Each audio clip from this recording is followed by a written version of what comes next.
Table of Contents. Preface. Introduction, the significance of the Marxist method. 1. The definition of eurocentrism. The nature of left eurocentrism. 2. The historical background. Theories of racism. Race and class. The key significance of the national question.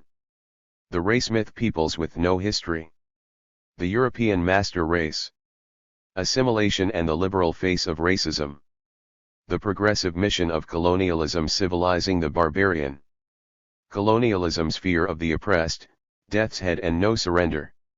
Colonial rivalry, competing to eat the bread of the poor. 3. Eurocentrism and the works of Marx and Engels. Facts and the re-examination of history. Marx and Malthus. Marx on colonialism 63. Stages theory of history. Morgan and the origins of the family. During struggle against nature. The importance of solidarity with liberation movements. The potential for development outside Europe. Marx and Engels' subordination of the national question. Analysis of the international relations system. Was Engels a racist? The progressive potential of Marxist political economy. Marx begins to challenge his Eurocentric limitations. Marx's view of stages. 4. The contribution of Lenin. Theory and practice in Leninism. Some limitations in Leninist theory. 5. The communist movement in the early 20th century. The crisis after World War I, tactical Eurocentrism. Left and right marginalization of Third World struggles. Struggles over the colonial question, proletarianist nations. Organizational conclusions of the Third World Marxists. 6. Between Lenin and Mao, the Comintern period. Koskiat analysis of imperialism, phony two-line struggle. Political economy in the period of the Comintern.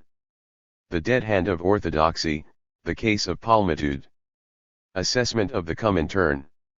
Dimitrov's report to the 7th Congress. The case of the CPGB. The doctrine of communist responsibility. 7. China and the Marxist-Leninist movement. The importance of the Chinese Revolution. Apologists of neocolonialism. Mao on the African-American struggle. Long live the victory of People's War. The Marxist-Leninist movement. 8. Towards a dialectical appreciation of the anti-Eurocentric current of theory. 9. The relevance of the critique of Eurocentrism for the 21st century world order. Preface. The research on which this book is based was initially conducted in the late 1980s, and an early duplicated version was circulated widely at that time. A crucial contribution was made by discussions within the Political Economy Study Group, PESG, which was formed, under the auspices of the Revolutionary Communist League of Britain, RCLB, around this project. My major expression of gratitude is to my great friend, the late Sheikh Ahmed Ghai, for the decisive input he made into many aspects of the understanding reflected in this book. The work responded to a strong sense that the important task was to construct a Marxist theory of political economy which could reflect the real relationships in the contemporary world system.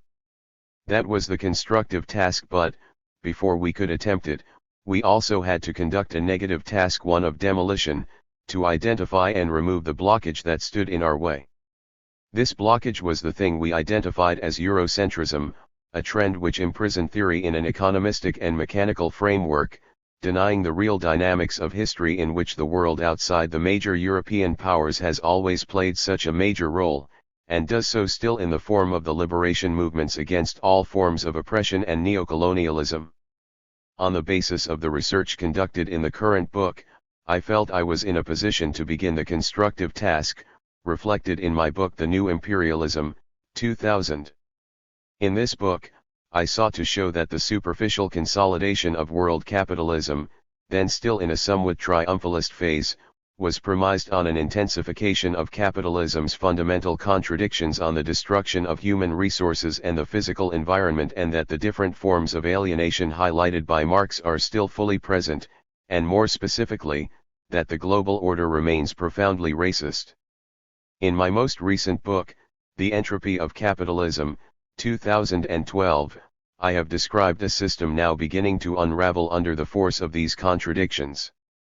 In this sense, eurocentrism and the communist movement forms the beginning of a trilogy, the more destructive and explicitly polemical part, aiming to clear the terrain. Introduction: the significance of the Marxist method. Marxism is essential because it exposes the fundamental facts about the destructive character of the capitalist mode of production and the need for, and possibility of, both resistance and the creation of an alternative. Although it originated in one part of the world, Europe, it provides a method applicable to situations in different countries, and will remain relevant, even to as yet undiscovered challenges, as long as the capitalist mode of production is still active. Marxism does not claim to encompass everything about the human experience, but it takes a method dialectics, an ancient, universal principle of human thought, which itself is perhaps applicable to all dimensions of the human experience, and applies it to the specific question of alienation under capitalism. Alienation has a dual character. On the one hand, working people are really alienated from the product of their own labor, which is turned into something abstract, namely capital, and becomes an instrument of tyranny over them. On the other hand, there is the illusory side of alienation. The system cloaks itself in many layers of illusion, and the task of actual struggle, guided by radical theory, is to strip these away and expose the real relations. We must therefore peel back the ideological alienation in the process of working to overthrow the real alienation through the establishment of a new mode of production. The Marxist method is the most uncompromising critique of the ruling system because it exposes all the inconvenient realities which dominant modes of thought hide. Since the dialectical method passes continuously between the general and the particular, it can easily adapt to encompass forms of capitalist relations which have emerged since Marx's time, or which may arise in the future. Equally important, because it passes continuously between theory and practice, it is the repository of the immensely important experience, positive and negative, of the real movement for social change. We could call Marxism by a more neutral name, historical materialism, i.e. the application of dialectics to the development of, and resistance to, the capitalist mode of production. In that sense, although the approach was discovered by Marx, we could say it had an existence independent of its origins in time and place and could well have been worked out under a different set of circumstances. Nevertheless, the reality is that it is embodied in a particular movement which originated and developed in a definite set of geographical and historical conditions. These inevitably influenced, and imposed limitations upon, the concrete form in which the theory was first put forward. The blandest way we might state this is that there would be limitations in any place where the theory happened to arise, so, in political economy fiction, we might speculate on alternative locations and the specific characteristics or limitations these might produce. But this would be disingenuous. What concerns us are the real origins, and here we are getting to the crux of the matter. It is not an accident that it occurred in Europe. In the most neutral sense, we might say this happened because we are after all dealing with the theory of capitalism, and the 19th century Euro-American world was the center of capitalist technology and ideas. This argument is not without some truth, but it would be a gross cop-out to rest content with it. Over the larger span of history, Europe's role has been marginal, both in the development of technology, and of ideas. Europe found a way of reversing this, and becoming the center, in the sense of setting the agenda and imposing its rules, norms, and culture, through the development of capitalism. But the way it did this was not simply by building itself, but by actively depleting the dynamism of the non-European world, using the latter's human and material resources, its technologies and ideas, as fuel for this building. In this way, the former hubs of human social organization became its colonies and periphery.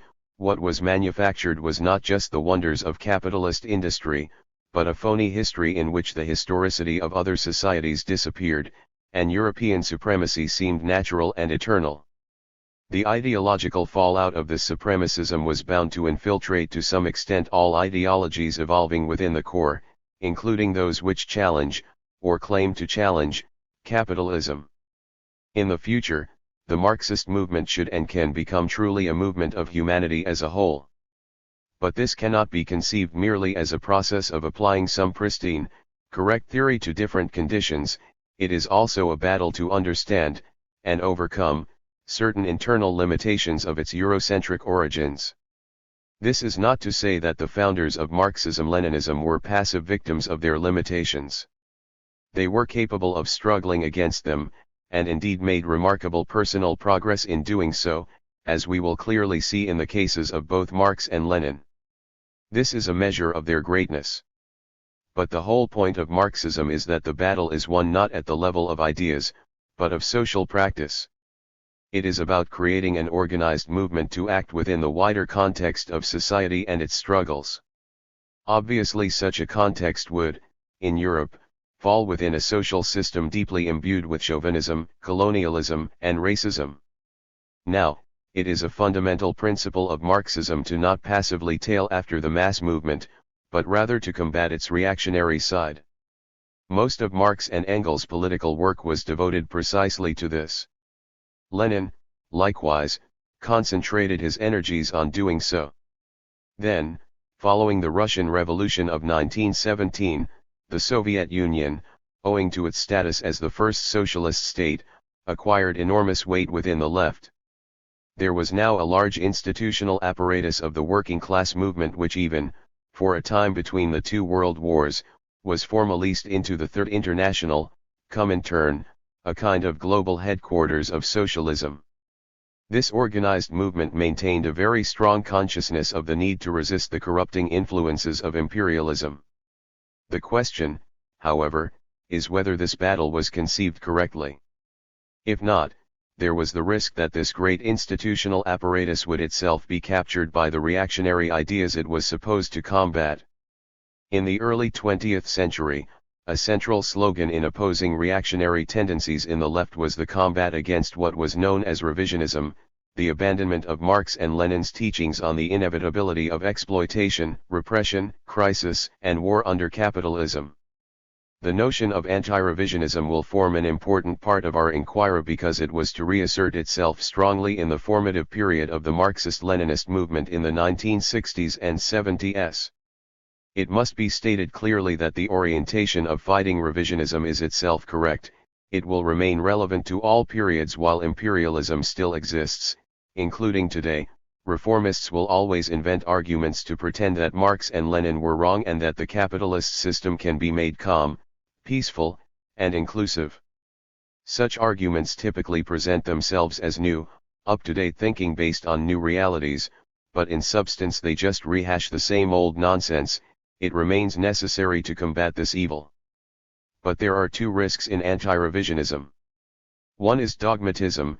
With any movement to uphold orthodoxy, you risk becoming conservative and scared of new ideas. The other is that, if the focus is miscued, that aspect of the corrupting influence of imperialism which ought to have been the target of struggle will sneak into the anti-revisionist movement and grab it from within. This takes us to the issue of the link between revisionism and eurocentrism. There were limitations in the original formulation of Marxism arising because of its European context, and these could only be overcome through the introduction of fresh thinking which, in the process of communism becoming a global movement, was most likely to originate from the oppressed nations themselves. Only in this way could Marxism expand its horizons and become truly the movement of humanity as a whole. This kind of new thinking needed to combat Eurocentrism is qualitatively different from the pseudo-new ideas expressed in revisionism, and would in fact provide the strongest force against revisionism. It is precisely in the periphery, among the oppressed nations and peoples, that the true exploitative and militaristic face of capitalism and imperialism is most starkly revealed, and where reformist illusions about a peaceable and benign capitalism will be least plausible.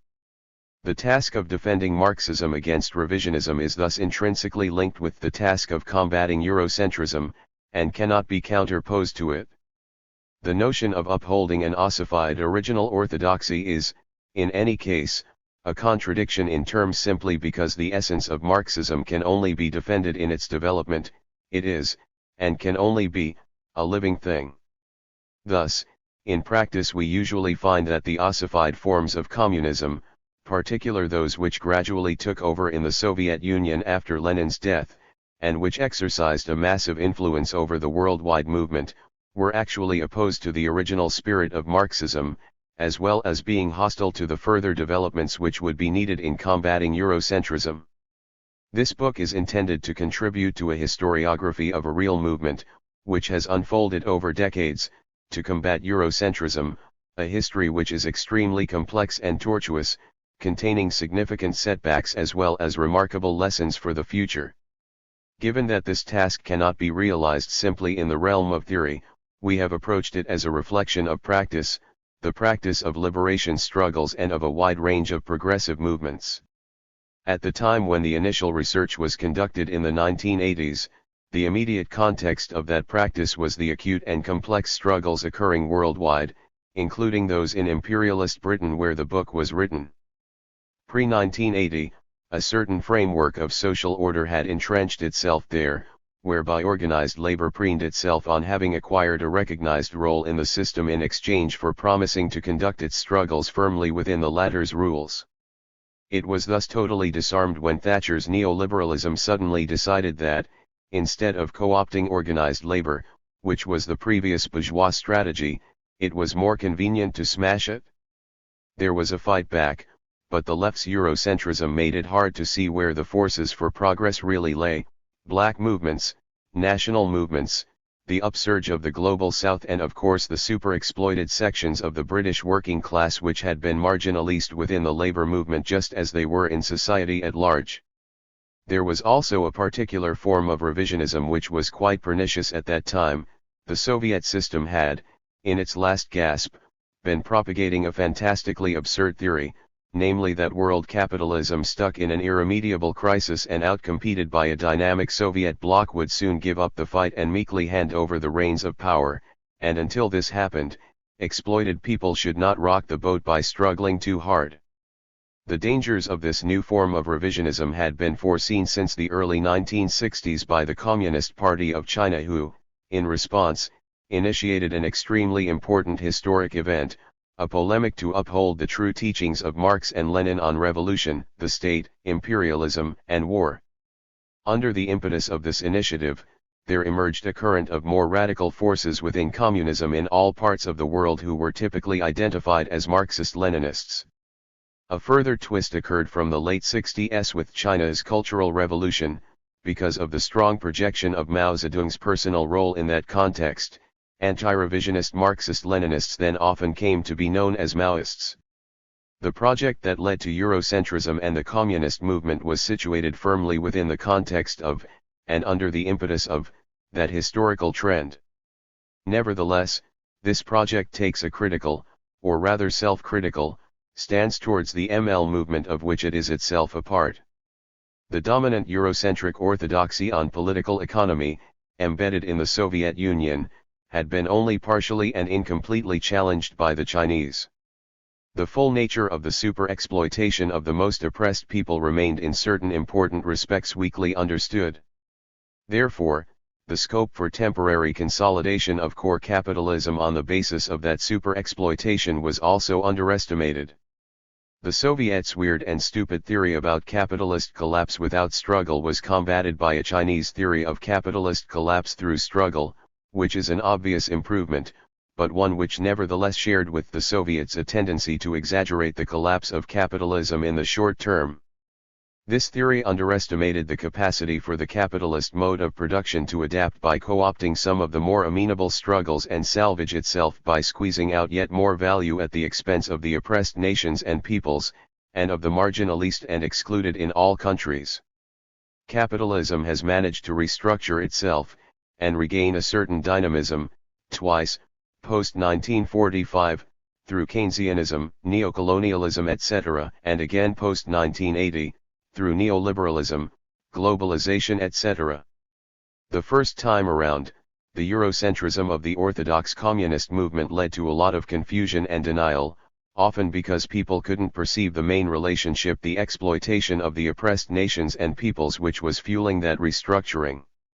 When that post-war consolidation in turn fell into structural crisis at the end of the 1960s and early 70s, it unleashed a wave of mass struggles, particularly in the South, leaving the Soviets completely clueless and in denial. The Maoists, free from the Soviet leadership's blinkered eurocentrism with respect to the real world of struggle, correctly took up the challenge of leading the mass movement and registered extraordinary achievements which we must still affirm and learn from. But they weakly grasped the deeper relationships in political economy of which the revolutionary movement was a reflection, and too readily assumed that capitalism as a whole was irreparably damaged at that time, rather than merely one particular phase of it. Therefore, when once again capitalism consolidated itself, temporarily of course, after 1980, there was a fresh wave of disorientation and disempowerment, which this time affected Maoists too. In reality, there should have been no basis for any such loss of confidence. The temporary consolidation was achieved at the expense of exporting into the, fairly near, future a more profound crisis, as we see today. By exporting exploitation more and more to the periphery, to the marginalized and disenfranchised, and, we should add, into the physical environment, an issue not addressed in this book, the system rested on increasingly weak foundations, and the fundamental contradictions described by Marx were both confirmed and intensified. But the Maoist left failed to see this relationship. Unable to understand the true foundations upon which capitalist consolidation rested, and how weak those foundations really were, it met the evidence of consolidation initially by denial, and then once the evidence was overwhelming often by capitulation. Through the 1990s, capitulationism was rife, at least in the imperialist countries. In the case of pro-Soviet trends, this is not surprising. But surely the Maoist current, which had long seen the Soviet system as degenerate anyway, ought not to have been surprised, still less disoriented, by the collapse of a system whose bankruptcy in the face of imperialism they had long perceived. In answer to this puzzle, it seems to make sense to look for a deep-seated cause, and this is our contention. It goes back to the fact that colonial ideology was deeply embedded within the movement and only inadequately challenged by the critique of revisionism. It therefore lurked like a time bomb. The danger was that the crisis of Eurocentric Marxism would drag Marxism as a whole down with it. We didn't wholly escape that damage, and must now seek to redress it. As of this writing, in 2014, world capitalism is gripped by a third great structural crisis, following those of the 1930s and the 1970s. Is history repeating itself? My argument in The Entropy of Capitalism is no, the scope for a new capitalist consolidation is no longer present, and this creates a new situation. At all times, from the 1980s to the present, the objective force has existed to respond to new challenges. It exists not so much in some abstract ideal of pure Marxist correctness, but in the reality of everyday life, in actual mass struggles. These constantly expose a reality, a set of relationships of exploitation and resistance, which could be measured against the scholasticism and irrelevance of certain parts of official left-wing doctrine. Still, we need the theory. Unfortunately, the capitulationist interlude meant that the historical continuity of the movement has been weakened. This was of course particularly the case in Europe, whereas elsewhere, notably India, the continuity still exists. Nonetheless, it remains true globally that in contrast to the 1980s when Maoism could be traced back through an uninterrupted series of historical steps, episodes, struggles, reversals, etc., to the movement founded by Marx there is now a sense of hiatus, of having lost touch with those traditions. The historical sense of continuity needs to be rebuilt. The hope is that the present publication of this book will contribute to this task. 1. The definition of Eurocentrism. The communist movement has by and large not adequately assimilated the most fundamental reality of the industrial system and its society, namely racist colonial exploitation. Dialectical materialism is a correct method, but the problem is that it has not been applied universally, only selectively. Within the left movement, important currents have always arisen to combat this weakness in varying degrees, theoretically or practically. But they often had to struggle in the margins of, and sometimes in spite of, the official movement. The anti-Eurocentric currents have therefore remained somewhat scattered. We are seeking, here, to draw them together, to define this tradition in a unified way. This is a movement to defend dialectical and historical materialism in the sense that it restores a hidden reality, and affirms the world as it really is. Insofar as Marxism is not applied in an all-round, universal way, insofar as it leaves aside the historical processes in non-European areas and the way these were distorted through exploitation by the white world, it is bound to fall prey to mechanical materialism and idealism. The departure from dialectics is thus essentially, and not just incidentally, linked with Eurocentrism, and conversely the struggle against Eurocentrism is necessarily one to develop and strengthen dialectics and to restore the historical realities upon which materialism is based. Capitalism and imperialism are truly Eurocentric, in the sense that the rest of the world is super-exploited by the Euro-American world and its ruling class. This enables the ruling order not just in a narrow sense to acquire profit, but also to maintain itself structurally, to indulge in domestic social engineering so as to defuse the acute social contradictions which would otherwise overtake the core itself. If we pose the question in this way, it should be obvious that the main revolutionary creative forces will be found in the oppressed nations, because they are the ones on whom the system rests. But there is also a false aspect to Eurocentrism. This is the ideology which presents such dominance as natural, as historically justified, as constituting the mainstream of historical progress. This ideology plays a crucial role in maintaining the unequal system, and it exists not only in society at large but within the left movement as well. In order to challenge the really Eurocentric world system, it is necessary to target the false ideology of Eurocentrism.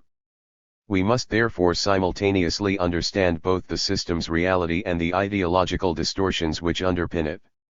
Europe used to be fairly peripheral in world history. European classical civilization owed much to the black civilization of ancient Egypt, as well as to India and other areas. Subsequent European progress, including the Industrial Revolution, drew heavily upon achievements of these civilizations, for example the science of China and the Arab countries. Even the techniques which enabled colonial plunder, like navigation and gunpowder, came from outside of Europe. Capitalism began with an act of robbery, colonialism and the slave trade. Establishment scholars who deal in statistics just as dispassionately as their ancestors dealt in the slaves themselves spare no effort to dispute Eric Williams' thesis about the link between capitalism and the slave trade and pretend the latter wasn't a basis for accumulation. But the indisputable fact is that the development of capitalism in Europe had as its corollary the forcing backwards of conditions in what has been sometimes called the Third World. 1. Indigenous industries were killed off by exports of mass-produced goods. The functioning economic systems which fed the people were forcibly replaced by cash crops to serve the needs of industry in capitalist countries, thus creating the conditions of today's famines. The surplus value produced by the laboring population, which could have formed the basis for domestic development albeit under a system of class exploitation, was creamed off for the benefit of further capital accumulation in the metropolitan countries. The latter maintained a tight control over the world market in order to foster a system of unequal exchange. When the exploitative international division of labor had been sufficiently consolidated, it became possible in some areas to promote a pseudo-autonomous form of development, which is essentially subordinate and serves to accentuate factors like the dependence and dislocation of the subordinate economies, unemployment, the swelling of shanty towns around the cities, and decadent neocolonial culture. Such is the civilizing mission of capitalism. Insofar as it is successful, and of course the liberation movements constitute a counter-trend which continually disputes its triumph, capitalism peripheralizes the exploited areas of the world, not in relation to world history as a whole, since the active factor now becomes the liberation movements, but with respect to the dominant structures which determine and benefit from the current world economy. Such is the reality of the Eurocentric world. On this basis there arises a distorted Eurocentric system of ideology which protects and develops along with the actual exploitative system of domination, falsifies reality, and reverses it. This ideology crystallizes in the form of racism. In Marxist theory, ideology is part of a superstructure placed over the base, the economic relations. Although this superstructure reflects the base, it also exercises an independent influence upon it. Within the false ideology of Eurocentrism, the most concentrated and acute expression is the race doctrine, which in turn reacts upon the base to strengthen a truly racist structure of accumulation. This ideology protects the base in a number of ways, not least by infecting the left and sidetracking it from its anti-imperialist, anti-colonial tasks. Racism is thus both phony, in its system of ideas, and very real. In its practical effects it is sad but salutary to realize how deeply ingrained ideas of race are amongst us. In case it should be necessary, let me repeat one of my favorite paradoxes, viz. that though races do not exist, racial prejudice, racialism and racism are as real as the food that you and I eat. 2. It is vital to grasp the underlying Eurocentric ideological system as a distorted reflection of the world economic base of capitalism, otherwise it is impossible to understand the degeneration of those sections of the left, and even of the anti-racist movement, which, although they may reject some of the more obvious aspects of the race doctrine, remain imbued with a wholly chauvinist worldview wherein the premises of racism remain intact. In a nutshell, this ideology imposes a false view of history which denatures the history of all societies, including the West. It is false because it is unilinear and mechanical. This again is the link between Eurocentrism and the abandonment of dialectics. The interdependence of cultures, their richness as a vocabulary of human responses to the environment, is denied. Non-European peoples are supposed to languish in barbarism or savagery, only the West is supposed to have the dynamism to attain civilization. This is tautological since civilization is defined in European terms. Other peoples either cannot attain this stage at all or else, according to the assimilationist line, only if they imitate and tail behind Europe, and thus accept its superiority, otherwise they are considered stagnant, possessing no intrinsic dynamic for development or historical validity in their own right, their cultures being at best only signboards along the road to what the West has already achieved. Relations amongst the great powers which squabble amongst themselves over the gains from this exploitation are considered the sole reality of world politics. Such is the Eurocentric myth. This phenomenon was only intensified once Europe's settler colony, the USA, assumed the mantle of world leader. The USA is founded upon the colonial oppression and genocide of Native Americans and blacks, as well as other nationalities. To this we can add Great Russian chauvinism, which strongly influenced the USSR during its later years of degeneration. The problem is thus in essence one of white power. 3. The nature of left Eurocentrism. Because Eurocentrism is a predominant ideology of capitalist society, it inevitably crops up also within the movements which develop as part of that society, including left movements. This does not mean that it is inevitable that the left will succumb to that threat, but this could be avoided only if the danger is recognized and therefore combated. This in turn could only be achieved by the movement adopting the standpoint of humanity as a whole and incorporating, centrally into its ideology and politics, not just the lessons of the practical revolutionary struggles of the oppressed nations but also their conceptual and theoretical perspective. The left variant of Eurocentrism is essentially the same as the openly bourgeois kind, but it has certain specific features in terms of its form. Since it is the main purpose of this book to investigate left Eurocentrism, it is useful here to give a brief definition. It may be considered to have the following characteristics. 1. It builds upon, and in a sense takes further, the bourgeois unilinear theory of social progress, with Europe as the highest point, leading factor, and universal point of reference of world history. Where the bourgeoisie uses this doctrine to extol capitalism as the highest and final product of human development, the end of history, left Eurocentrism takes it one step further and uses this reactionary line of argument to justify also the system which is supposed to replace capitalism, i.e. socialism. What follows is a corrupted definition of socialism, both in terms of its internal character and, more importantly, its international stance. In this corrupted vision, the Euro-American world inevitably continues to lead a socialist world order, just as it did the previous capitalist one. 2.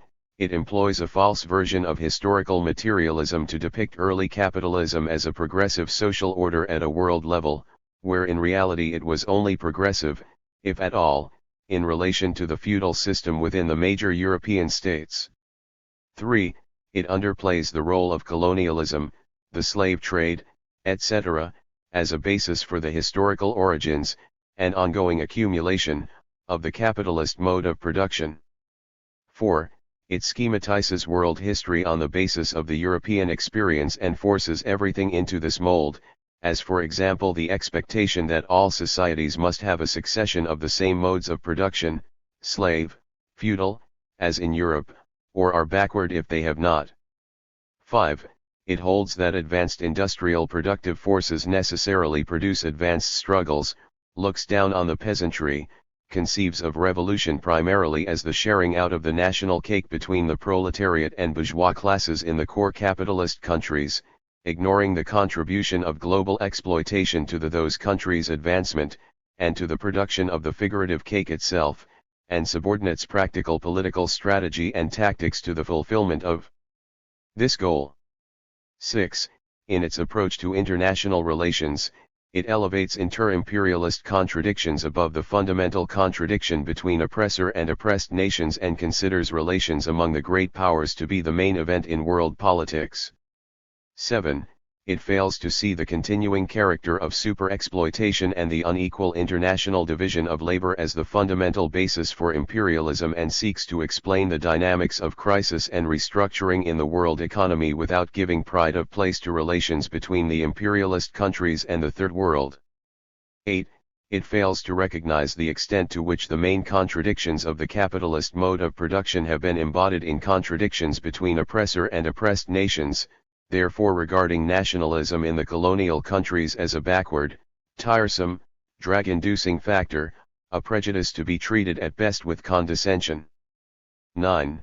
It generally regards the national liberation movements as subordinate to the supposed interests of the proletarian movement in the industrialist countries, and tells them what to do. 2. The historical background. Eurocentrism with its racist character is qualitatively different from whatever ethnocentrism may have existed in earlier periods in various regions of the world.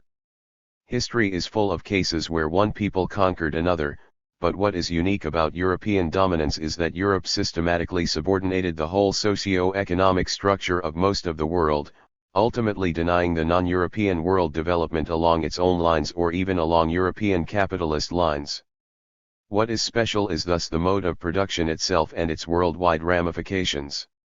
The racist climate of ideas developed along with, and in mutual interaction with, the actual Eurocentric exploitative system of colonialism. There are differences of opinion about how far racism was already ingrained in European society before its association with the growth of the colonial slave system, but at least the latter can be considered the key factor in its modern form. Theories of racism. The analysis of racism within the official communist movement, even at the time when communism was at the forefront of mass struggle, was extremely weak, apart from perhaps a tokenism which was, and still is, worse than useless. The tokenistic anti-racist perspective is always limited by the assumption that racism is absurd. Racist ideas then appear as inexplicable, haywire dreams that have had dreams for father. 5. Lacking any objective basis whatsoever. Of course, it is true that the entire content of the race doctrine is absurd. There is no meaningful objective basis for speaking of races at all, let alone for seeing history as a battle for supremacy between them. But this does not mean the existence of that doctrine is in any way baffling or inexplicable. On the contrary, it came into existence for a very real reason, and that is what we have to address.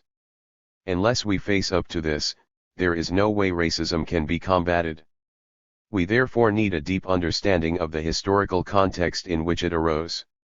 Although a number of interesting and important academic works have addressed aspects of the question 6, they are generally not written from a dialectical materialist standpoint, and much of the establishment literature serves to befog the issue, an example being the tendency to equate racism with Hitlerite antisemitism. 7. Neglecting the fact that Nazism can be understood only as part of a wider pattern of racism, Hitler's ideas were practically all derived from earlier anti-black racists, many of them English. 8. The communist tradition has, shamefully, left a big vacuum where racism ought to be analyzed according to the Marxist method. Marx did, nevertheless, create what is a potentially correct basis for such an analysis. We can appreciate this if we consider his critique of Ludwig Feuerbach, a philosopher whose work played a major role in the intellectual background to the development of Marxism, but which the latter needed to transcend. Hegel had laid a profound basis for dialectics, but Feuerbach's contribution was to overturn the idealist basis upon which Hegel's dialectics were developed. He did so by showing that ideologies are a reflection of the real world. So far so good, but as Marx then pointed out, this was not going far enough. Feuerbach cozily believed that, once you had wised up to the material realities which ideologies reflect, no one would be confused by them anymore. In place of warring religions, or any other divisions within humanity, everything would be overcome through love. That's a nice thought, but as Marx perceived, such an analysis missed the key step. His Feuerbach's work consists in the dissolution of the religious world into its secular basis. He overlooks the fact that after completing this work, the chief thing still remains to be done. For the fact that the secular foundation detaches itself from itself and establishes itself in the clouds as an independent realm, is really only to be explained by the self-cleavage and self-contradictoriness of this secular basis. The latter must itself, therefore, first be understood in its contradiction and then, by the removal of that contradiction, revolutionized in practice. 9. This provides us with the key to defeating Eurocentrism, which is why we can say that the analysis which follows is a vindication of Marxism. But the problem is that this method was not applied, either by Marx himself or by the movement he inspired, to what is perhaps the most important form of alienation under the capitalist mode of production: racism. Race and class. On the basis of the method we have outlined, our task is to consider the real social contradictions which, plaguing the ruling order, caused the race doctrine to develop as a response. While our main emphasis in this book will be on Eurocentrism in the left, it will be useful first to apply this approach to the wider framework within which left Eurocentrism arose. To start with, we shall consider the relationship between race and class. The ruling classes have traditionally harbored a spiteful hatred of the laboring population, initially the peasantry, whom they regarded as naturally inferior, and virtually not part of the same humanity as themselves. The rigid stratification in parts of Europe in the pre-capitalist period, for example serfdom, treated the laboring class as inferior by birth. Since the 19th century, capitalism has learned to hide this contemptuous attitude, cultivating instead the myth of a common, national/racial, identity binding together rulers and ruled. However, this should not diminish our awareness of a certain tendency for the rulers to view all toilers as an inferior species, and this actually provided the basis for early race doctrines. The argument about skull shapes, which played such a part in pseudoscientific racism, is partially derived from arguments put forward to justify the superiority of the aristocracy over the peasantry.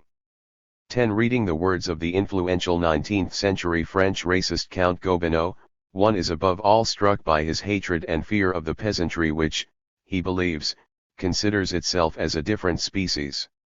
This antagonism, he continues, would destroy European civilization even more than any enemy from outside.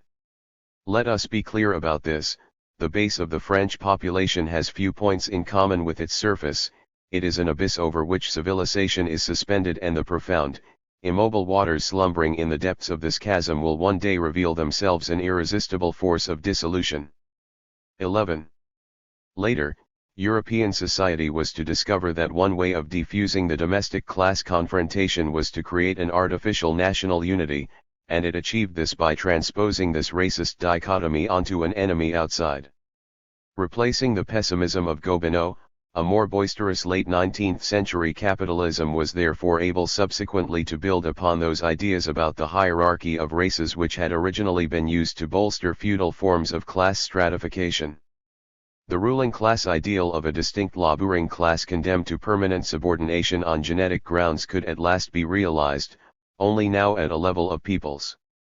Although anti-black racism was to become the most obvious form of such national stratification, there remained a certain notion of peasant nations.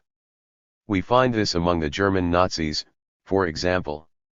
In the Nazi pyramid of value, the peasant, excluded ideologically from the elite, represents the world where intelligence and thought in general are not of essential importance to its good functioning, nor vital for its existence. 12. The labor aristocracy in the metropolis was viewed as an embodiment of pure Aryanism, simply because it had managed to constitute itself as an aristocracy. 13. These Nazi ideas, unrespectable of course today within the bourgeois mainstream, nevertheless have a very respectable and civilized mainstream pedigree, which will be mentioned later. The important thing is to grasp the interrelationship between class, race, and the national question. As we shall see, the issue of how one appraises the peasantry remains important for the analysis of Eurocentrism. Although ideologies reflect social contradictions, a true ideology is never purely instrumental, deliberate, conspiratorial. In particular, we must be very critical of the perspective, common among British anti-racists, which views racism merely as an instrumental tactic by the ruling class to defuse class struggle. We cannot be satisfied with some image of a mythical racism being used to divert attention from a really existing class struggle, which is moreover itself typically viewed as purely economic. A partial refutation of this error is to consider race as in some sense a determinant of class. Thus, according to the twin factors of their oppression, black people have constituted a race and a class group at the same time. The black struggle against racism, therefore simultaneously became a class struggle. The institutionalization of inequality through legalist racism has remained a deadly class enemy of all blacks over the years. 14. However, this response is not truly adequate.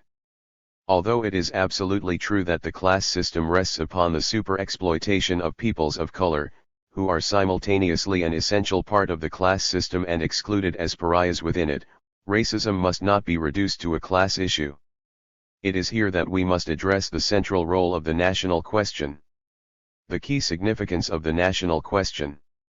Class is ultimately a question of status within a mode of production.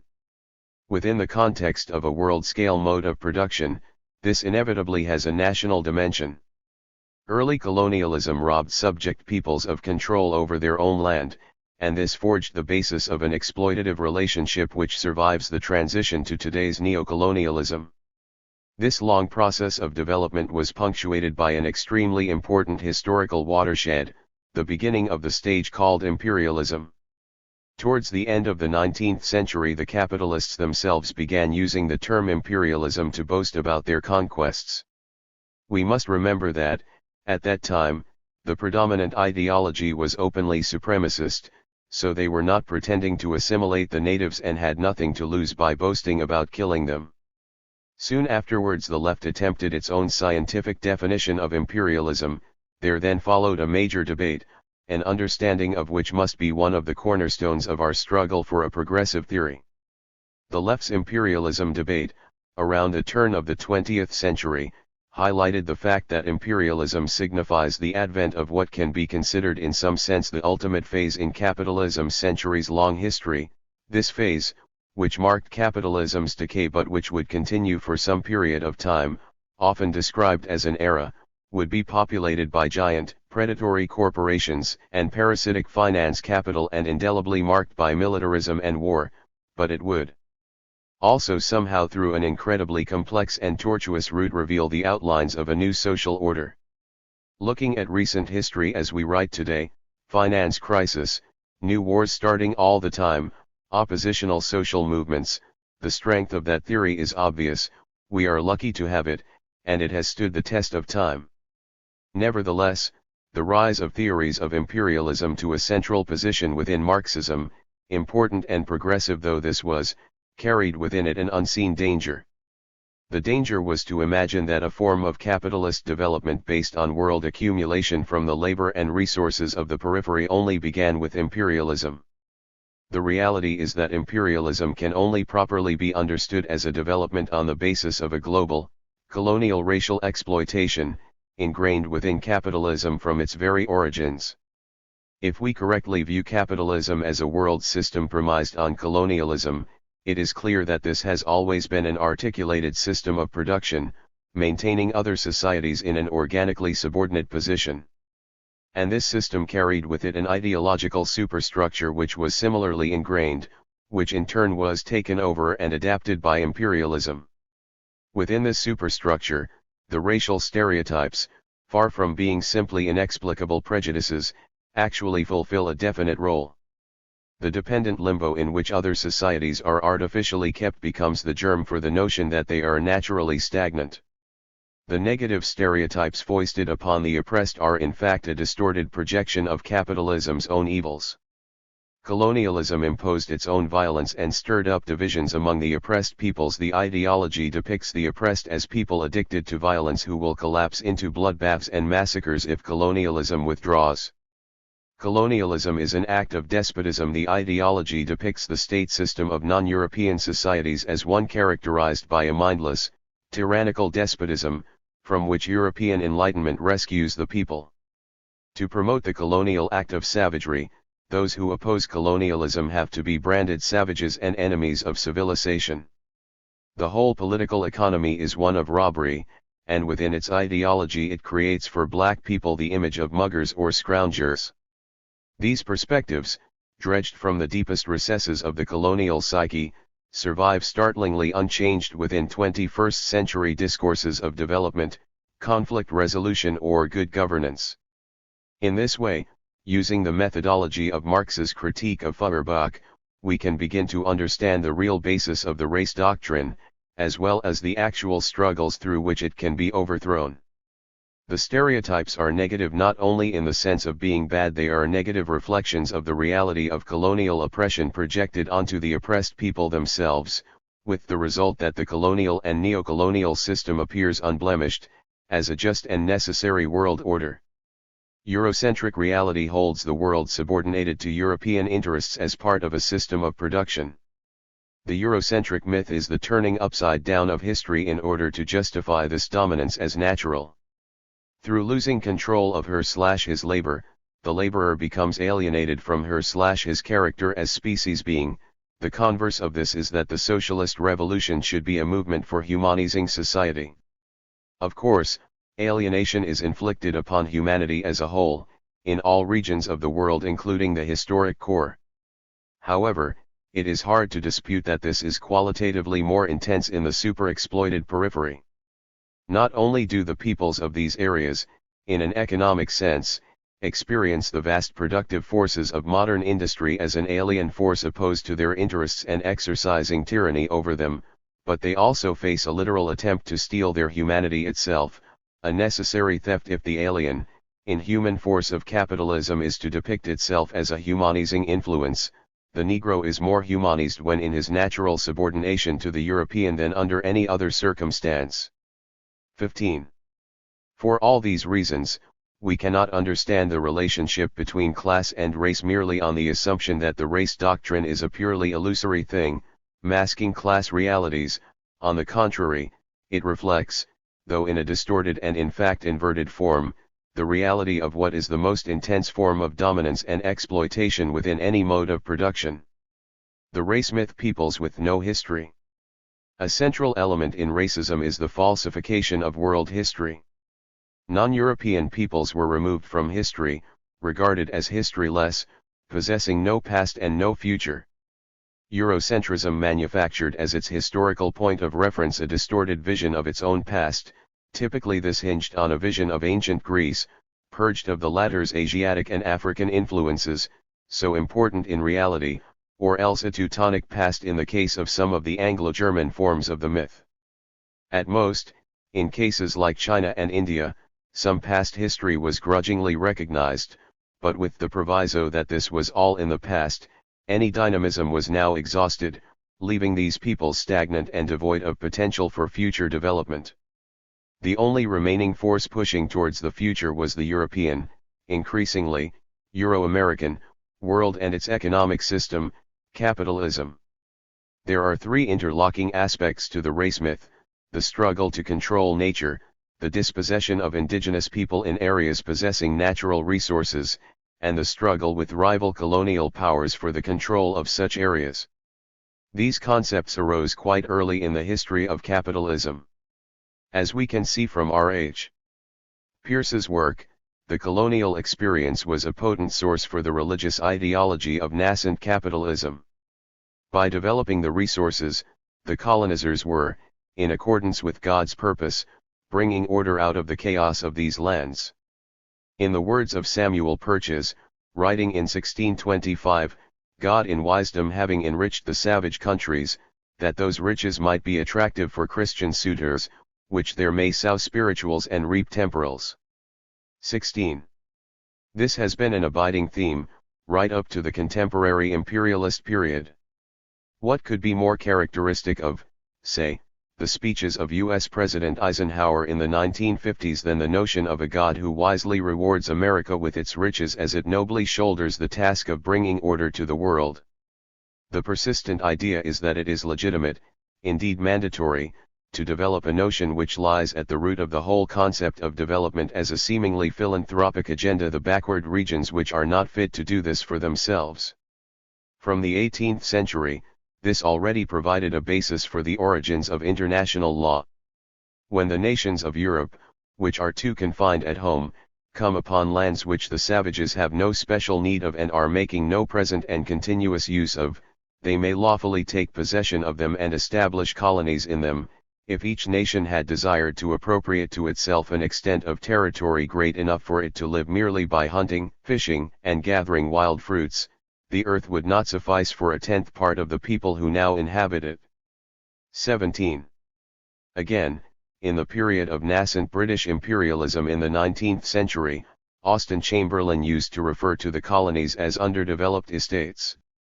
18. It should be noted that the very concept of underdevelopment, which is central to the 20th century establishment image of the Third World's problem, has its origins deep in the history of the capitalist imperialist system of ideas, being used to signify areas whose resources the indigenous population is not fit to develop, and which therefore have to be developed by someone else instead. One finds this same order of ideas in the writings of the turn-of-the-century American geopolitical analyst Alfred T. Mahan. The claim of an indigenous population to retain indefinitely the control of territory depends not upon a natural right, but upon political fitness shown in the political work of governing, administrating and developing, in such manner as to ensure the natural right of the world at large that resources shall not be left idle, but be utilized for the general good. Failure to do this justifies in principle, compulsion from outside. 19. In the interests of being even more progressive than the bourgeoisie, certain sections of the left in the early imperialist period were eager to take up these ideas. Thus, according to the leading revisionist, Edward Bernstein, the recognition of the power which savages have over the lands they occupy cannot but be circumstantial. Basically, there too, comparatively advanced civilizations enjoy great power. What determines the historic right to use land is not their conquest but their exploitation. 20. In this early imperialist form, the imperialists were themselves claiming the right to seize the land and take charge of development. In the more recent, post-World War II form, the peoples of the subject nations are told to take charge of their own development, according to a blueprint issued from the core, in particular from its multilateral agencies like the World Bank and IMF. But the substance is the same. The European master race. These ideas provide the framework for a fully developed race doctrine. The stereotype of black people as scroungers, sitting yonder with their beautiful muzzles up to their ears in pumpkins, imbibing sweet pulps and juices, to quote from the highly respectable establishment literary figure, Thomas Carlyle 21, not only serves to cover up colonialist scrounging, but fulfills an even more precise ideological role. If non-Europeans enjoy the fruits of nature without having to graft for a living, they will never acquire the entrepreneurial spirit to exploit the natural resources of their countries to the full. There are two possible deductions from this premise. In the assimilationist form, which has today become predominant, if Europeans destroy the functioning societies of the global south, they will be doing them a favor by allowing them to become ersatz capitalists. This is the basis for today's development theory. But the predominant form in earlier capitalism was the exclusionist one, which considered the subject peoples simply incapable of development on genetic grounds. Exclusionism became particularly significant once the religious form of the race myth became threadbare, and it began to assume a pseudo-scientific garb in the form of social Darwinism. In this form, it is supposed that Europeans have actually evolved differently. Their environment has made them hardy and resourceful, inventive and creative, natural leaders. Hence they have the qualities to run not only their own countries, but the rest of the world as well. The Europeans had thus risen to a position of mastery over nature, which implied also mastery over other peoples. In the words of Eugen Düring, a leading German racist and precursor of many of Hitler's ideas, now within the compass of Asiatic and especially tropical civilizations, the human being has become far more an asyling of human nature than its master, and only the Nordic scene of his activity has matured him from economic childhood into a man. 22. These ideas were propagated not only among ideologues but also, aggressively, within mass society in the core capitalist states. Culture played a key role in this. Thus, for example, we find the struggle against nature theme interlocking with the theme of mastery over foreign lands and their people as a central element in the novel Robinson Crusoe, which enjoyed phenomenal popularity. O'Mananai has conducted an analysis of the subconscious themes in this work, and although in doing so he developed his own version of a reactionary colonialist argument 23, we can probably agree with him that Crusoe is an articulation of partly unconscious assumptions which tend to permeate ideology in an oppressor nation. A whole range of European popular fiction elaborated the themes of Robinson Crusoe and wove them into a system of ideas which acquired the status of a myth. 24. The importance of this will become clear in our subsequent argument. Whereas early racist ideas had often been articulated in an idealist form which hid their material basis in colonialism, the subsequent pseudo-scientific stage of the race doctrine added a further layer of complexity by creating a falsely materialist form for what were substantively the same prejudices. As a representative of the earlier, idealist approach, the great German philosopher Hegel speaks of North Africa as a land which does nothing but follow the fate of all which arrives from the great beyond, lacking a definite face of its own. Turned like Asia Minor, towards Europe, this part of Africa could and should be attached to Europe, as incidentally, the French have recently successfully attempted to do. 25. More generally, Hegel regarded the African as representing the childhood of mankind, but at the same time, as being incapable of development beyond this stage, lacking in the important characteristics of mind. Pseudo-scientific racism then came along to embody similar assumptions, but now disguised in a supposedly objective form. For example, the mid-19th century writer, G. Kuhn in his System of Phrenology, New York, 1845, claimed to show objectively that the study of Negro skulls revealed that the greatest deficiencies lie in conscientiousness, cautiousness, ideality, and reflection.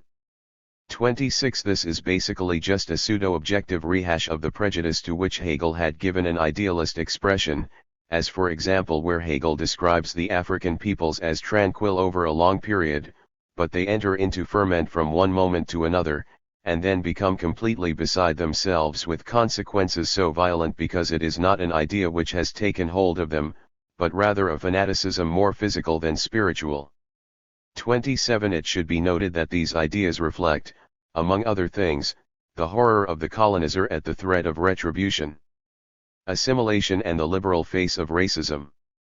It is now time to consider more closely the two contradictory but intertwined aspects to the racist discourse which feed upon one another, exclusion and assimilation. Within the Eurocentric frame of reference, the non-European peoples are faced with an impossible choice. If they reject European orientations, they are regarded as uncivilizable, Or, if in spite of all the obstacles they attain civilization according to European norms, this fact is used as evidence to prove that they can progress only with stimulus from outside. Superficially, and this has been the source of much confusion amongst would-be anti-racists, exclusionism, which condemns the subject races as irremediably inferior, seems more nasty, but in reality the two aspects are but two sides of the same coin. If you one-sidedly attack only exclusionism, you will probably end up unwittingly reinforcing racism by promoting its assimilationist form. 19th century abolitionist literature did this in a big way. It relied heavily on biographies of blacks who had made good, and this only became ammunition for the racists to argue that these people could at best only be imitative. Thus, in Curtin's excellent phrase, the cultural chauvinism of the pro-Negro group rebounded to the aid of racism. 28. This remark would apply to a lot of anti-racist forces on the left, which have not rid themselves of a Eurocentric worldview. Wherever the colonialist economic base needed to destroy the independent socio-economic viability of other peoples, it did so by depicting them as historically obsolete, having no future as peoples, destined to be swept aside in the course of progress. Whether this meant that they should be physically exterminated to clear the land for settler colonialism, as in parts of the Americas or Australia, or else kept in existence as a source of cheap labor, or even used in more subtle ways, for example so that the colonists could be themselves enriched by the traffic and commerce which may be had with them. 29. An approach fully developed under the post-World War II regime of neocolonialism, the argument is essentially the same. There is no massively qualitative line of demarcation between those who argued for physical extermination and those who advocated destroying a given people's identity and enslaving them. It is still a question of genocide. Early 19th century slavery debates witnessed a dispute about whether the world's peoples came from a single stock or from different stocks. The former argument is scientifically correct, because humanity comes from a single source in Africa, but at that time it was presented, by the philanthropic, anti-slavery lobbies, in a biblical, creationist sense. Darwinism destroyed the biblical argument, but this had the unfortunate side effect of opening the way to a pseudo-scientific assumption that the so-called races were differently evolved after all. This line of argument can be found, for example, in the writings of leading British racist, Robert Knox, whose ideas anticipated, and were subsumed by, Nazism. Darwin himself rejected this deduction. His Descent of Man includes the statement that there is only an artificial barrier that prevents man's sympathies extending to the men of all nations and races. This has often been presented as a progressive viewpoint, whereby Darwin refuted racist deductions from his theory. 30. But if we look deeper, when it comes down to considering the realities of what was actually happening in the colonial sphere, it is doubtful whether a qualitative difference exists between a pro-unity advocate like Darwin and an exclusionist like Knox. Darwin's conception of the unity of mankind is fully compatible with a cool, scientific recognition of the inevitability of the extermination of some parts of mankind by others in the interests of the survival of the fittest. As he bluntly remarks elsewhere in the same work, where civilized nations come into contact with barbarians, the struggle is short. 31. The data upon which this conclusion is based came from his actual observations of genocide. He visited Tasmania sometime after the entire native population had been deported to a barren island, where the purpose was simply to let them die out. 32. In his journal he cheerfully remarks that, Van Diemen's Land Tasmania enjoys the great advantage of being free from a native population. This most cruel step seems to have been quite unavoidable, as the only means of stopping a fearful succession of robberies, burnings, and murders, committed by the blacks. 33. This is a very clear expression of the chaos myth which has always been used to justify colonialism, as well as the appropriation of nature by the colonizer, taking it over from a people who were unfit to manage it. True, Darwin also condemns the infamous conduct of some of our countrymen, but the really important point is that he regards the extinction of the weaker as an inevitable result of the clash of two social groups, however infamous the victor's means. By an obscene logic, the atrocities of colonialism are themselves used as their own justification, The fact that some peoples were exterminated proves their inferiority, according to the laws of the survival of the fittest, hence colonialism is justified. The progressive mission of colonialism civilizing the barbarian. In the passage just quoted, we find another key concept of enormous significance, the notion of civilized nations versus barbarians. The concept of introducing civilization to lands peopled by savages has been a common theme throughout the history of colonialism. The Royal Letters Patent of 1606 for colonizing Virginia state the aim, among other things, as being to bring the infidels and savages living in those parts to human civility and to a settled and quiet government. 34. This strikingly anticipates the good governance theme invented more recently as an excuse for intervention. 3 centuries later, Cecil Rhodes described the Ndeb group of people, who were then offering a strong military resistance, as the last ruthless power of barbarism that existed in South Africa which must pass away, arguing that you cannot stop civilization going into the interior. 35. As late as the 1950s, anthropologists were waging a bitter rearguard action against writers like Levi Strauss and Michel Leiris who were accused of undermining the distinction between the civilized man and the savage. 36. That distinction was so important, it must be defended at all costs. In reality, the boot is on the other foot.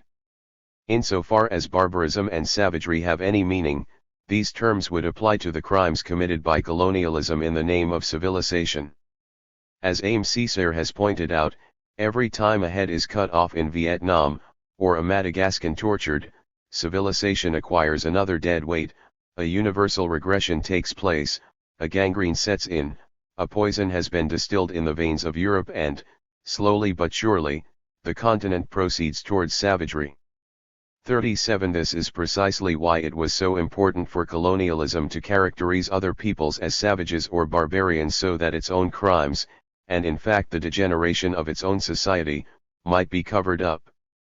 In the same way as phrenology was used as a pseudo-scientific gloss for prejudices about black people's thought processes, so it was important in the evolution of racism in the 19th century for the terms barbarism and savagery to be given a supposedly scientific content, and this was to be an important task of the science of anthropology. A key figure in this process was the American anthropologist Lewis H. Morgan. It is worth pausing briefly to consider Morgan's work, given its importance for the subsequent argument of Friedrich Engels, which we will consider in a moment. Morgan elaborated a whole scheme of world history taking as its point of reference the development through Greco-Roman society to contemporary capitalism. Running through this is a theme which was to play a key role in justifying genocide, the Aryan race myth. Once again, it is highly significant that Morgan stood firmly in the progressive camp, in that he upheld the essential unity of humanity. Indeed, the last section of his book Ancient Society, where he systematizes his theory, is subtitled Unity of Origin of Mankind. But, interestingly enough, he twists this in a way which, as with Darwin, is perfectly compatible with genocide. Summarizing arguments developed earlier in his book 38, he states, in strictness but 2 families, the Semitic and the Aryan, accomplished the work, i.e. the attainment of civilization through unassisted self-development. The Aryan family represents the central stream of human progress, because it produced the highest type of mankind, and because it has proved its intrinsic superiority by gradually assuming the control of the earth. 39. In this way the new discipline of anthropology adds its weight to phrenology and other racial sciences in bolstering the scientific credentials of the colonialists. The key argument is, as Peirce so well expressed it, that in the savage and his destiny there was manifest all that they had long grown away from and still had to overcome. 40. We can grasp the logic of this if we understand that, for Morgan, the thing which expresses and embodies the unity of mankind is precisely a historical continuum of which the point of reference and the culmination is the achievement of European civilization. The act of assuming control of the earth by the Aryan family is the highest achievement of human existence, and all savages and barbarians are merely signposts on this route. But some people are still left behind at these preliminary stages, so what is to be their fate? Obviously, they either assimilate into the advanced culture, or die. They are not really people in a living sense, but merely objects, symbols. 41 And because they do not have their own historic logic, their future exists elsewhere, it has overtaken them. Not that the surviving savages are useless. On the contrary, according to Morgan, they can serve a useful role as material for study. Referring to the Native Americans as having been discovered and to their culture as fossil remains buried in the earth, Morgan argues with some urgency that the ethnic life of the Indian tribes is declining under the influence of American civilization. The point for Morgan is not to condemn the extermination of these peoples or their cultures by American civilization. Indeed, it is historically necessary and laudable. But before this happens, these circumstances appeal strongly to Americans to enter this rich field and gather its abundant harvest. 42. In other words, by another of the obscene ironies of colonialism, the oppressed peoples, before lying down to die, are expected to submit to having their cultures dissected from an external, Eurocentric viewpoint, and thus provide evidence and building material in support of the master race sense of its own mission, which includes their destruction. They can thus flatter themselves with having contributed to building the ideological superstructure which consigns them to oblivion. This unilinear mechanical concept of social progress is the essential thing which turns the unity of mankind argument into something objectively reactionary. It is not difficult to see how such an ethnocentric, mechanistic concept of social progress can crop up in a left guise. Having led the progress through barbarism to civilization and on to capitalism, the Aryans can now bring the world to a yet more progressive social system, using the resources they have plundered to create an era of equality and plenty. Morgan, in his left-leaning conclusion, expresses this kind of reasoning quite explicitly, but it is at least implicitly present in very wide areas of the left movement. Colonialism's fear of the oppressed, death's head and no surrender. A constant feature in the history of colonialism/imperialism, and hence a constant influence upon its distorted ideological superstructure, has been resistance. Colonial ideology always sought ways of minimizing this resistance, presenting it as hopeless or using it to prove that the natives were essentially unruly and therefore in need of discipline. Strategies to deal with colonial resistance have varied at different periods. At first sight we might think that the main strategic shift has moved in the direction of evolving more sophisticated, indirect, and multilateral forms of dominance. But although there is some truth in this, the sense of a unilinear development should not be exaggerated. The 21st century now reveals extremely crude and aggressive approaches coming back into vogue. Moreover, and this is what particularly concerns us here, the more seemingly modern, indirect forms of rule arose much earlier than is often assumed. If we survey the whole history of the Eurocentric world system, informal domination rather than the possession of formal colonies appears to be a predominant feature. In many areas, formal colonization was only a fairly brief, though important, episode in a long history of exploitation.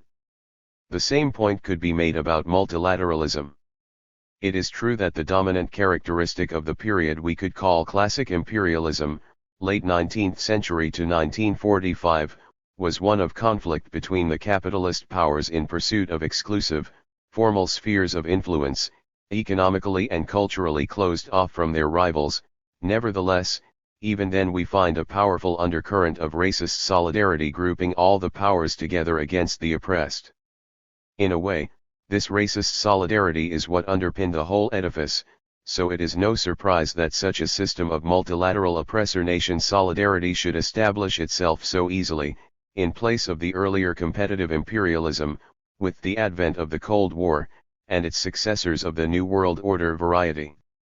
Such oppressor solidarity is essentially based on racism, therefore, the type of chauvinism which expresses it is far deeper than the secondary form of ideology which may be expressed, for example, in cultural stereotypes about the national characteristics of rival imperialist states. There is a potential confusion here which was to have devastating implications for the progressive camp. As we will see, the battles led by Lenin left the communist movement with a deep sense of the need to fight against chauvinism. Unfortunately, however, this focused overwhelmingly on the inter-imperialist form. While in the context of World War I and its aftermath there was a certain sense to this, it carried with it a severe danger of neglecting racism. After all, in Britain immediately after that war, when the populace were pretty disenchanted with jingoism, they nevertheless launched pogroms against black people. Complementary to the neglect of racist exploitation is the lack of attention to struggles against that exploitation, the failure to recognize and declare solidarity with grassroots anti-colonial resistance. At best, such resistance tended to be seen as something primitive and atavistic which needed to be muzzled by the civilized world. This makes nonsense of the entire problematic of history. After all, the driving force for most change is struggle. The cause of progress is alive because struggle never dies down. Even reactionary changes can be understood as the ruling order's response to struggle, for example its evolution of indirect or co-optive means of rule, often presented under the guise of progressive support for development. In fact, there is a strong argument that the ruling classes often understood the reality of resistance more perceptively than the socialists. They knew it only too well, which is why they invested so much in covering it up, in some sense hoping to exorcise the specter which resistance represented. This is clear inasmuch as, in the background of the period when race doctrines were evolving, a key issue of current affairs was the struggle of slaves in the Caribbean colony of San Domingo, Haiti, a struggle which eventually led to the formation of an independent African regime in the Western Hemisphere. The struggle in Haiti became an absolute obsession with many bourgeois ideologues. As we have already noted, the race doctrine is in many ways a product of fear of the retribution in store for the oppressor. After the revolution in Haiti broke out, a wave of horror and fear engulfed American slave owners. 43 We can now understand the duality of the response. If in some quarters there was a last-ditch defense of slavery, an alternative response was to accept the inevitability of its abolition and to combine this with a sharpening of the race doctrine.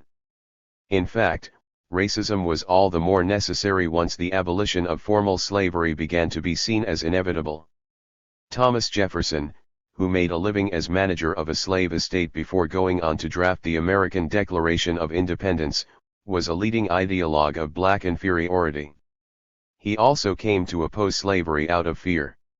He described San Domingo as the first chapter and wrote, "It is high time we should foresee the bloody scenes which our children certainly and possibly ourselves, south of the Potomac, have to wade through." 44.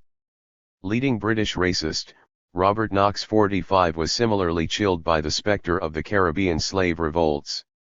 Precisely because of this fear he needed to deprive the non-white races of their history in order to avoid a precedent.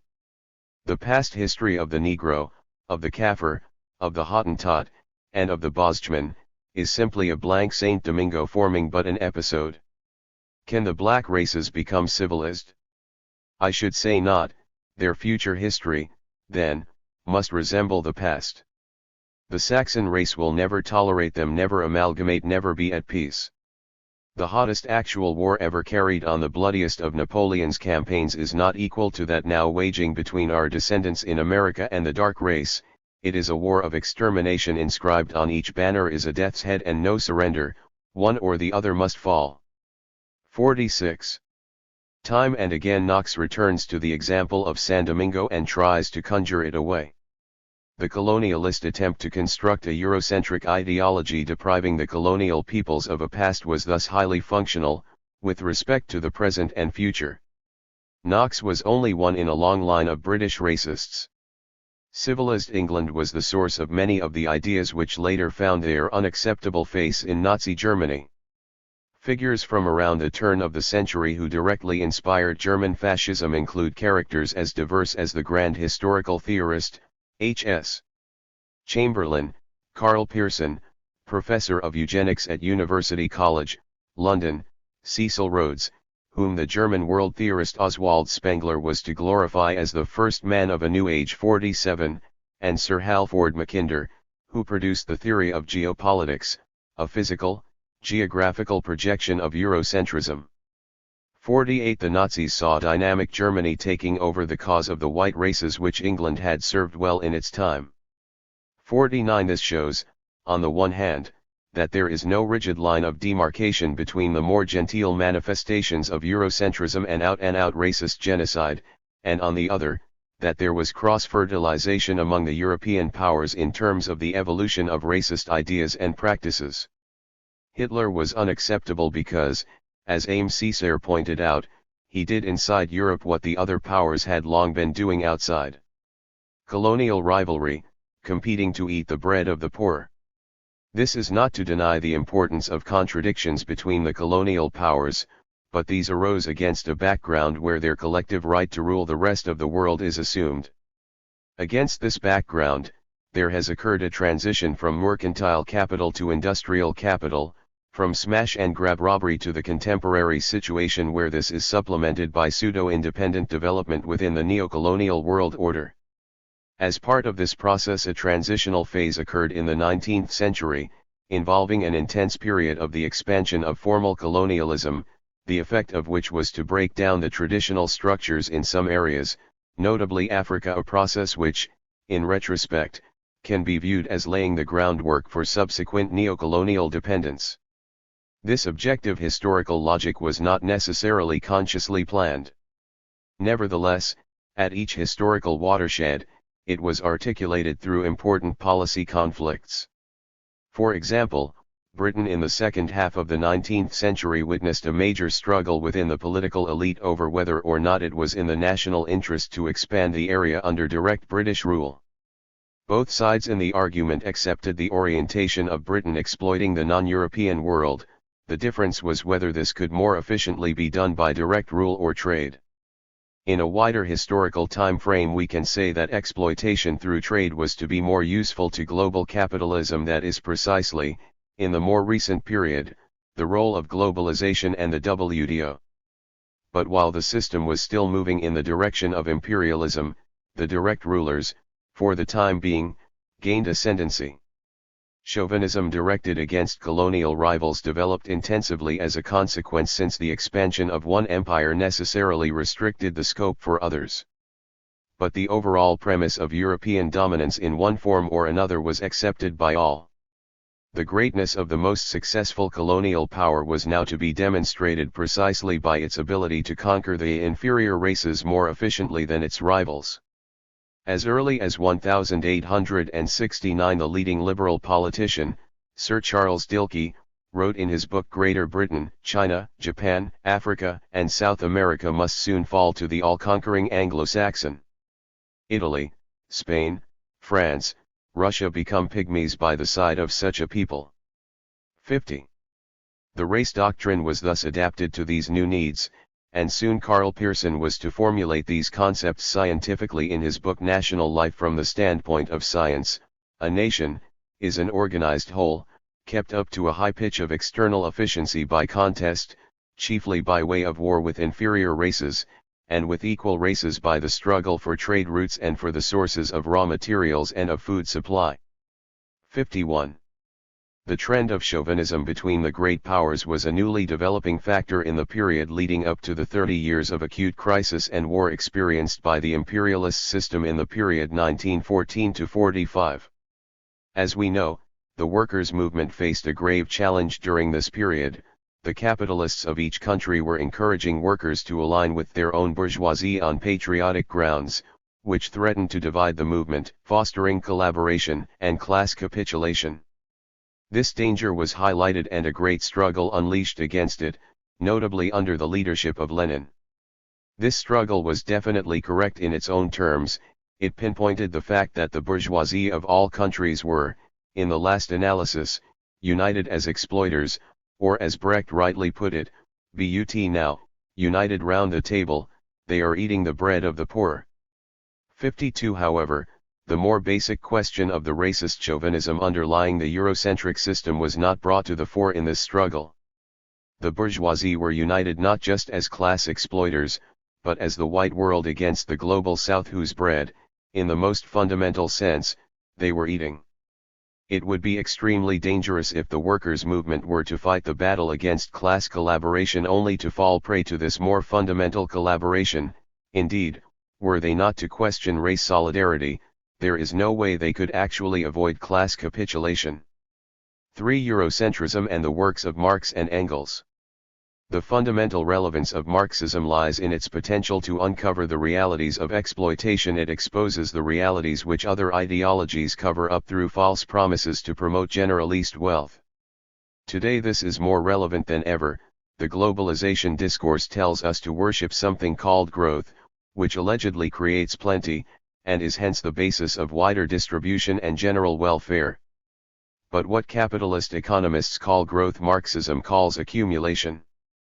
Accumulation means not just the expanded reproduction of capital, but also its concentration in a few hands. Poverty is therefore inevitably manufactured as a byproduct of wealth creation. The ruling order has every interest in preventing the working masses wising up to these realities.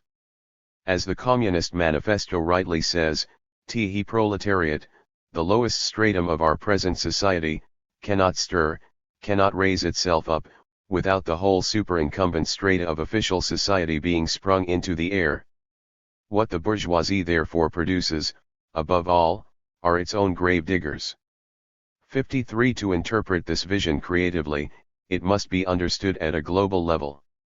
The lowest stratum of present global society is undoubtedly the marginalist, the superexploited, the peoples of color, the working masses of the South and those forced to migrate.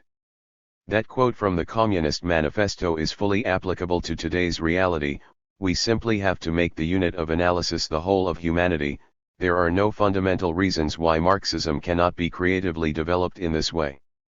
Tremendous achievements along these lines were, for example, made by the dependency theories of the 1970s. Samir Emin, in particular, correctly pointed out that the truth of Marx's thesis about pauperization, the manufacture of poverty as a byproduct of accumulation, is revealed in all its intensity only if one takes the north-south dimension into account. This transition is perfectly natural and logical, but this does not mean that, historically, it was straightforward or easy to realize.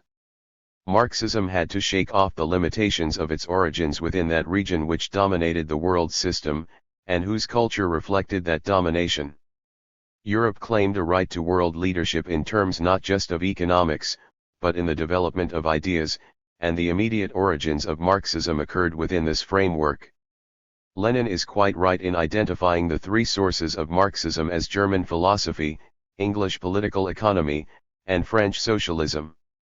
But the mistake which Lenin made, though, as we will see in detail later, he was able to a significant extent to overcome this error in his subsequent work, was to equate this European intellectual heritage with the high road of development of world civilization. 54. On the contrary, this origin carries with it a limitation which needs to be overcome so that the universalism of Marx's doctrine can be realized. Marx provided a general framework within which such limitations can be overcome. This is because of his mastery of dialectics, a method which helps us understand how each phase of apparent progress under capitalism only gives way to a different form of regression, and revolutionary ideologies must understand this whole process, and their own historical place within it. For example, the 18th century Enlightenment dismantled the obscurantist systems of feudalism, where religious ideas were manipulated to bolster class oppression, but only to replace this with mechanical materialism, a unilinear doctrine of progress which itself bolstered the rule of the bourgeoisie. As a weapon against mechanical materialism, Marx employed a remarkable discovery which he inherited from his predecessors in the German tradition, Hegel and Feuerbach, and himself developed in a brilliant way, dialectics. It shows that the reality of a thing is the contradiction within it, that development proceeds through the negation of the negation.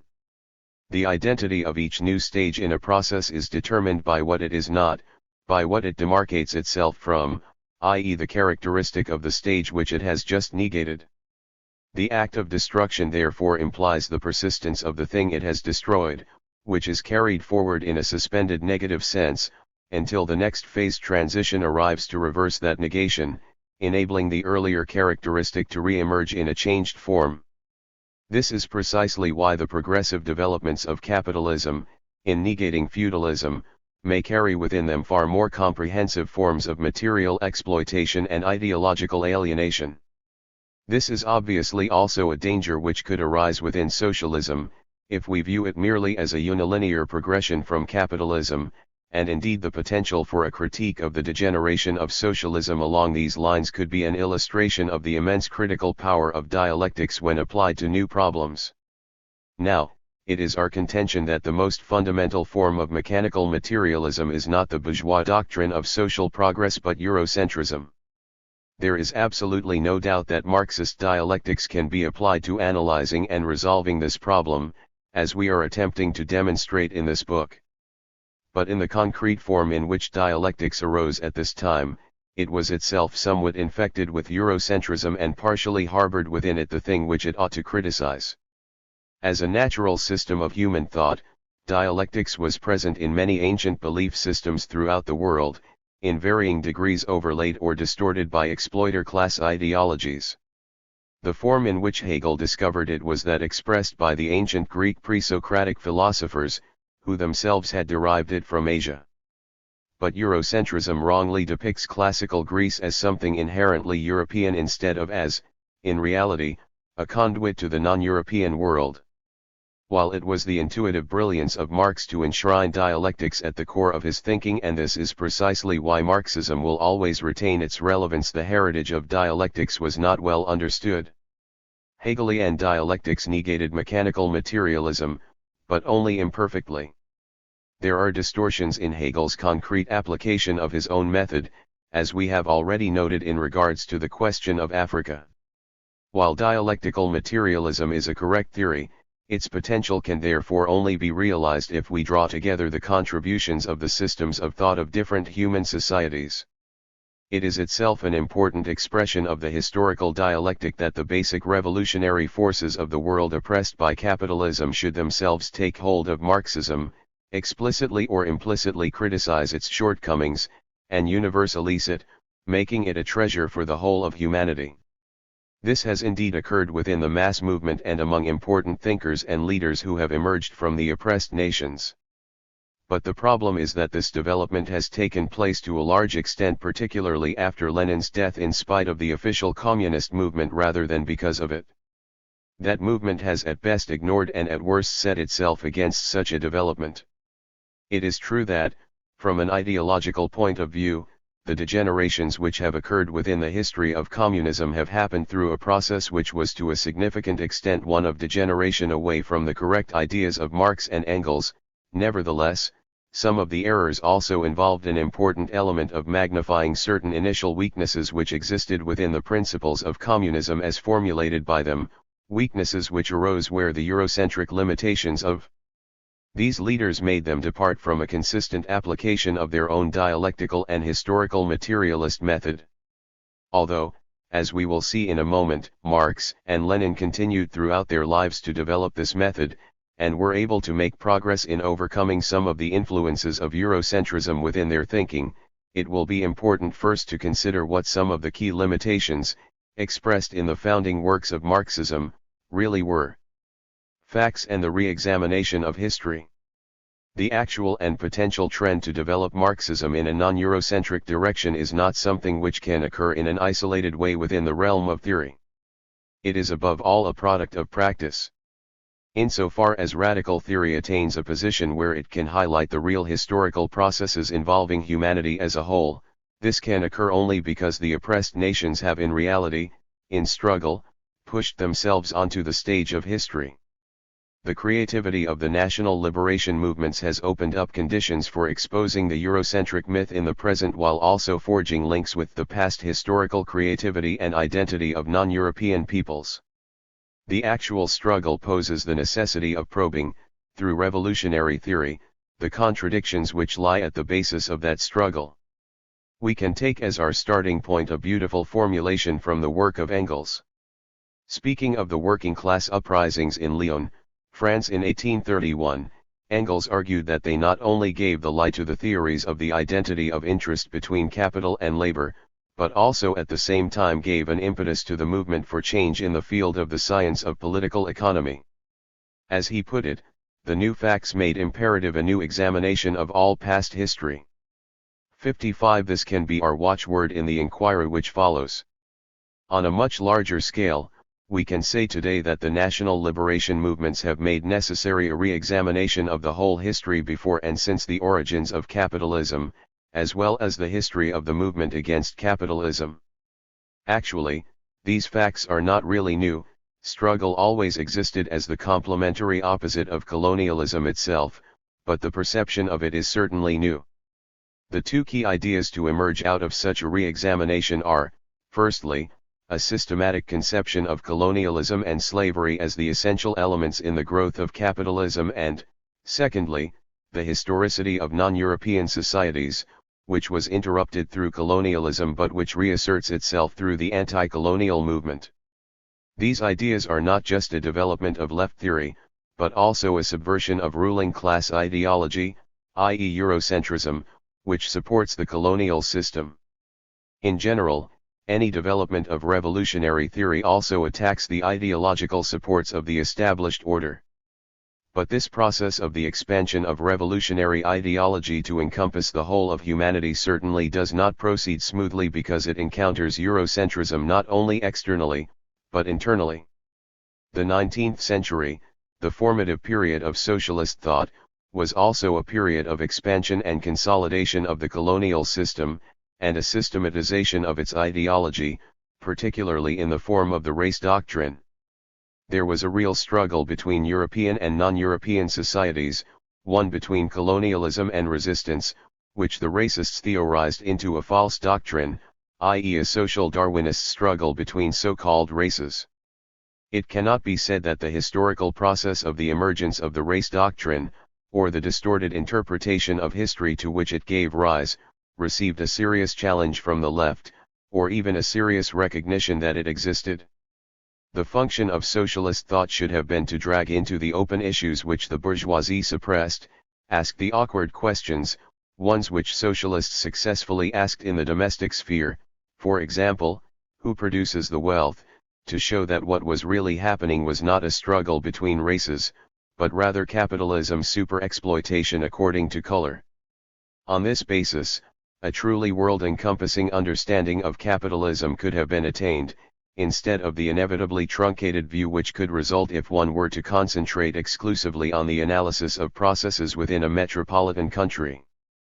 But because socialism failed to meet this challenge, and in fact more or less ignored it, the dominant system was able to retain a monopoly of the interpretation of the really existing conflicts between oppressor and oppressed nations, which they used to promote the race doctrine. Marx and Malthus. Marx failed to give effective leadership in meeting this challenge. In fact, surveying his body of work, one would hardly have the impression that it was contemporaneous with one of the most influential and pernicious developments in the history of ideology, the elaboration of the race doctrine. Among all the ideologues whose ideas were to be incorporated into the race doctrine, there was only a single one to whom Marx paid significant attention. This was the earlier writer Thomas Malthus, whose ideas about the competitive pressure of population upon scarce food resources predated the elaboration of scientific forms of racism, but were subsequently pressed into service to provide an important support for the survival of the fittest, social Darwinist line of reasoning. Marx's attacks on Malthus were therefore significant. But their theoretical basis was nevertheless quite confused. This will supply a useful point of departure for our argument. Marx criticized Malthus on the grounds that his view was ahistorical.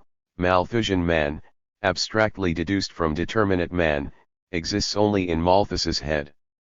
56. But this criticism in itself is by no means a step forward. In order to see why, we have to look at the relationship between Malthus and capitalism. The system needed Malthus because his argument that history is determined by population growth was a convenient way of distracting attention away from class struggle. Neo-Malthusian arguments keep popping up even now, with a similar purpose. This is precisely why Marx wanted to attack the theory, and within these limitations he was right to do so. However, the co-opting of Malthus into the service of capitalism was not without its own problems. Nostalgic for a stagnant vision of social order, his worldview is essentially static and pessimistic. He does not believe in a bright new future under any social system, even capitalism. Since for him all societies are static, there are no reasons for regarding non-European ones as inferior. From this standpoint, Malthus has no particular interest in arguing for a civilizing or progressive mission for Europe. He thus argued against colonization. Despite the ignorance of his writings on Africa, he recognizes the existence of Negro nations, 57, and in connection with Mexico and Peru he even writes, "We cannot read the accounts of these countries without feeling strongly that the race destroyed was, in moral worth as well as in numbers, superior to the race of their destroyers." 58. As a staunch conservative, Malthus opposed the ideas of progress put forward in the 18th century Enlightenment. However, the latter, insofar as its conception of progress was mechanical rather than dialectical, actually held within it the seeds of a vulgar evolutionism which could easily be pushed in the direction of pseudo-scientific forms of racism, as we already saw in the work of Morgan, for example. Simply to introduce historically determinate man in place of Malthusian man could open the way to the historical determination of other societies as primitive in contrast to progressive Europe. One cannot therefore say that Marx's lines of demarcation with Malthus were correctly drawn. In furthering our understanding of the progressive potential and practical limitations of Marx's position, let's consider more closely the question of historically determinate man. Another key figure whom Marx criticized for talking about an abstract individual rather than an active, practical, social being, was Ludwig Feuerbach. In itself, Marx's critique was an important achievement, and the passage we have already quoted from his theses on Feuerbach provides a sound basis for a historical materialist critique of Eurocentrism. Feuerbach correctly saw that ideologies reflect the alienation of the human from her/his essence as species being, but, whereas Feuerbach thought this alienation could be overcome at the level of consciousness, 59, for Marx alienation in the realm of consciousness is only a reflection of self. Contradiction in the secular basis, the material world, and this must be resolved through revolutionary practice. But Marx's line of argument, though correct in principle, contains a hidden trapdoor through which Eurocentrism could enter. Feuerbach's abstraction and lack of historical specificity leads him to relate to the whole of humanity as a species, and to reject divisions. Thus he affirms, "It is only since the power of faith has been supplanted by the power of natural unity of mankind, the power of reason, of humanity, that truth has been seen in polytheism, in idolatry generally." 60. This point of view is on the one hand extremely progressive, yet on the other insufficient. The progressive aspect is that it can lead us towards a perception that all peoples of the world have their own historical validity and, through their cultures, express different facets of a common human striving to come to terms with the natural world in the course of production and life in general, facets of a mutually enriching human endeavor. At the same time, there are valid criticisms which can be made, but perhaps not the ones which Marx and Engels did make. Engels in his book Ludwig Feuerbach and the End of Classical German Philosophy simply refuted the above argument by Feuerbach by saying that people think differently according to class. 61. This is a really weak riposte. In the spirit of Marx's theory of alienation we can outline a stronger critique. It is pointless merely, as a sentimental pious wish, to affirm the unity of the human race unless we also recognize the actual history and present experience of racist oppression which underlies the ideology of racism and take steps to resolve this material cleavage of society in practice. This position, which follows logically from Marx's premises, subsequently found expression in sections of the Black Liberation Movement, for example the Black Consciousness Movement of Azania, South Africa. But Eurocentrism prevented Marx himself from following his premises to this logical conclusion. If one tries to overcome Feuerbach's abstractness by bringing into play a conception of concrete, historically determinate reality which is narrowly Eurocentric, it is perfectly possible to arrive at conclusions which are worse than Feuerbach's. Thus Marx could describe the Hindu religion as a brutalizing worship of nature, exhibiting its degradation in the fact that man, the sovereign of nature, fell down on his knees in adoration of Hanuman, the monkey, and Sabala the cow. 62. This is surely a step backwards from Feuerbach's affirmation of respect for traditional belief systems. It is our argument that the highest form of alienation of mankind from our basic humanity is that created by colonialism, the slave trade and imperialism, and the racist Eurocentric ideology with which these interact. This is the main issue in the capitalist era rather than religious alienation. Naturally, oppressed people will assert their resistance by affirming their historic culture, of which an important component is their belief systems. If religious movements sometimes take fundamentalist forms, this is to a significant extent because the left has failed to come to grips with alienation in a comprehensive way. Perhaps Marx's failure to do justice to his brilliant concept of alienation in his later works can be ascribed to his inability to understand the direction in which it needed to be developed, to understand humanity and the reality of oppression in a broad enough way. Unless the real divisions engendered by colonization are taken seriously, and struggled against in practice, there is no possibility of building a revolutionary unity among all working people. Racism could even be strengthened if you were to stop short at saying that people think differently in different modes of production. Marx on Colonialism 63. This takes us to one of the most important issues within Marxist theory, the question of the correct attitude to take in regards to the breakup of traditional systems by capitalism. Capitalist society began with an internal act of the overthrow of tradition, an act of plunder and violence within its own frontiers.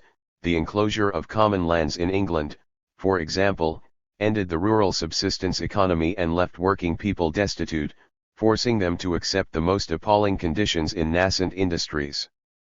But it also, more or less at the same time, did something similar internationally, through colonialism and the slave trade. These were not simply acts of exploitation but, more fundamentally, put an end to whole modes of production. The plunder and violence in the international form of destruction were even worse than in the domestic. How are we to assess these processes historically? The violence and atrocities of these origins was indeed recognized in Marx's work. In Capital, he described capital coming onto the historical stage dripping with blood from the slave trade, the colonization of India, etc. But on its own, this recognition is insufficient for three general reasons. First of all, the material contribution of such destruction to capitalism itself is here considered essentially primitive. Primitive accumulation is the initial injection of value which supposedly enables subsequent circuits of accumulation to be self-sustaining. This leads directly to the second weakness. We might, in the above argument, think that capitalism has somehow developed or progressed beyond its bloody past, becoming more urbane and civilized. Such an assumption would be nonsense in terms of the reality we see around us today. Capitalism doesn't just enter the stage of history dripping in blood from international plunder, it needs to be drenched in fresh blood all the time. Thirdly, and this is the most problematic aspect of all, Marx's formulation could be consistent with seeing the destruction as somehow progressive. Although conducted in a bloody way and from the basest motives, it might still have been historically necessary, for example in removing the stagnancy, narrowness, and fragmentation of traditional village life. This latter is the bourgeois modernist perspective, and we have to think carefully about where it may have crept into Marx's thinking. The linear approach would say that old socio-economic systems should be, or at least inevitably will be, swept away, making room for capitalism, which would eventually in turn give way to socialism. We must seriously understand how wrong this approach really is. If anything, the experience of the 21st century suggests that the further capitalism develops, the more bloody it becomes. It is true that today's system falls within the era of imperialism, a degenerate form of capitalism, as expressed in its military-political superstructure and parasitism. Nevertheless, it would be nonsense to say, in the beginning we have a bloody primitive form and at the end a bloody decadent form, because that would neglect precisely the thing which links these two together into a single continuum, the act of accumulation itself.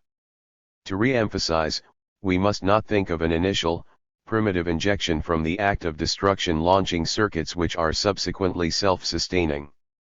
One of the most remarkable contributions in critiquing this notion was made around the beginning of the 20th century by the great revolutionary Rosa Luxemburg, whose ideas were misunderstood and marginalized within the subsequent official communist movement. She considered the breakup of traditional systems as intrinsic to the continuing process of capital accumulation. Overseas, capital begins with the subjugation and destruction of traditional communities, the world historical act of the birth of capital, since then the constant epiphenomenon of accumulation. 64 The extraordinary commodification of everything in the post-1980 form of global capitalism, structural adjustment, privatization, the commodification of every aspect of culture and leisure and even of life itself, surely confirms this prediction. Luxemburg's contribution is an example of how a creative application of the Marxist dialectical method can yield powerful analytical tools. Of course, linear thinking is incompatible with Marx's method, but, in combating it, Marx himself had at least one hand tied behind his back. He rebelled against the limitations, but incompletely. This is the process we must now trace. Before we consider the approach to populist traditional societies, it will be very interesting to explore a still more fundamental concept in bourgeois colonial thought, the image of so-called virgin land, land which was supposedly unoccupied. In reality, humanity being so adaptable, populations and cultures existed virtually everywhere in the pre-colonial period, so the virgin lands idea was, besides its sexist and macho implications, a total myth, but a convenient one. Marx fell into this trap more than once. In fact, in the case of settler colonies where the colonialists wanted to wipe the indigenous people off the map and replace them, Marx was prepared to write them out of history at the stroke of a pen. In the address to Abraham Lincoln which he wrote on behalf of the International Working Men's Association during the American Civil War, Marx in no way questions the right of white settler colonists to exploit the virgin soil of America. He simply objects to the use of slave labor in so doing. 65 Moreover, it is extremely interesting that Capital Volume I, which is in a way the linchpin of the whole of Marx's work, actually concludes with a discussion of colonization, but one which is conducted in a very strange and distorted way. Marx addresses the issue entirely at a level of contradictions between the metropolitan bourgeoisie on the one hand, and European settlers on the other. And in this passage, Marx again returns to the virgin soil theme, stipulating that it is a question of true colonies, of a virgin soil colonized by free emigrants. 66. This position virtually aligns itself with a key colonial myth, one which generated, for example, the Afrikaner notion that southern Africa was empty when colonists arrived. There were in reality practically no instances of colonization which did not involve the dispossession of a people who had made that particular portion of the natural world their own, nurturing it through a society and culture which developed in harmony with its characteristics, and if it is true that in some areas the population was sparse, this only reflects the fact that populations, by their very existence in harsh conditions, had provided valuable experience for humanity in the sustainable management of marginal lands. In the post-capitalist era, and in that of the anti-imperialist movement which precedes it, the world's people will need to be conscious of the environment and draw on the whole of this vocabulary, the range of responses which have been hitherto evolved. The above argument is interesting because it addresses some of the most profound elements of colonial thinking, upon which the whole of the edifice is constructed. Bearing this basis in mind, let's now consider the issue of territories which could not be considered virgin, i.e. those where there was already a civilization long before colonialism, like India. In cases like this, Marx had a strong tendency to view the destruction of their traditional economy as something progressive. This comes across clearly, for example, in his piece The British Rule in India. While Marx and Engels constantly condemned the atrocities of colonialism, at the same time they took pride in proving they were not soppy liberals, by hard-headedly praising the centralization of the market which was objectively brought about by these regrettable means. Thus Marx writes, I have continued this hidden warfare in a first article on India, i.e. the British rule in India, in which the destruction of the native industry by England is described as revolutionary. This will be very shocking to them. As for the rest, the whole rule of Britain in India was swinish, and is to this day. 67. Now in fact, notions of the backwardness, isolation, and stagnancy of Indian traditional production were just as much a myth as that of the Americas being virgin land. They are nothing more than an aspect of the ideology which reflects the needs of European industry. Thus a bourgeois economist, Henry Fawcett, who was known as a friend of the Indians and, like Marx, vigorously condemned the atrocious methods of colonization, nevertheless argued that the breakup of communities was indispensable for the development of cash crop production, which was of course in India's best interests. A village community virtually isolated from the rest of India cannot now raise that produce for which their land is best adapted, but must cultivate it with a view of supplying themselves with the first necessities of life. Manchester would, no doubt, annually purchase off India many £1,000,000 worth of cotton. 68. Here the link with economic interests is fairly transparent, but this ideological position gave rise to a whole way of seeing the Indian situation.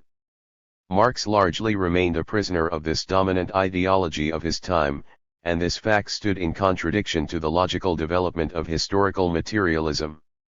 In the case of Ireland, in contrast, Marx and Engels were able to make a theoretical breakthrough in understanding the fact that the colonial imposition of capitalism is not in any sense a step forward. Quite the contrary, Ireland has been stunted in her development by the English invasion and thrown centuries back. 69. This is an extremely important statement, which supplies a template which could be applied to the colonial situation in general. But this is just what Marx himself mostly didn't do. Stages theory of history. The unilinear bourgeois view of history sees advanced capitalist society as the summation of everything worth preserving in earlier phases of development, and at the same time a vantage point from which they can be appraised, as for example in the stages theory of the avowed apologist for U.S. imperialism, W.W. Rostow. 70. Around the declining phase of the Soviet order, one East European writer gave an excellent critique of Rostow, which in fact has a much wider applicability. He critically characterizes the stages model thus.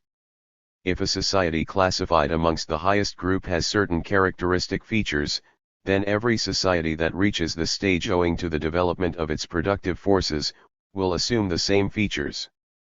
Moreover, in order to reach this stage, on the strength of its productive forces, it must develop these very characteristics. 71. The irony is that this critique would apply just as much to the then prevalent Soviet view as it would to the American. The Soviets, too, viewed their so-called socialist society as the point of reference for every pre-existing phase. So by what process did the Soviet Union come to develop a view so close to that of capitalism? To begin with, it is very important to state that the Marxist concept of modes of production is in principle not the same as the bourgeois doctrine of progress and modernization. For example, in its true dialectical form, Marxism recognizes, as we will see in a moment, that advanced socialism can build itself directly on certain aspects of traditional social networks, without the latter having first to be destroyed by capitalism. But without doubt, the concept of modes of production has shown itself open to the risk of being infiltrated by the dominant, linear, and deterministic views characteristic of capitalism's perspective on progress. As early as the 1920s and 1930s, Soviet theory had developed a very questionable model of a rigid succession of modes of production: primitive communism, slavery, feudalism, capitalism, socialism, which is not only dogmatic in comparison with Marx's own view, but also imposes a Eurocentric straitjacket on other societies. For example, feudalism was very characteristic of Europe, but its features are not necessarily reproduced elsewhere. If capitalism claimed to be a superior vantage point from which to judge all previous forms of society, then any definition of socialism built upon a Eurocentric, unilinear notion of development could be expected logically to make a similar claim. Such a perspective is wholly foreign to historical materialism. It finds, nevertheless, a certain basis in some of Marx's writings when he himself departed from the correct premises of his own philosophy. An example is the following. The categories which express the relations of this bourgeois, i.e. European society, and make possible the understanding of its structures permit us at the same time to grasp the structure and production relations of all past societies, on the ruins and with the elements of which it built itself up. 72. This is too simplistic. In reality, global capitalism has not incorporated within its structures the things which it destroys in traditional societies, the essential strivings of humanity for self-realization, the spiritual dimension, the unity with nature. Those things are still present within the characteristics of the era as a whole, defined in the sense of its essential contradictions, but are mainly embodied in the liberation movements which oppose capitalism, not in capitalism itself. Of course, in the spirit of the negation, what capitalism negates it also, in a sense, carries forward, sublates in Hegel's terminology, but only as its own opposite. Morgan and the origins of the family. On the question of dubious theories of historical stages, we have already mentioned the uncomfortable implications of Lewis Morgan's historicism in contributing to the justification of genocide. It will now be necessary for us to analyze Marx and Engels' attitude to Morgan. Marx and Engels were both extremely interested in, and excited by, Morgan's work. This is partly explicable by his stance as a social radical. He held that capitalism had in some sense messed things up, and understood that there was something worthwhile in traditional society, in this case, Native American, which could be restored when capitalism was itself negated in favor of a better system. That looks like beautiful dialectics only. Unfortunately, it doesn't compensate for the racist elements in Morgan's thought. The last thing on Morgan's mind would be to say that Native American resistance movements are conveying the cause of progress. They would indeed be reactionary if they held up the unilinear progress, which must go through capitalism, and then beyond it. Indeed, he believed that social progress, through capitalism and beyond, was being propelled by a superior people, the so-called Aryans. It is relevant to note that the Aryan race myth was subsequently developed by German Nazis who likewise claimed to transcend capitalism and restore the harmony of the tribe. Such an interpenetration between supposedly progressive and ultra-reactionary ideas is, and remains, complex, and we can use the Marxist method to guide us through this minefield, both in studying problems of historical analysis, and in formulating a political response to today's challenges, when issues are in many ways similar. Marx and Engels could have done so, but, owing to their Eurocentric limitations, often failed. After Marx's death, Engels built upon the extensive discussions he had been holding with Marx about Morgan's work, as a central element in his important book The Origins of the Family, Private Property, and the State. This book of Engels presents quite a paradoxical character. At one level, in a remarkable contribution to human thought, he proposed, decades ahead of its time, a vision of social history built essentially on the exploitation of women. This illustrates the potential of Marxism to encompass forms of super-exploitation not entirely determined by class. From this aspect, the book is a showcase for the theory's creativity. But this only casts into sharper relief Engels' serious shortcomings, most notably in his failure to extend this brilliant paradigm of not fully class-based super-exploitation to peoples of color. In fact, the final section of this work presents itself as an extraordinary exercise in denial. As a focal point, in summing up his own argument and pointing the way to the future, Engels chooses to quote in conclusion, Morgan's verdict on civilization. He thus groups together Morgan's statements from his own concluding section, making prophecies about how society will rise above private property and institute a new era of democracy, brotherhood, and equality. 73. Apparently the normative vision of communism is here given a scientific basis. But if one compares the passage as it appears in The Origins of the Family to Morgan's original, it is clear that Engels has merely censored out those parts where Morgan gives vent to the Aryan myth, but without critiquing them. It is impossible not to conclude that Marx and Engels were deliberately or subconsciously shutting their eyes to the reality which was going on all around them, i.e. the elaboration of what was to become the race doctrine. They were simply too embarrassed or insecure to apply their own method to what should probably have been its most important task. Ideas which see history as a conflict between races, or families in Morgan's terminology, cannot be defeated by ignoring them or pretending they don't exist. While totally false, such ideas don't come from nowhere. This reflects in a distorted and wrong way the reality that capitalism has engendered a conflict between societies and nations in which the colonial peoples suffer racist oppression. This contradiction has to be faced up to squarely, rather than leaving the terrain to the racists. During struggle against nature. So were Marx and Engels so naive as to be misled by Morgan's socialist pretensions? That would be quite strange. They above all were experienced and sharp in detecting reaction dressed up as progress. Didn't Engels rightly say that they had fought harder all one's life long against self-styled socialists than against anyone else? 74 But the fact is, as far as the colonial question is concerned, the lines of demarcation for this fight were not well drawn. To illustrate this further, let's consider a case where Engels did polemicize against a self-styled socialist, his book Anti-Düring. Eugen Düring was a German writer whose weird ideas, masquerading as socialism, were confusing the workers' movement at the time. Engels wanted to write a systematic presentation of the fundamental principles of Marxism in a lively way, and conceived the idea, since critique is often a good form of exposition, to do this by taking Düring as negative teaching material. Now, Düring was a bombastic egomaniac which made him an easy target. But there is something else as well: he was a leading racist. What could be more convenient than to take him as negative teaching material on this issue too? But this is just what Engels fails to do. Such was his denial that even after Düring had published a book entirely devoted to propagating racism, 75-1, which is considered by many as the direct precursor of Hitlerite antisemitism and National Socialism, Engels saw fit to protest against the despicable injustice of the University of Berlin in sacking him. 76 Engels' book therefore in no way addresses the issue of racism.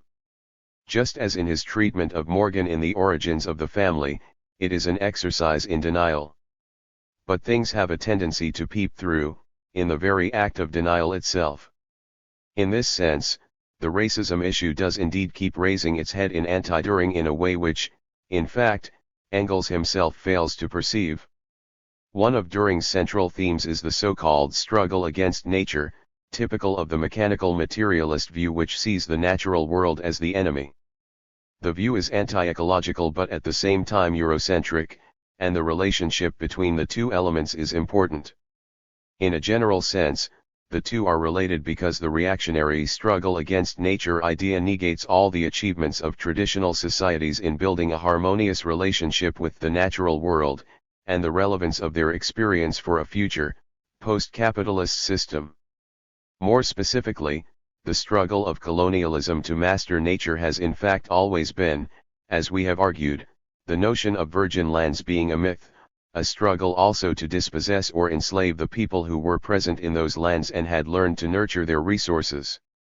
These are errors which the dialectical perspective of Marxism is in principle ideally placed to criticize, but this is a task which Engels wholly fails to address. Düring's choice of image to express his theme is a very interesting one, once again, the story of Robinson Crusoe. As we showed earlier, Crusoe is in essence a colonial myth, showing how the superior intelligence of a man bred in the European environment allows him to tame and bend to his will both the savage environment of the tropics, and also the savage, the native, himself.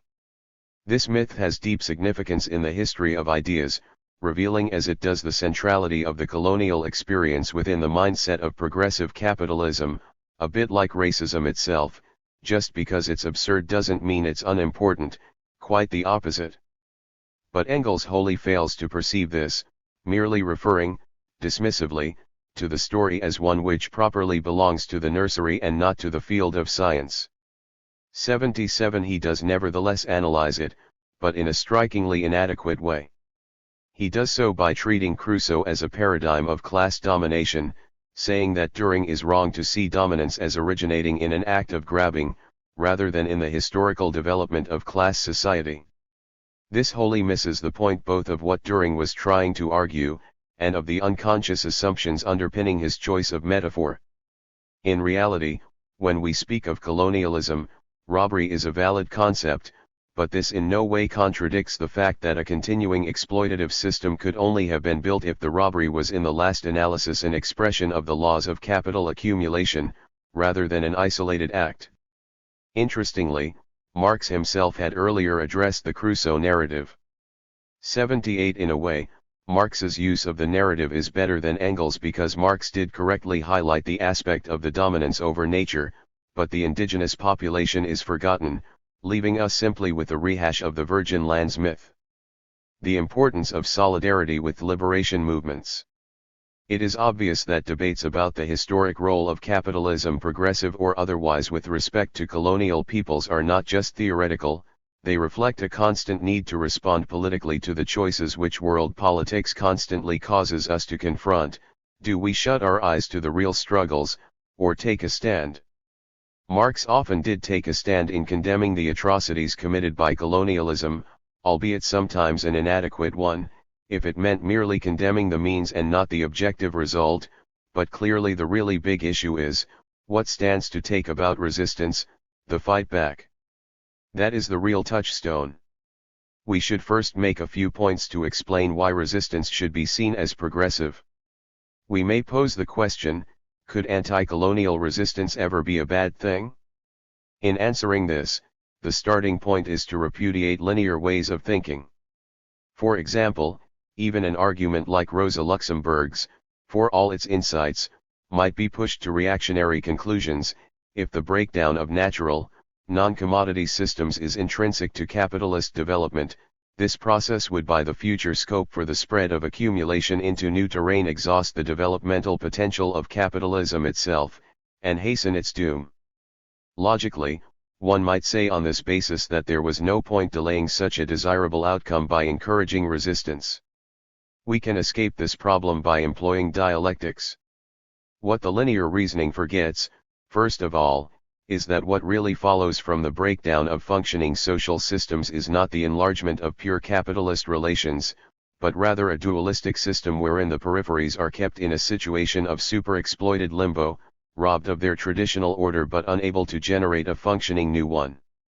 This issue was eventually explained by the dependency theory of the 1970s. And, secondly, linear reasoning ignores that the resistance movement, which may be partly a defense of the communal aspect of non-capitalist society, is what actually creates the experimentation for a new social order. For both these reasons, national struggles remain progressive throughout the different stages of capitalism. In the modernization myth, capitalism offers a benign embrace within which all peoples can find their place. Whenever eurocentrism distances itself from an exclusionist form of racism, according to which subject peoples are uncivilizable because they are designated as genetically inferior, it inevitably falls into assimilationism. Today's globalization discourse is merely the latest expression. In fact, even if we take assimilationism at face value, it is reactionary and absurd. It would lead straight to homogenization, to an abolition of the variety of responses to the natural environment acquired within different national and local cultures, a diversity essential to provide humanity with a wide vocabulary of responses to possibly unforeseen problems. But of course, assimilation does not even bring a genuine homogenization. It is actually worse, it denies what might theoretically be the only good aspect of homogenization: equality. The reference point around which things are homogenized is always the culture of the oppressor, the denial of that of the oppressed. In response to assimilation homogenization, the liberation movements assert their own particularity, but this itself serves as the basis for a higher unity because the liberation movement is a global current synthesizing within itself the concrete richness of different cultures and thus creating a movement for the whole of humanity for the first time. In the pre-capitalist era, while there was constant cross-fertilization between different cultures, there was still no single current of human history. Capitalism negated the situation at the price of bringing about far more acute divisions, particularly racist exploitation, than were seen in any previous era. But the resistance this process produces, in the context of a single world system of production, creates the possibility of negating these divisions and moving to a new, more integrated stage in human history, sharing and universalizing the whole range of human responses to our environment. The idea that the capitalist era heralds a new epoch of progress is indisputably correct, but only in the sense that the revolutionary movements which negate capitalism, although in this very negation they can subsume, in a changed form, some things which have developed during the capitalist epoch, for example aspects of its technology, become the sole forces embodying this progressive potential. The deduction from the above argument is simple: solidarity with the liberation movements. The above is a theoretical response, but, in fact, radicals should also have a gut instinct telling them to applaud and declare solidarity with acts of resistance. So where did Marx and Engels stand on this crucial issue? A useful entry point is to consider the relationship between the condemnation of colonial atrocities and support for resistance. Mao Zedong formulated the relationship correctly: while we wholly condemn imperialist wars, we can nevertheless sense that they bring a progressive future closer, not of course by promoting some linear historical progression through stages of capitalism, but because of the creative force generated by the resistance to which they give rise. But Marx and Engels found it hard to push the reasoning to this conclusion. On the one hand, it is important to recognize that they did not stint in condemning massacres. Thus, on Algeria, Engels writes: "From the first occupation of Algeria by the French to the present time, the unhappy country has been the arena of unceasing bloodshed, rapine and violence. Each town, large and small, has been conquered in detail at an immense sacrifice of life. The Arab and Kabyle tribes, to whom independence is precious, and hatred of foreign domination a principle dearer than life itself, have been crushed and broken by the terrible razzias in which dwellings and property are burnt and destroyed, standing crops cut down, and the miserable wretches who remain massacred, or subjected to all the horrors of lust and brutality." 79. And, if anything, their condemnations of the British Army in India were even harsher. But, on the other hand, there was a certain tendency to distinguish between condemnation of the horrendous means employed in colonialist invasions or occupations, and somehow a more nuanced appraisal of the objective result. Even if we lay aside the complex dialectical reasoning, the gut instinct should surely show you this is wrong. If in every case the means seem to be atrocious, might we not suspect that the act itself is inherently atrocious? Somehow Marx and Engels mostly failed to make this deduction, which in turn makes it hard to come to a principled stance of support for the forces of opposition, the actual popular struggle as a thing in and for itself with its own intrinsic interests, justification, and creativity. A typical instance which demands closer study is Engels' article Details of the Attack on Lucknow, 1858. The article roundly condemns the British Army's plundering, violence, massacre, ironizes about their civilizing and humanizing progress through India, 80, but is at the same time full of superior and patronizing references to the Indians. Marx and Engels never wholly surmounted the view that colonialism, however regrettable for its atrocities, was still objectively a force for progress. They didn't recognize that the only progressive legacy of colonialism is the resistance against it. The potential for development outside Europe. The above issues are closely linked to the question of the developmental potential of non-European societies. Dialectics should teach one that everything is in constant change and flux. Such was the worldview of the pre-Socratic thinkers, based in ancient Greece but heavily influenced by Eastern thought, who passed on their dialectics to Hegel, and through Hegel, Marx. But somehow Marx and Engels had a strong tendency to look at non-European society and see stagnation. If this was the case, colonialism could presumably not lead to bloc development because there would be nothing to block. We can examine this problem by considering Marx's letter to Engels in June 14, 1853. The Moscow publication on colonialism, a collection of writings by Marx and Engels, carries extracts from this letter, among them the following passage addressing the question of the traditional Indian system of self-contained village communities. I do not think anyone could imagine a more solid foundation for a stagnant Asiatic despotism. And however much the English may have hibernicized the country, the breaking up of these stereotyped primitive forms was the sine qua non for Europeanization. The destruction of their archaic industry was necessary to deprive the villages of their self-supporting character. 81. This clearly implies that Europeanization is a good and necessary thing and is equated with progress. In fact, the editors of On Colonialism were a bit selective. They omitted another passage in the same letter, in which Marx makes this argument still more sharply. In this passage, Marx refers approvingly to a claim in a book by Carey, Slavery at Home and Abroad, to the effect that the main body of Negroes in Jamaica, etc., always consist of newly imported barbarians, as under English treatment the Negroes were not only unable to maintain their population but always 2/3 of the number annually imported lost their lives. The present generation of Negroes in America, on the other hand, is becoming a native product, more or less Yankeefied, English-speaking, etc., and therefore fit for emancipation. 82. This implies that the slaves must first accept brainwashing by European culture in order to be fit to be free, or rather to be freed, as objects. Here again, Europeanization is regarded as a virtue. It is rather reprehensible that Marx should support such an argument. It is also quite telling in relation to his response to the practical political choices of the day. If slaves in the USA had supposedly been Yankeefied in a nice way, where does this leave black people in the Caribbean, who were presumably still imbued with African cultures? As we have said, slave revolts in the Caribbean were among the most spectacular liberation struggles of the early capitalist period, and the bourgeoisie made no mistake about their significance. They were trembling with fear. More specifically, in 1856 Paul Bogle led a revolutionary uprising in Jamaica, and the British colonialists unleashed a barbaric reign of terror in attempting to suppress it.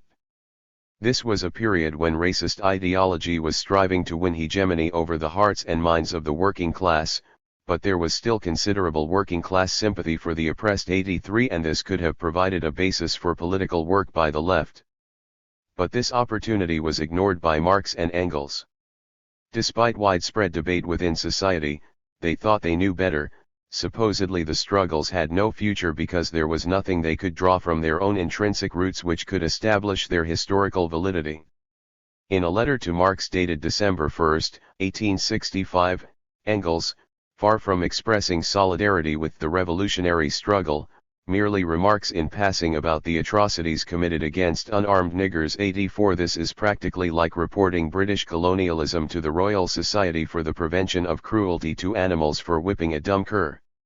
Yet these same Africans were the people who had proudly risen up and established liberated areas in the heart of Jamaica, among the first such areas in the history of the anti-colonial movement, which the British could never subdue by force of arms. In Haiti the slaves had established their own independent state, and their famous leaders won a grudging respect, even from the bourgeoisie, for their superb military and political skill. It is not just that these struggles were deserving of support in the sense that they required sympathy, rather that they were offering a lead. They were indicating the direction in which history was moving, or should move. And if that direction was not yet clear to the workers' movement in general, that is all the more reason for valuing the vanguard role of such liberation movements. In fact, they point in the direction of something which was to become an outstanding theme of the 20th century, people's war. It will be interesting to explore briefly the implications of this concept. Engels, building on a certain Germanic tradition, had a big interest in the history and technique of warfare. This could have opened up possibilities of great value to the communist movement. After all, so much of the international history of the imperialist era was to be driven by the clash between imperialist repression and popular resistance. The colonial era in which Engels was writing anticipated many of these issues, and it would have been precious had he left us with the outlines of a historical materialist theory of the evolution of people's war against the background of earlier military theory.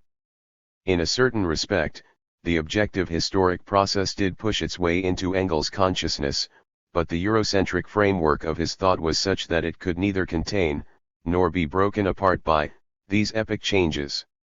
Therefore, his thinking often possesses a self-contradictory character that reflects the reality to some extent, but shrinks from drawing the required conclusions. Such contradictions are illustrated rather well in an article written earlier than Anti-Düring, called Persia-China. In short, instead of moralizing on the horrible atrocities of the Chinese, as the chivalrous English press does, we had better recognize this is a war pro eris et focis, a popular war for the maintenance of Chinese nationality, with all its overbearing prejudice, stupidity, learned ignorance, and pedantic barbarism if you like, but yet a popular war.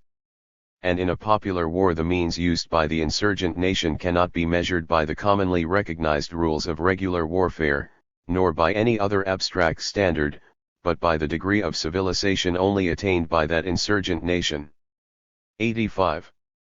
This passage unquestionably hints at a progressive potential, in particular a far-sighted perception of the concept of people's war and an affirmation of the right to struggle by any means necessary, but combined with a Eurocentric prejudice, it also demonstrates stupidity and learned ignorance regarding Chinese civilization. Thus, Engels assumes that the barbaric character of the war was determined by the limitations of Chinese society, not by the barbarism of the colonialist. There is a certain implication of mechanical materialism, if it is assumed that European society has progressed in such a manner as to leave that barbarism behind. The uneasy contradictoriness of such a position is such that it is hardly surprising that it was not sustainable. Engels resolved it by dropping one side of the contradiction. Unfortunately, it was the progressive side. Thus, returning again to Anti-Düring, Engels took the opportunity, as part of his plan to use that book as a kind of manual of Marxist theory, to produce what was meant to be an extensive historical materialist account of warfare, using all the research he had gleaned. 86. But in place of the dialectical tensions of the previous passage, he simply ditched his earlier and correct views about people's war and ignored the subject altogether. As Fanon has pointed out, the military chapter in that book is quite mechanical. 87. The reason is not hard to understand. In the case of white people waging the American War of Independence, people who were fighting the colonial power while at the same time were themselves colonizers waging genocidal war against the indigenous population as well as practicing slavery, Engels does recognize that subjective factors, they were fighting for their vital interests, 88 can prevail over superior objective military strength, one of the tenets of people's war, but he has nothing to say about the subjective factor in liberation wars in the wider colonial context, nor indeed about the powerful objective force unleashed by an oppressed society in revolt, however ground down this society may have appeared to be. This is another good illustration of the organic link between Eurocentrism and mechanical materialism. Marx and Engels did not fully realize that the more humanity is oppressed and denied, the more explosively it asserts itself. Again, this takes us back to the question of the historicity of non-European peoples. It should be noted that oppressed peoples should not in any case be obligated to demonstrate their historicity as a condition for the recognition of their humanity or human rights. But in any case, they do have a place within the time frame of human existence, linking the achievements of their cultural past with the future cause of revolution.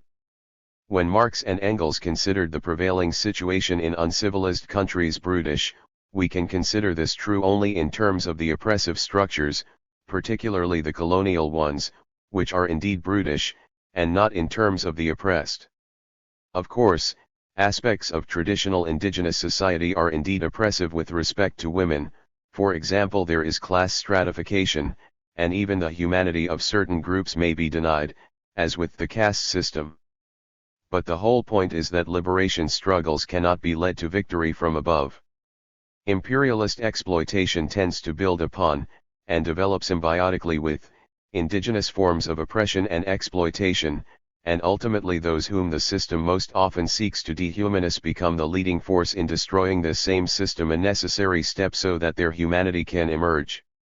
This will necessarily include settling accounts with the internal, oppressive, and dehumanizing elements within their own societies. It is a revolutionary paradox that liberation movements unleash the forces, especially women and the peasant masses, that were ground down even by the traditional system and, while these movements still necessarily retain a national character in order to fight the racial colonialist dominance of the North, in a larger sense they drive forward the contradiction between the irrepressible humanity of the most oppressed and the different systemic forms of oppression. Marx and Engels' subordination of the national question. In general, Marx and Engels' position on the national question was to subordinate it to the supposed interests of the proletariat. On the one hand, national movements were only valid if those nations could themselves produce a proletariat, and on the other hand they were supported only insofar as they concretely promoted the interests of the proletarian movement in the advanced countries.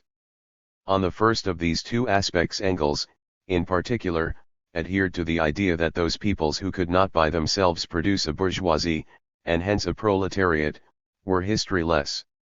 These relics of a nation mercilessly trampled underfoot in the course of history, as Hegel says, these residual fragments of peoples always become the fanatical standard-bearers of counter-revolution, and remain so until their complete extirpation or loss of their national character. 89.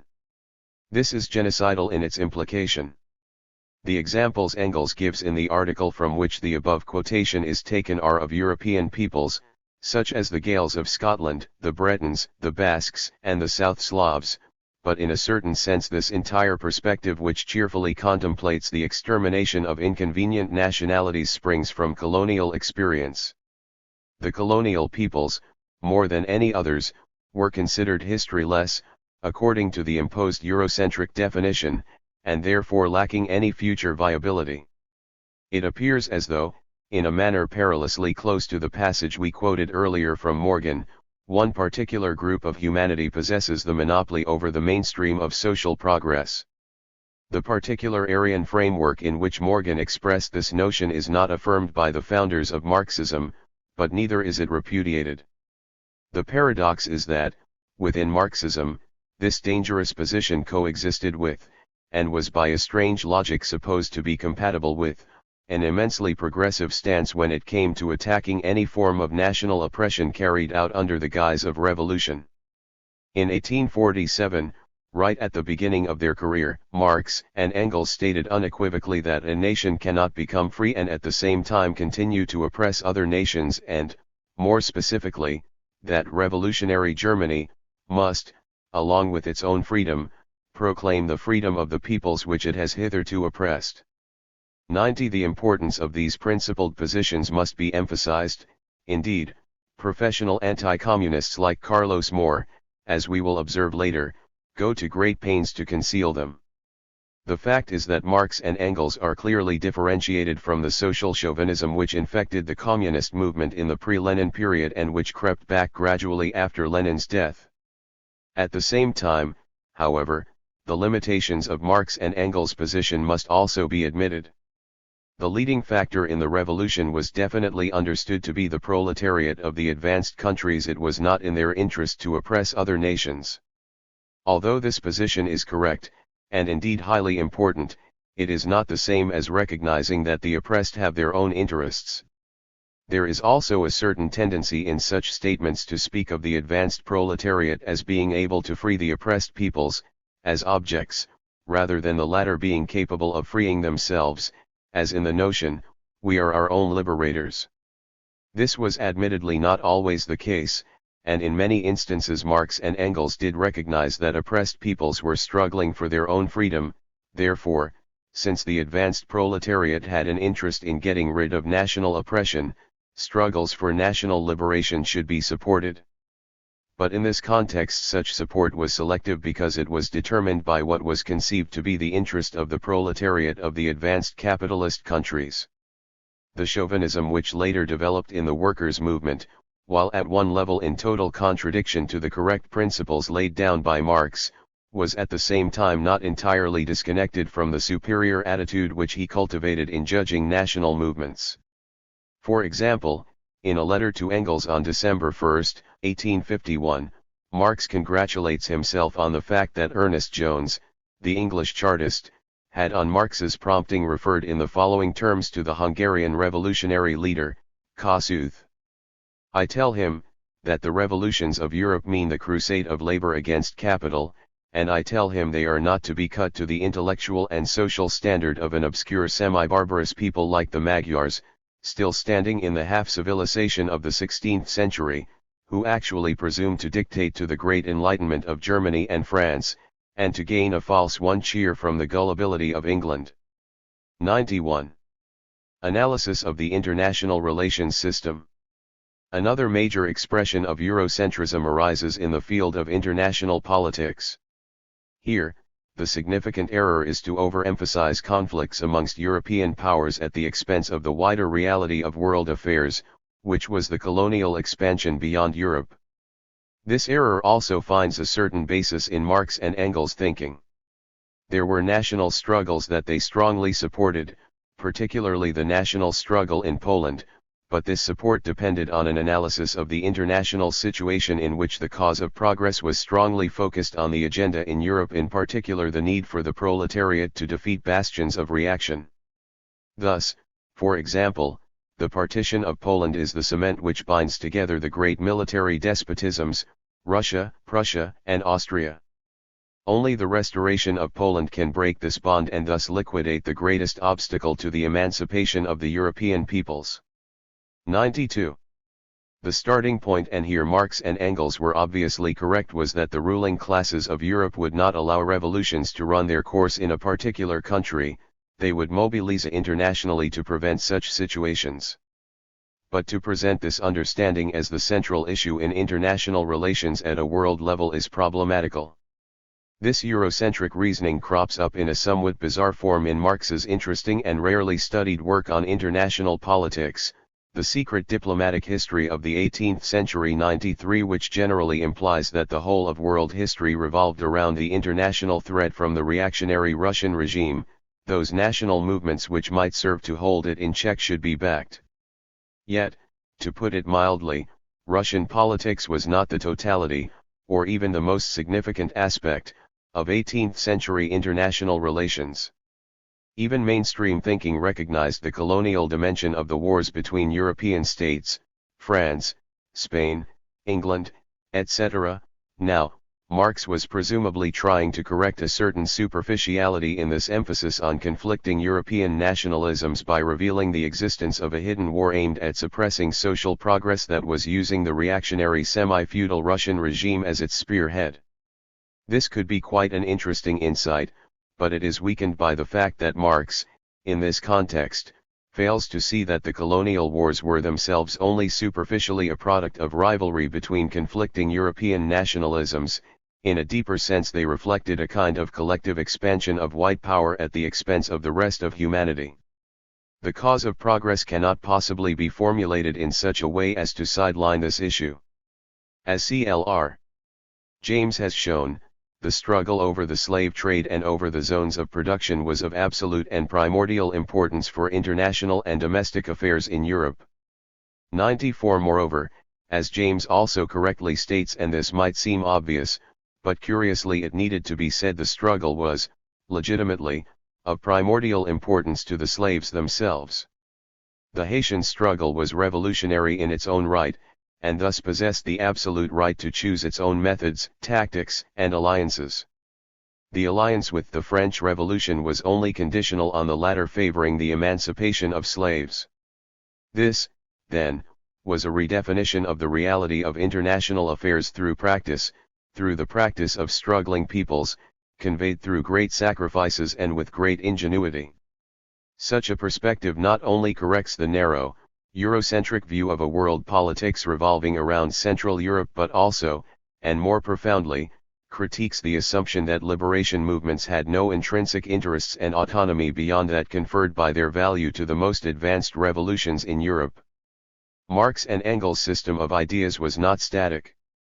In contrast to the mechanical position that England, with its most advanced capitalist relations, would also necessarily be advanced in revolutionary terms, they began to understand that the colonial relationship was producing the opposite result, i.e. depressing revolution in the core nations. When writing, For example, with the drain of men and bullion which it must cost the English, India is now our best ally. 95 They are already demonstrating the recognition that the periphery could have an impact upon the center. Nevertheless, this insight is still compatible with the Eurocentric perspective of giving primacy to the core proletariat's interests. On the Irish question they pushed the boundaries of their thought even further, recognizing that England's colonial relationship with Ireland bolstered the ruling order and helped to defuse the workers' movement not just in an economic sense, but politically and ideologically as well. Revolution in Ireland would disrupt this cozy, torpid equilibrium. This was an immensely progressive and important stance. Even so, here too the framework was still that the metropolitan proletarian movement was the primary historical force, and other national struggles were positive if they helped this cause. They spelled this out with extreme logical clarity in the following statement dating from 1870. England, being the metropolis of capital, the power which has hitherto ruled the world market, is for the present the most important country for the workers' revolution, and moreover the only country in which the material conditions for this revolution have developed up to a certain degree of maturity. Therefore to hasten the social revolution in England is the most important object of the International Workingmen's Association. The sole means of hastening it is to make Ireland independent. 96. Was Engels a racist? To conduct a critique of Marx and Engels' positions demonstrates the dynamism of dialectical materialism. On the basis of such an analysis, we can highlight the fundamentally correct core of the Marxist legacy while at the same time pinpointing the contextual limitations that would subsequently lead to the degeneration of the communist movement in some regions, while being resisted in others. In making this critique, we demarcate ourselves from commentators like Carlos Moore, who exploit the real Eurocentric and racist weaknesses of Marx and Engels in order to reinforce the anti-communist agenda of the ruling system. 97 As an example, it is instructive to examine two of Engels' letters, both written in 1882. The first of these passages is quoted by Carlos Moore in his attack on Marx and Engels, but in a selective manner which deliberately distorts and manipulates its meaning. In the following extract we place in bold the passages omitted by Moore. You ask me what the English workers think about colonial policy. Well, exactly the same as they think about politics in general, the same as the bourgeois think. There is no workers' party here, you see, there are only conservatives and liberal radicals, and the workers gaily share the feast of England's monopoly of the world market and the colonies. In my opinion the colonies proper, i.e. the countries occupied by a European population, Canada, the Cape, Australia, will all become independent.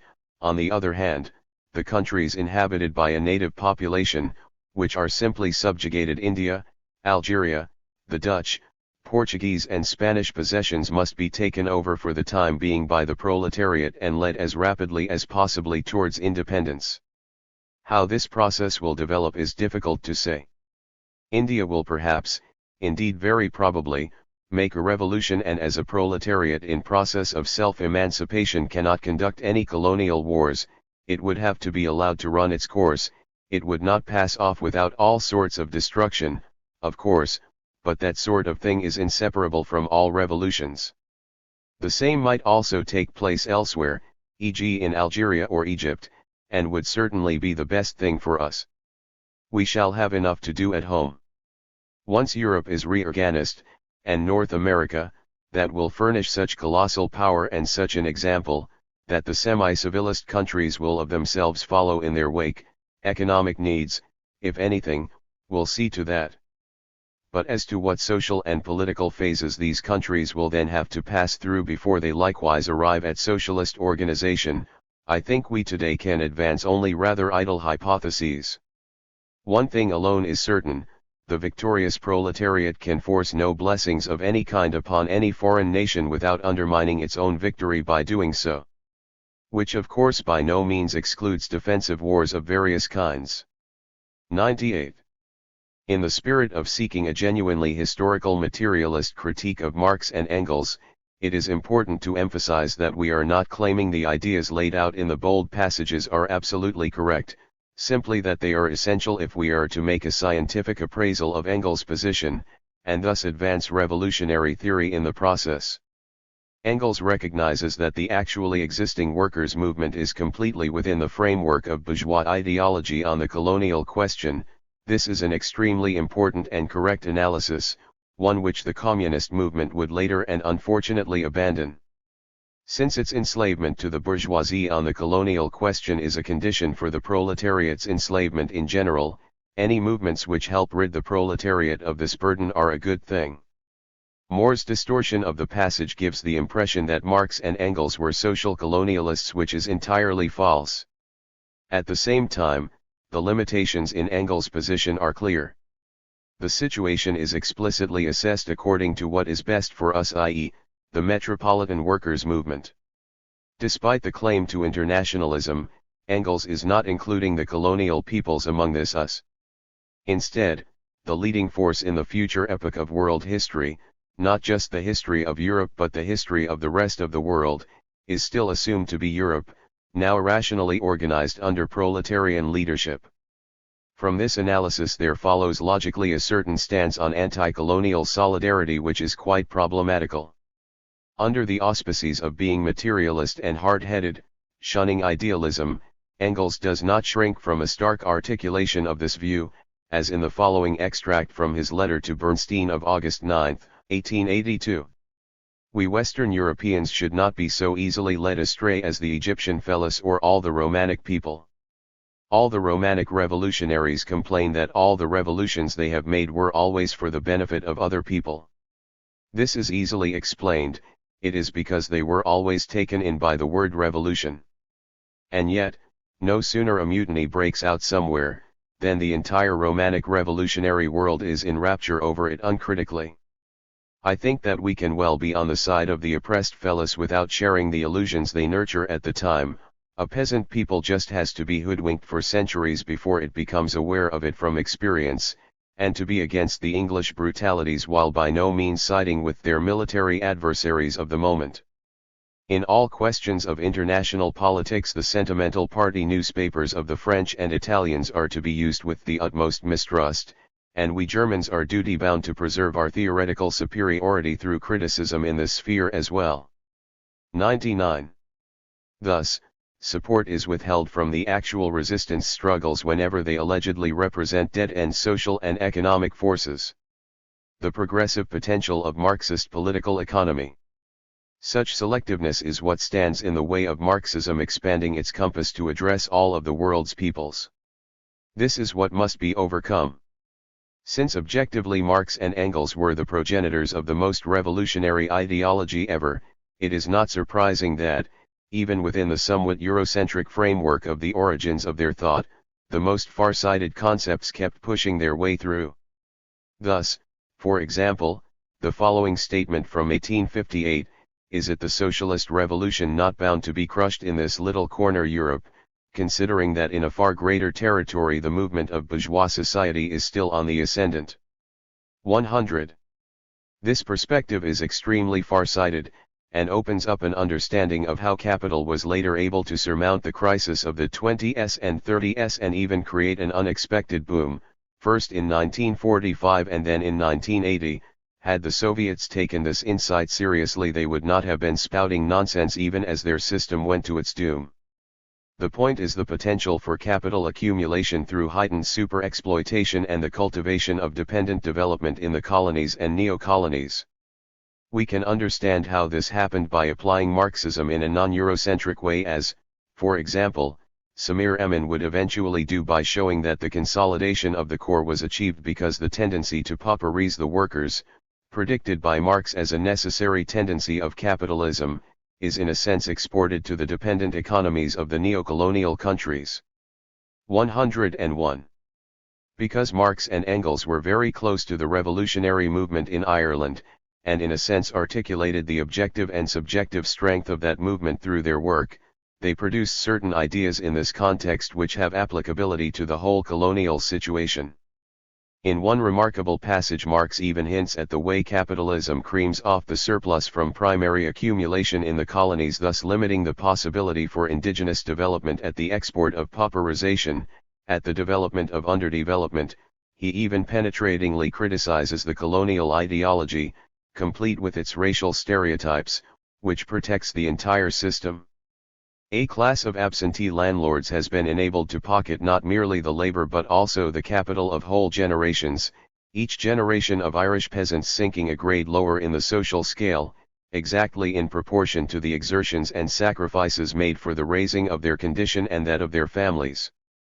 If the tenant was industrious and enterprising, he became taxed in consequence of his very industry and enterprise. If, on the contrary, he grew inert and negligent, he was reproached with the aboriginal faults of the Celtic race. 102. It is worth asking whether Marx and Engels' thought underwent an evolution over time from less correct to more correct positions on the question of non-European peoples' struggles. In our view, it would be too simplistic to assume a smooth or linear progression in this sense. 103. Nevertheless, there was what we could call a reaching out, on Marx and Engels' part, in the direction of a truly universalist application of dialectical and historical materialism that would embrace humanity as a whole.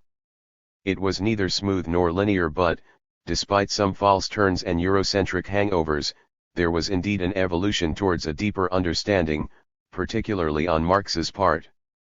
Marx begins to challenge his Eurocentric limitations.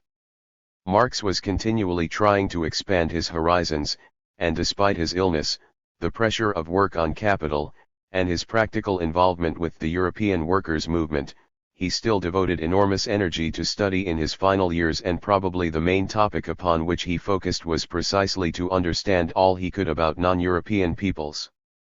His philosophy was, after all, founded on a respect for the dialectical laws of material reality, and he would be the first to recognize that ignorance of the facts would generate wrong theory. Shortly before his death, for example, Marx compiled a huge volume of notes on a topic about which he had written extensively earlier, but on a basis of inadequate knowledge, India. Here, for instance, he gives an account of the Emperor Akbar, 1556 to 1605, mentioning the latter's religious tolerance, dedication to stamping out abuse by officials and the setting up of an effective legal system, and remarks that during this reign Delhi was made into the greatest and finest city then existing in the world. 104. This is quite a different perspective from the image of mindless tyranny which tended to surface in his earlier views. He also exhibits a more dialectical attitude to resistance, appreciating the need to critique the distortions and vilification heaped upon Indian resistance by the colonizers. Referring ironically to the so-called Black Hole of Calcutta incident over which the English hypocrites have been making so much sham scandal to this day, Marx remarks, Bengal is now completely and effectively cleared of the English intruders. 105. In such statements, we find evidence that Marx was moving towards a recognition both of the intrinsic historical dynamic of Indian society and of the absolute justification of the liberation struggle, as well as the way colonial ideology manipulates the image of barbarism, transposing its own barbarism onto the people it brutalizes. Also in his last years, Marx compiled volumes of notes from various ethnological works. In these notes he tries to learn from the concrete facts reported while making comments in which he ridicules the Philistinism of the scholars who imagine that they are judging so-called inferior races from a high vantage point but are in fact simply exposing their own stupidity and prejudices. An extremely interesting example of this, which actually casts the thinking of the late Marx in a completely new light, is a little-known text providing a critical commentary on Sir John Lubbock's The Origin of Civilization and the Primitive Condition of Man, London, 1870. In these notes, he calls Lubbock a civilized ass for assuming that male inheritance is the norm against which other societies must be measured. 106. He quotes the passage, "I indeed the savage who worships an animal or a tree, would see no absurdity in worshipping a man," only to add his own note, as if the civilized Englishman does not worship the Queen or Mr. Gladstone. 107. The following is a typical passage from his synopsis of Lubbock's book, the bracketed phrases being Marx's humorous comments. D. Reverend Lang in his The Aborigines of Australia had a friend who tried long and patiently to make a very intelligent Australian understand, Salt Hyson make him believe, his existence without a body, but the black never would keep his countenance.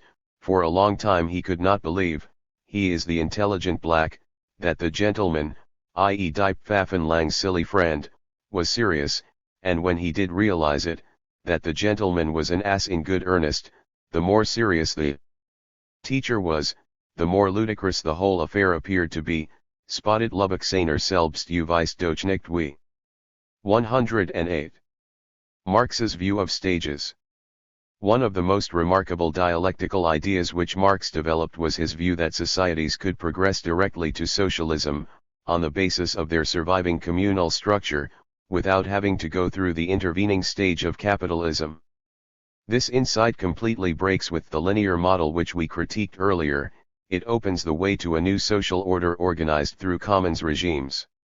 Regime in this sense means a mode of organization. In pre-capitalist societies, various resources, including physical ones like land but also, importantly, knowledge, were typically organized as commons, meaning that no one had the right individually to appropriate them. This demand often resurfaced in revolutionary movements. For example, in England, the Diggers of 1649. Although superficially commons appear as a common means of management in the interest of people, in indigenous thinking this is always premised on a duty of stewardship with respect to nature.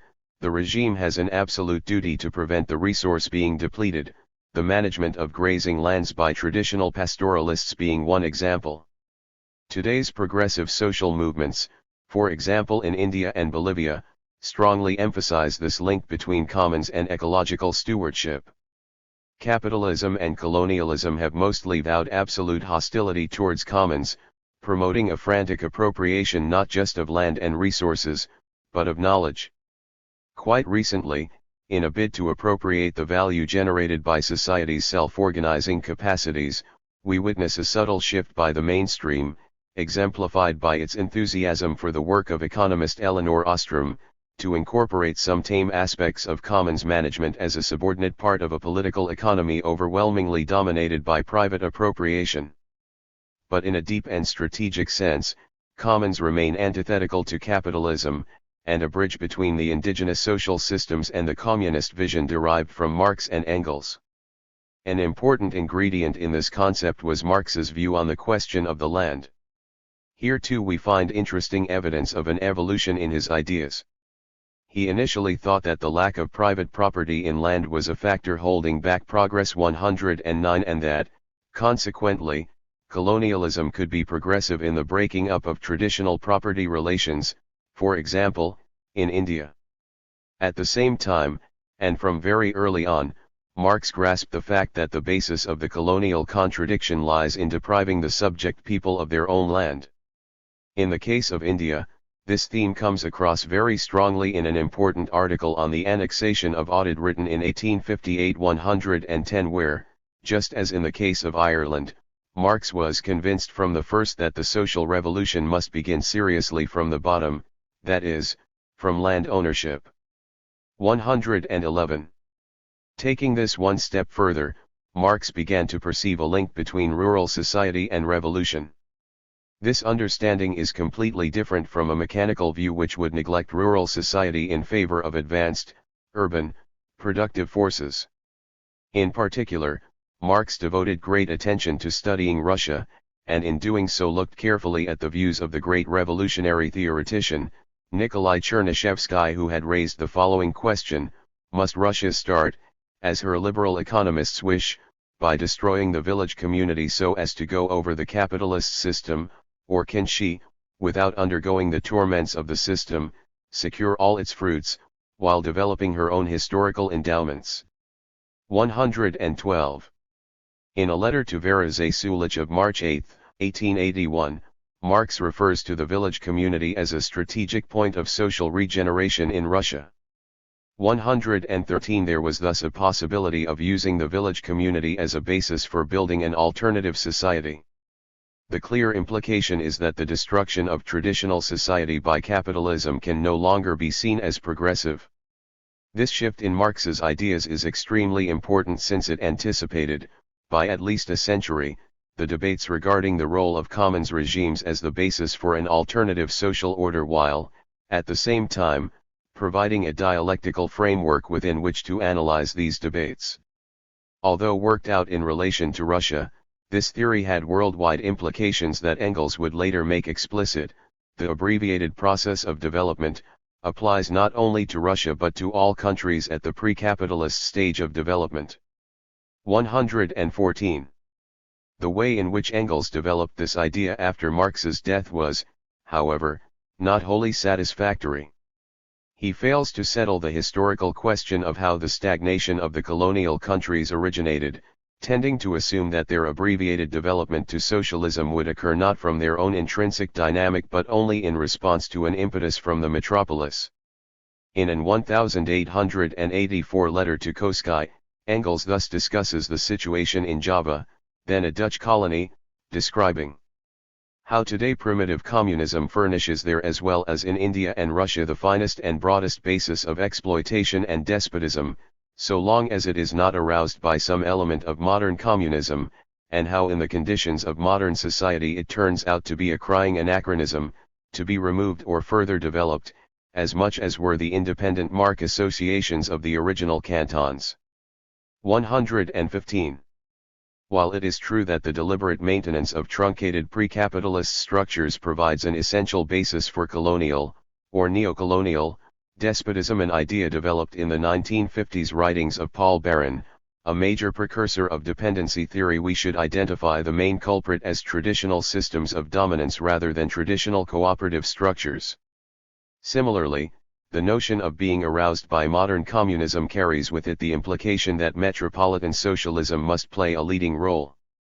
Such an assumption was spelled out even more clearly a decade later in Engels' afterword to his work on social relations in Russia.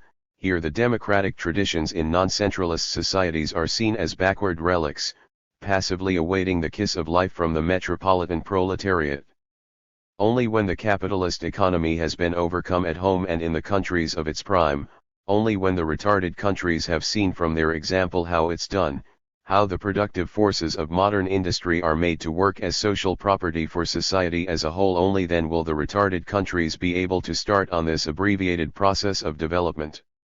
But then their success will be assured. 116. Despite these limitations, it is obviously very significant that Marx and Engels came to understand that countries outside the heartland of capitalism could step directly into the front ranks of historical progress. The specific form on which they focused, the land question and peasant regimes, can probably be seen as just one aspect of a wider phenomenon, the striving of working people to relate to their own social and natural environment in a way which is in harmony with its objective laws. The principle of socio-institutional stewardship over natural resources through commons regimes keeps reasserting itself whether or not there is a direct link with its ancient traditional forms.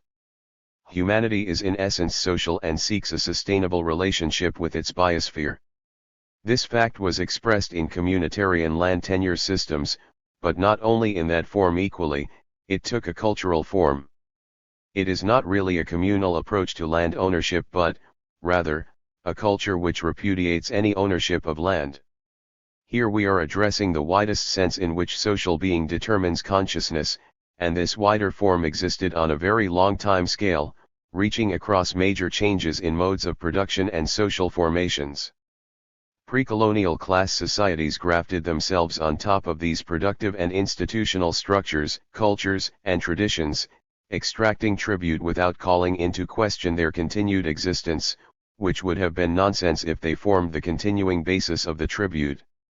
However, there was not only harmony in these societies, but also contradiction, and this was precisely the basis of their dynamism. There was certainly at times a tendency to undermine the social basis of harmony with the natural world by extracting too large a tribute. Hence the democratic nature of peasant society also had a political dimension. It was asserted against tyranny. Without these contradictions, the societies would have been stagnant. Chinese historians, for example, have illustrated the dynamic function of peasant rebellions within the context of exploiting class society and, in this sense, the democratic struggles of the laboring people are always progressive. but before the advent of capitalism it was impossible for these struggles fundamentally to change the system itself and set up a new mode of production. At most they could, as in imperial China, overthrow one dynasty and allow for the founding of another. The mass movement had thus always been an integral part of the dynamism within all societies. What changed with the advent of capitalism was that the cause of the masses acquired for the first time a realizable form. Such ideas were certainly bubbling somewhere within Marx's thinking, chipping away at the edifice of linearity and eurocentrism. They can provide us with a key to understanding wider problems of the relationship between national liberation, the natural world, and socialism. Ultimately, what has propelled us, within the movement, towards a better understanding has been revolutionary practice. Thus, the image of isolated communities of peasants with horizons limited to the village which we find in the more unsatisfactory formulations of Marx and Engels, a complete isolation of the individual communities from one another, which creates throughout the country similar, but the very opposite of common, interests 117, was refuted in the colonial period when widespread resistance movements developed rapidly. In India, resistance flared up over large areas on many occasions from the latter part of the 18th century onwards and was creative in its exploration of methods of armed struggle and social organization. 118 In China, the Taiping movement in the mid-19th century engulfed large areas of the country. In fact, it was colonialism which, far from breaking down the isolation of supposedly separate communities, did all it could to foment divisions. But it was the struggle itself that enabled these divisions to be surmounted. This is clearly illustrated in Africa, where in Zimbabwe, for example, the whole basis of colonial policy was the exploitation of differences between Shona and Ndeb linguistic groups. Nevertheless, these two groups combined in a countrywide revolutionary movement at the end of the 19th century.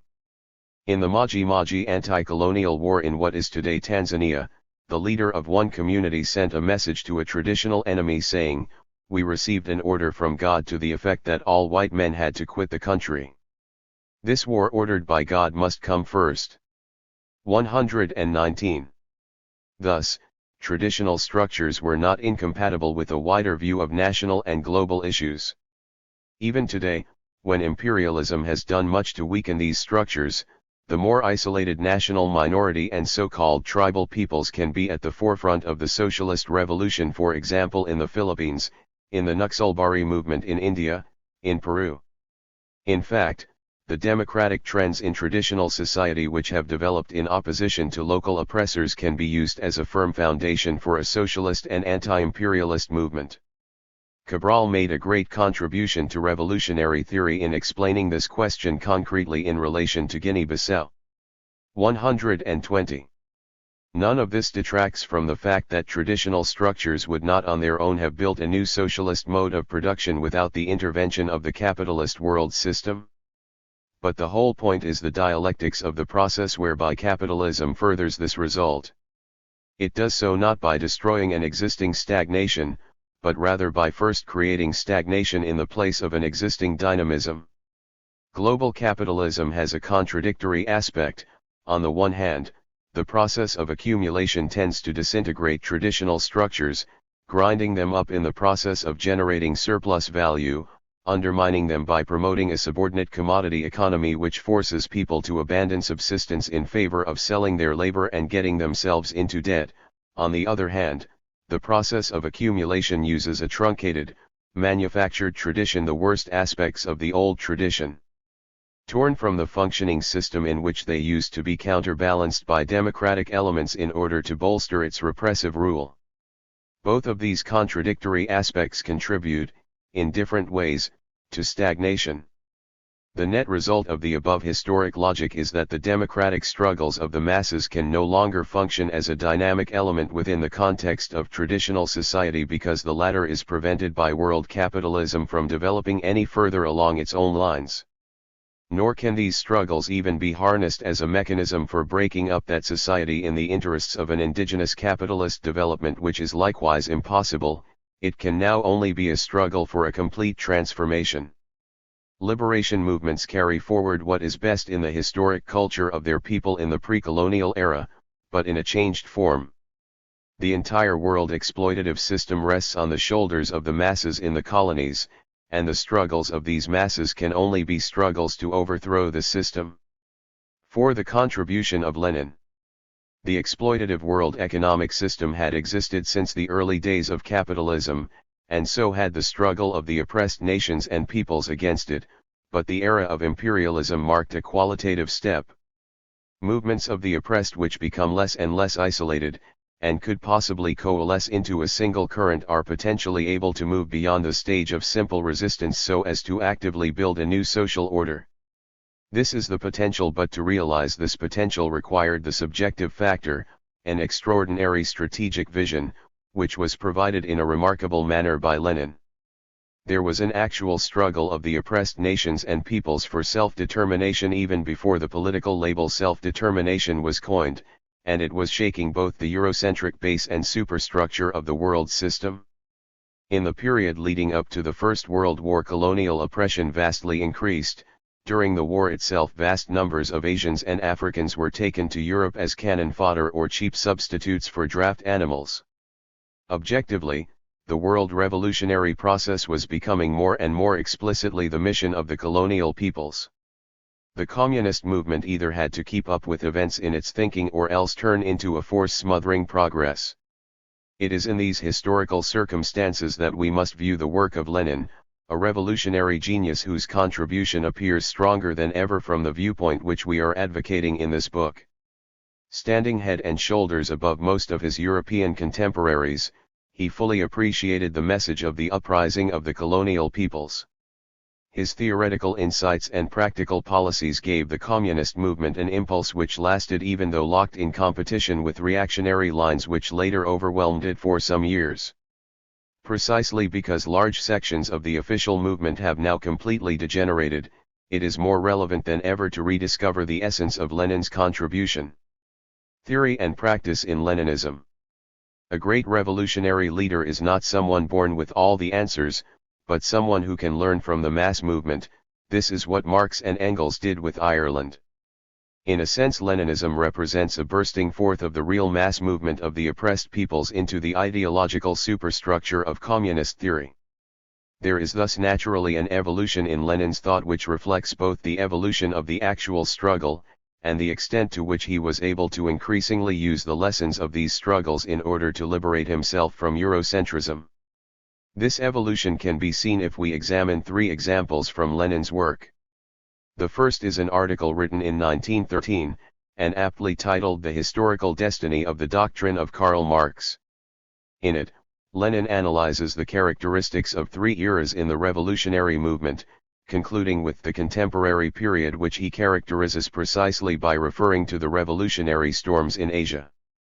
It is in this era of storms and their repercussion in Europe that we are now living. Whatever may be the fate of the great Chinese Republic, against which the various civilized hyenas are now gnashing their teeth, no power on earth can restore the old serfdom in Asia, or wipe out the heroic democracy of the masses of the people in the Asian and semi-Asian countries. 121. This is a remarkable statement which correctly highlights the destiny of Marxism. It illustrates both the objective, the shift in geographical focus, and subjective progression of the progressive movement away from a Eurocentric focus.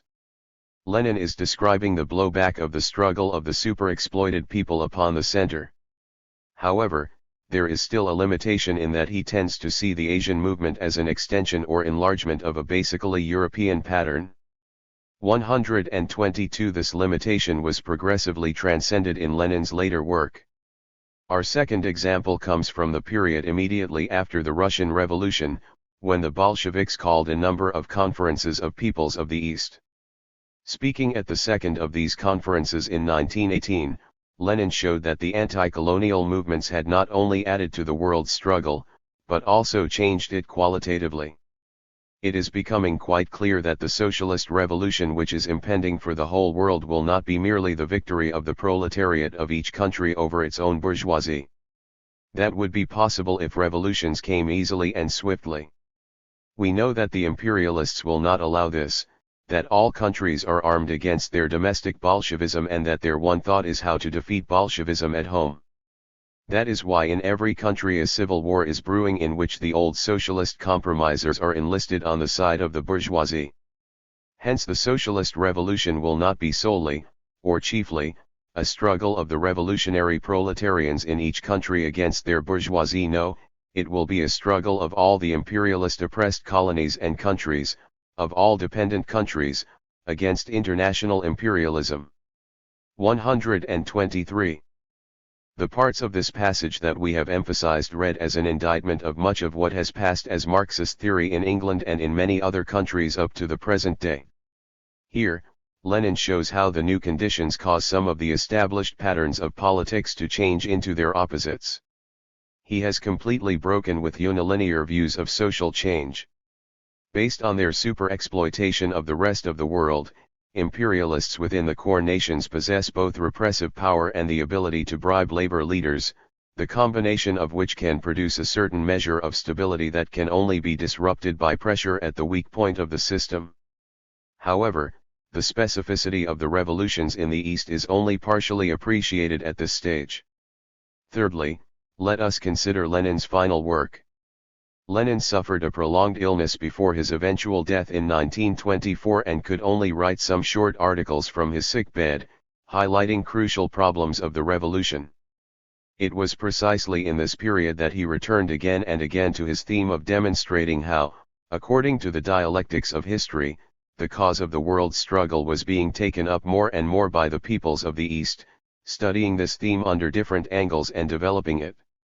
Faced with misguided West European radicals who claimed that the development of the productive forces of Russia has not attained the level that makes socialism possible, Lenin replied with statements such as the following. They have completely failed to understand what is decisive in Marxism, namely, its revolutionary dialectics. Our European Philistines never even dream that the subsequent revolutions in Oriental countries, which possess much vaster populations and a much vaster diversity of social conditions, will undoubtedly display even greater distinctions than the Russian Revolution. 124. It need hardly be said that a textbook written on Koskiot lines was a very useful thing in its day. But it is time, for all that, to abandon the idea that it foresaw all the forms of development of subsequent world history. It would be timely to say that those who think so are simply fools. 125.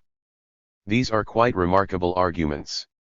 The Koskiot textbook is the formalistic statement of Marxist truths without the revolutionary dialectics of change which is the real essence of Marxism.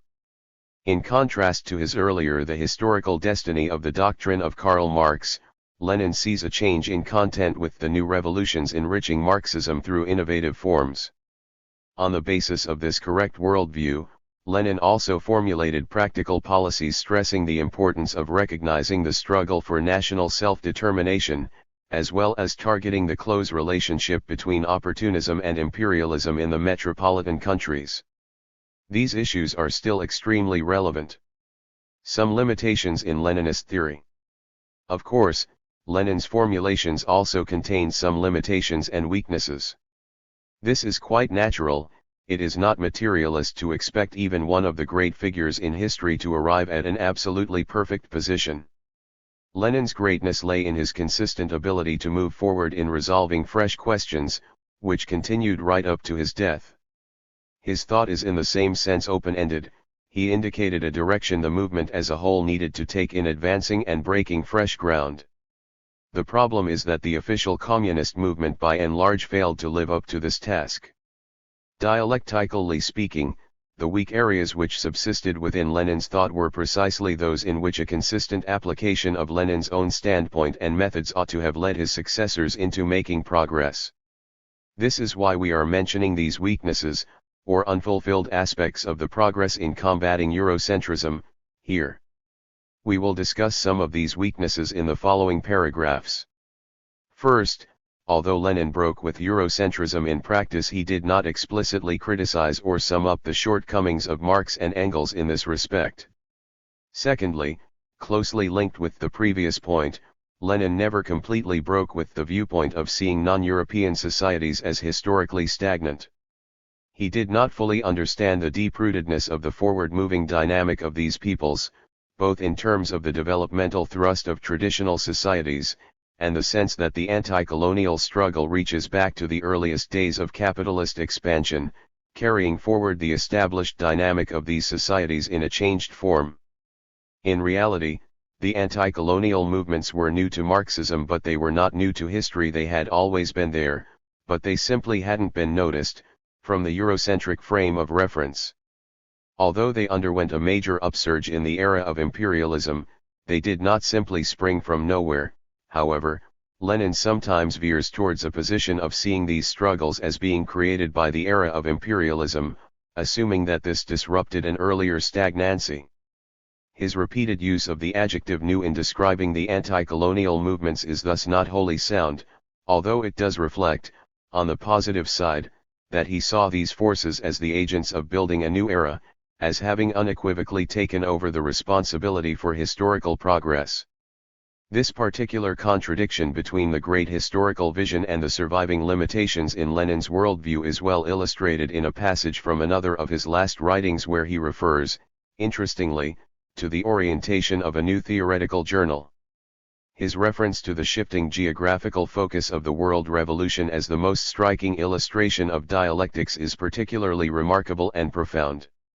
He contributors to Pod Znamenem Marxima must arrange for the systematic study of Hegelian dialectics from a materialist standpoint, i.e. the dialectics which Marx applied practically in his Capital and in his historical and political works, and applied so successfully that now every day of the awakening to life and struggle of new classes in the East, Japan, India, China, i.e. of the hundreds of millions of human beings who form the greater part of the population of the world and whose historical passivity and historical torpor have hitherto conditioned the stagnation and decay in many advanced European countries. Every day of the awakening to life of new peoples and new classes serves as a fresh confirmation of Marxism. 126.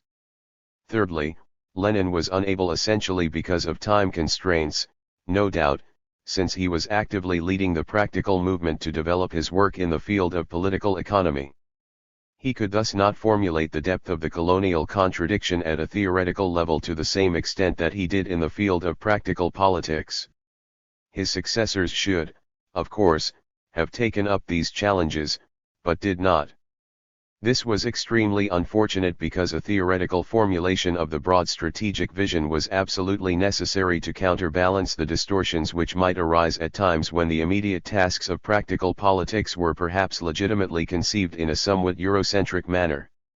The clearest illustration of the above problem centers around the question of inter-imperialist rivalry. In the precise circumstances of the decades leading up to World War I, the cutthroat competition between the great powers was so intense that they were driven to extend their formal, exclusive spheres of influence apparently only in order to stop their rivals doing the same. Thus, colonial expansion appeared superficially as a function of great power rivalry. A more correct way of presenting the question, however, would be to say that the continued existence of capitalism as a whole is indissolubly linked with an intensification of the super-exploitation of those areas which it has made dependent.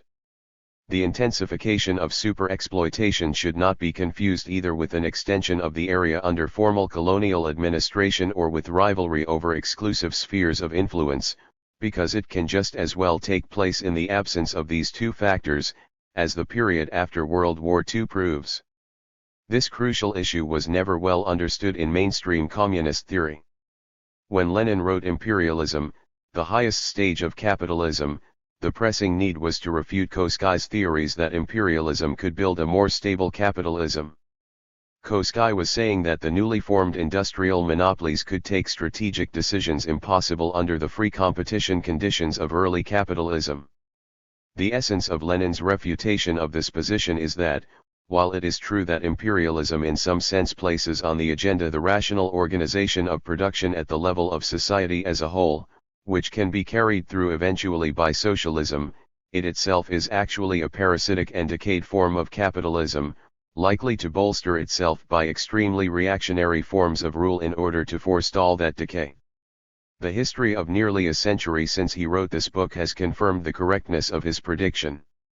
Nevertheless, these correct arguments about the decayed and parasitic form initiated around the turn of the 20th century, and which capitalism could thereafter never escape from, should not obscure the fact that capitalism, even in its more dynamic phase, had always been parasitic on the natural and human resources of the periphery, or that, viewed from the south, it has always been militaristic and destructive.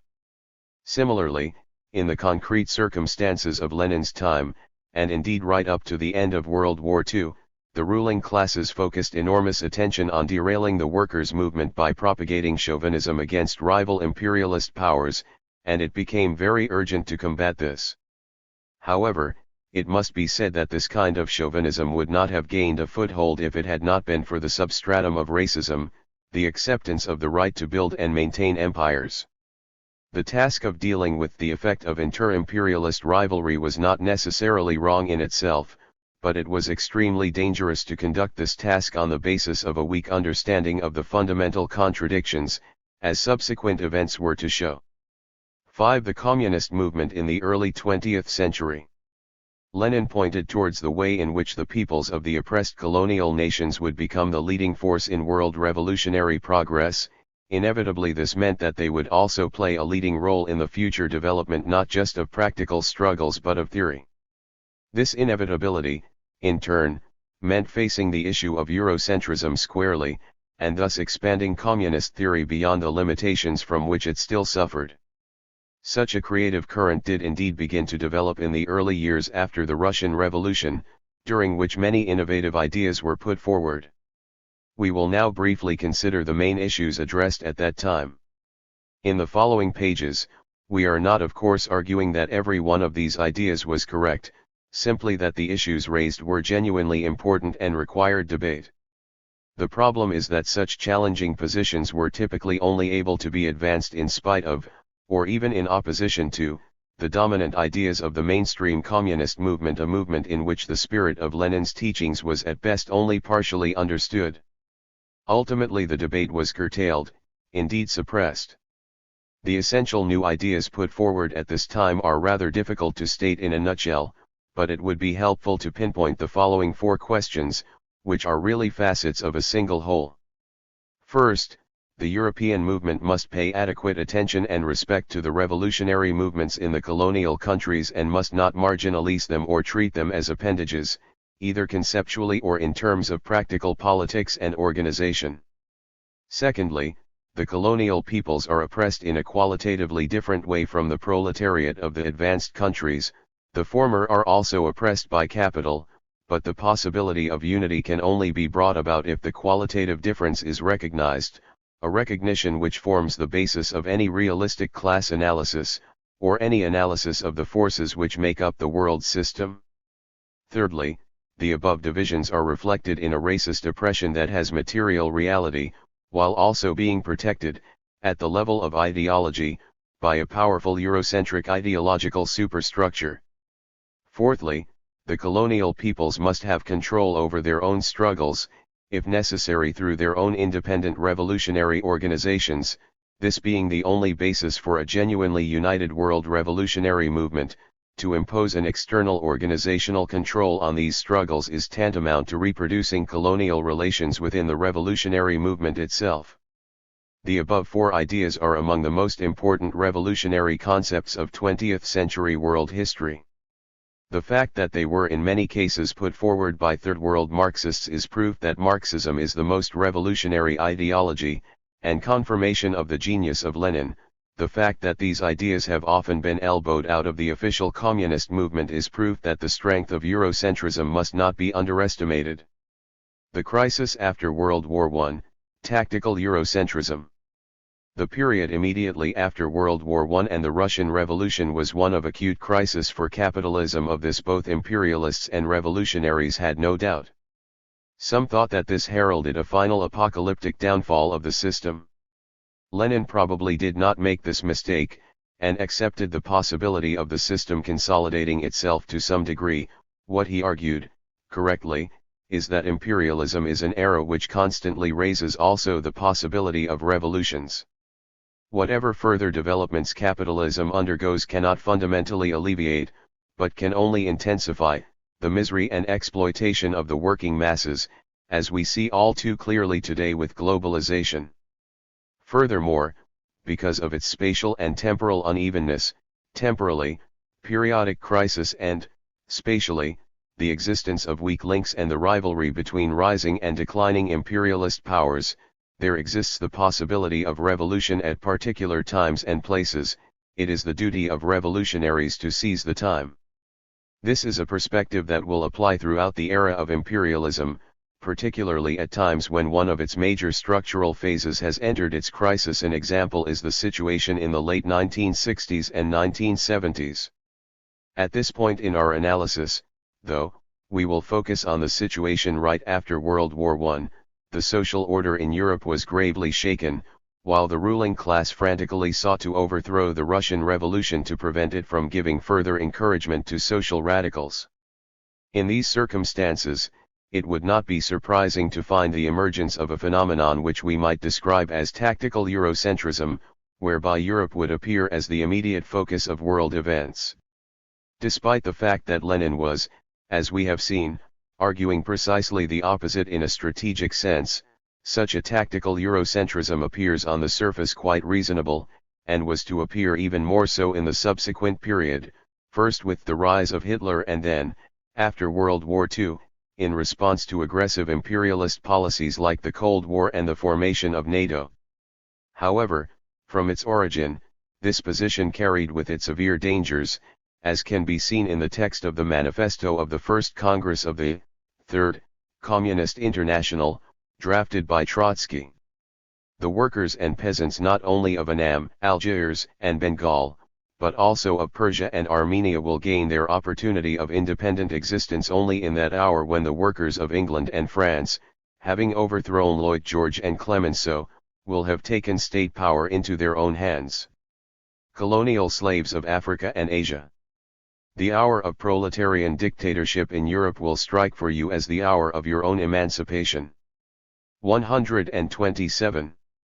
There is a clear indication, here, that the revolution in the East is subordinate, both in essence and politically, to the revolution of the advanced capitalist countries. It is interesting to note, in this context, that Trotsky also assumes that smaller peoples can freely exist only because the proletarian revolution will free the productive forces of all countries from the tentacles of the national states, and calls upon them to direct their affairs without any detriment to the unified and Central East European and world economy.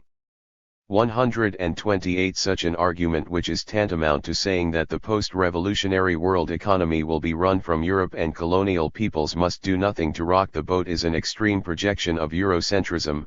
It wholly differs from Lenin's stance that, while the example of Soviet Russia could create favorable conditions for revolution in the East, the latter could then proceed with its own independent momentum, a relationship which in no way implies subordination. In the early period after the Russian Revolution, there were powerful currents opposing this political Eurocentrism which helped hold its dangers in check. The dialectic between these opposing forces can be understood in the context of an important debate about the nature of the revolution in the colonial world and its relationship with Russia.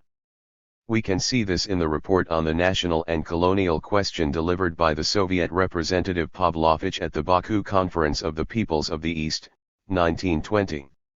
Here he employs a curious mixed metaphor: if into this compound, i.e. the East, which is densely saturated with the revolutionary bacteria, we introduce a crystal in the form of peasant Soviets, Soviets of the toilers, the resulting crystallization will proceed with rapid strides. 129. The chemistry may be dodgy, but the general idea is clear. It is preferable to Trotsky's stance but still contains certain weaknesses. First, as Lenin was to recognize, the national movements should be able to develop their own forms of social organization, and secondly, the condition for a direct development to socialism, bypassing the stage of capitalism, is not only the existence of the Russian Revolution as an example, but also the blocked or dependent character of domestic capitalist development in the colonial or neo-colonial countries. Nevertheless, it was generally healthy and progressive that the movement was debating these issues. The worst thing is to stifle the debate. By seeking to prevent wrong ideas being debated, you are more likely to consolidate a reactionary dogma and make it immune to critique. The theory of the East being able to skip the capitalist stage is extremely interesting because it can be found in the context of arguments coming from radically different positions. In Lenin's case, it arose on the basis of a profound sense that the geographical focus of social innovation was shifting away from the Eurocentric area into which capitalism had temporarily and artificially corralled it precisely because of its great revolutionary potential. The East can develop great creativity in finding historically new paths to social change. But the position of saying that the East can skip the capitalist stage was also compatible with a diametrically opposite view which marginalized the actually existing struggles, making the skipping conditional upon accepting the leadership of the colonizing countries under a proletarian guise. This is not to say that all the struggles, which occurred during the period when debate was still flourishing, are ones that we can really consider constructive in the sense of pushing the theory forward. We also find something which I will call phony line struggles, since Eurocentrism could occur under a number of different guises, which superficially appear to be in contradiction with one another. We find the phenomenon of phony line struggles which, in reality, merely pit one form of Eurocentrism against another, each of them proceeding from the same fundamental premises. The line at the Baku conference was an extremely leftist form of this line. It tended to repudiate those national movements which lacked an explicit revolutionary orientation, and even went so far as to justify the English working classes' indifference to the Irish struggle on the grounds that, suppose the Irish separatists succeed in their aim and realize their cherished ideal of an independent Irish people, the very next day, independent Ireland would fall under the yoke of American capital or of the French Bourse, and, perhaps within a year or two, Ireland would be fighting against Britain or some other states in alliance with one of the world predators, for markets, for coal mines, for iron mines, for bits of territory in Africa. 130. The above quotation is an example of the reactionary conclusions that can result from an ultra-left premise. Here the speaker assumes that the skipping of capitalism can only be in the direction of pure, Soviet, socialism, and hence writes off all the real, concrete conditions of the revolutions in colonial countries. At the same time, however, there is also a more obviously rightist position which can be derived from the idea of skipping the capitalist stage. This is the set of ideas which were to receive systematic form in the subsequent Soviet theory known as that of the non-capitalist road of development. Left and right marginalization of Third World struggles.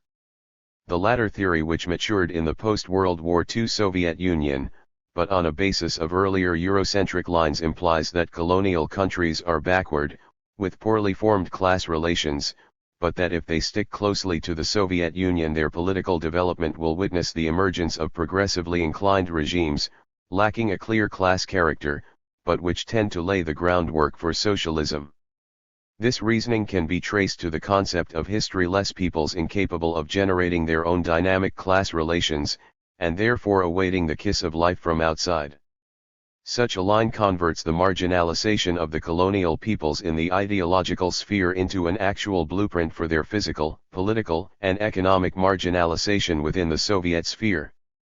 During the heyday of the non-capitalist road theory, in the 1970s and early 80s, whenever Soviet historians looked back at the Comintern period, they tended to home in on those aspects which anticipated their own social imperialist line. 131. They are partially correct because that reactionary line was indeed anticipated by part of what was being said in the Comintern, but it is an oversimplification. There were real debates. In some respects, these debates tended to be conducted on shared Eurocentric premises, between left and right ways of marginalizing the colonial struggles, i.e. between, on the one hand, seeing them as purely proletarian and devoid of significant national character, and on the other, pinning too much faith on a particular faction of the bourgeoisie. This does not, however, encompass the whole political topography of the Comintern period. There were also beneficial and progressive debates about real issues. Thus we find, superimposed on the debate we have just described, another that started from different premises, i.e. a debate which accepted the intrinsic strategic importance of the struggles in the colonial world. It is to this debate that we must now turn because it contains lessons, which will be instructive in today's anti-Eurocentric struggle. The trends, which developed on a basis of these more correct premises, included not only the ideas of Lenin, which we have already mentioned, but also those held by a number of leading revolutionaries from the oppressed nations. The Second Congress of the Communist International in 1920 witnessed a fairly intense debate between Lenin and the Indian Communist, M.N. Roy. The crux of the dispute, according to Roy's later recollection, was the assessment of the objective role of the Indian nationalist leader, Gandhi. 132 Lenin considered Gandhi progressive in terms of the anti-imperialist struggle at that time, whereas Roy thought his role should be assessed primarily in social terms, hence it was reactionary. This debate is a good example of a contradiction among the people which is helpful in advancing the theory and practice of the movement, and the issues raised remain important to the present day.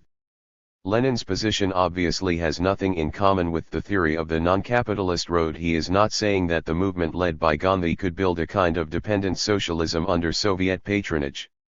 Roy, for his part, held a very correct position on political economy that placed the question of colonial exploitation at the center of the picture. Super profit gained in the colonies is the mainstay of modern capitalism, and so long as the latter is not deprived of this source of super profit, it will not be easy for the European working class to overthrow the capitalist order. 133. Roy made an incorrect deduction from these correct premises by assuming that if the colonies are basic to the political economy of capitalism, this can only be because capitalism is breaking up the existing relations of production and spreading capitalistic ones, hence he overestimated the class character of the struggle in the peripheries. It was only much later, with the formulation of the theories about the center-periphery relationship and unequal development, that it has been possible to arrive at a properly dialectical position on this question. The fact is that capitalism realizes its super profit not only by disintegrating traditional structures, but by maintaining, within the context of a world economy overwhelmingly dominated by the capitalism of the big powers, a certain non-capitalist sector in the colonial and neo-colonial countries, thus allowing part of the articles of subsistence and maintenance of the laborer to be assured outside the capitalist sector. On this basis, labor power can be obtained below its value. The development of fully fledged capitalist relations of production is thus blocked. This is one reason why central capitalism exploits both classes and nations. Struggles over the colonial question, proletarianist nations.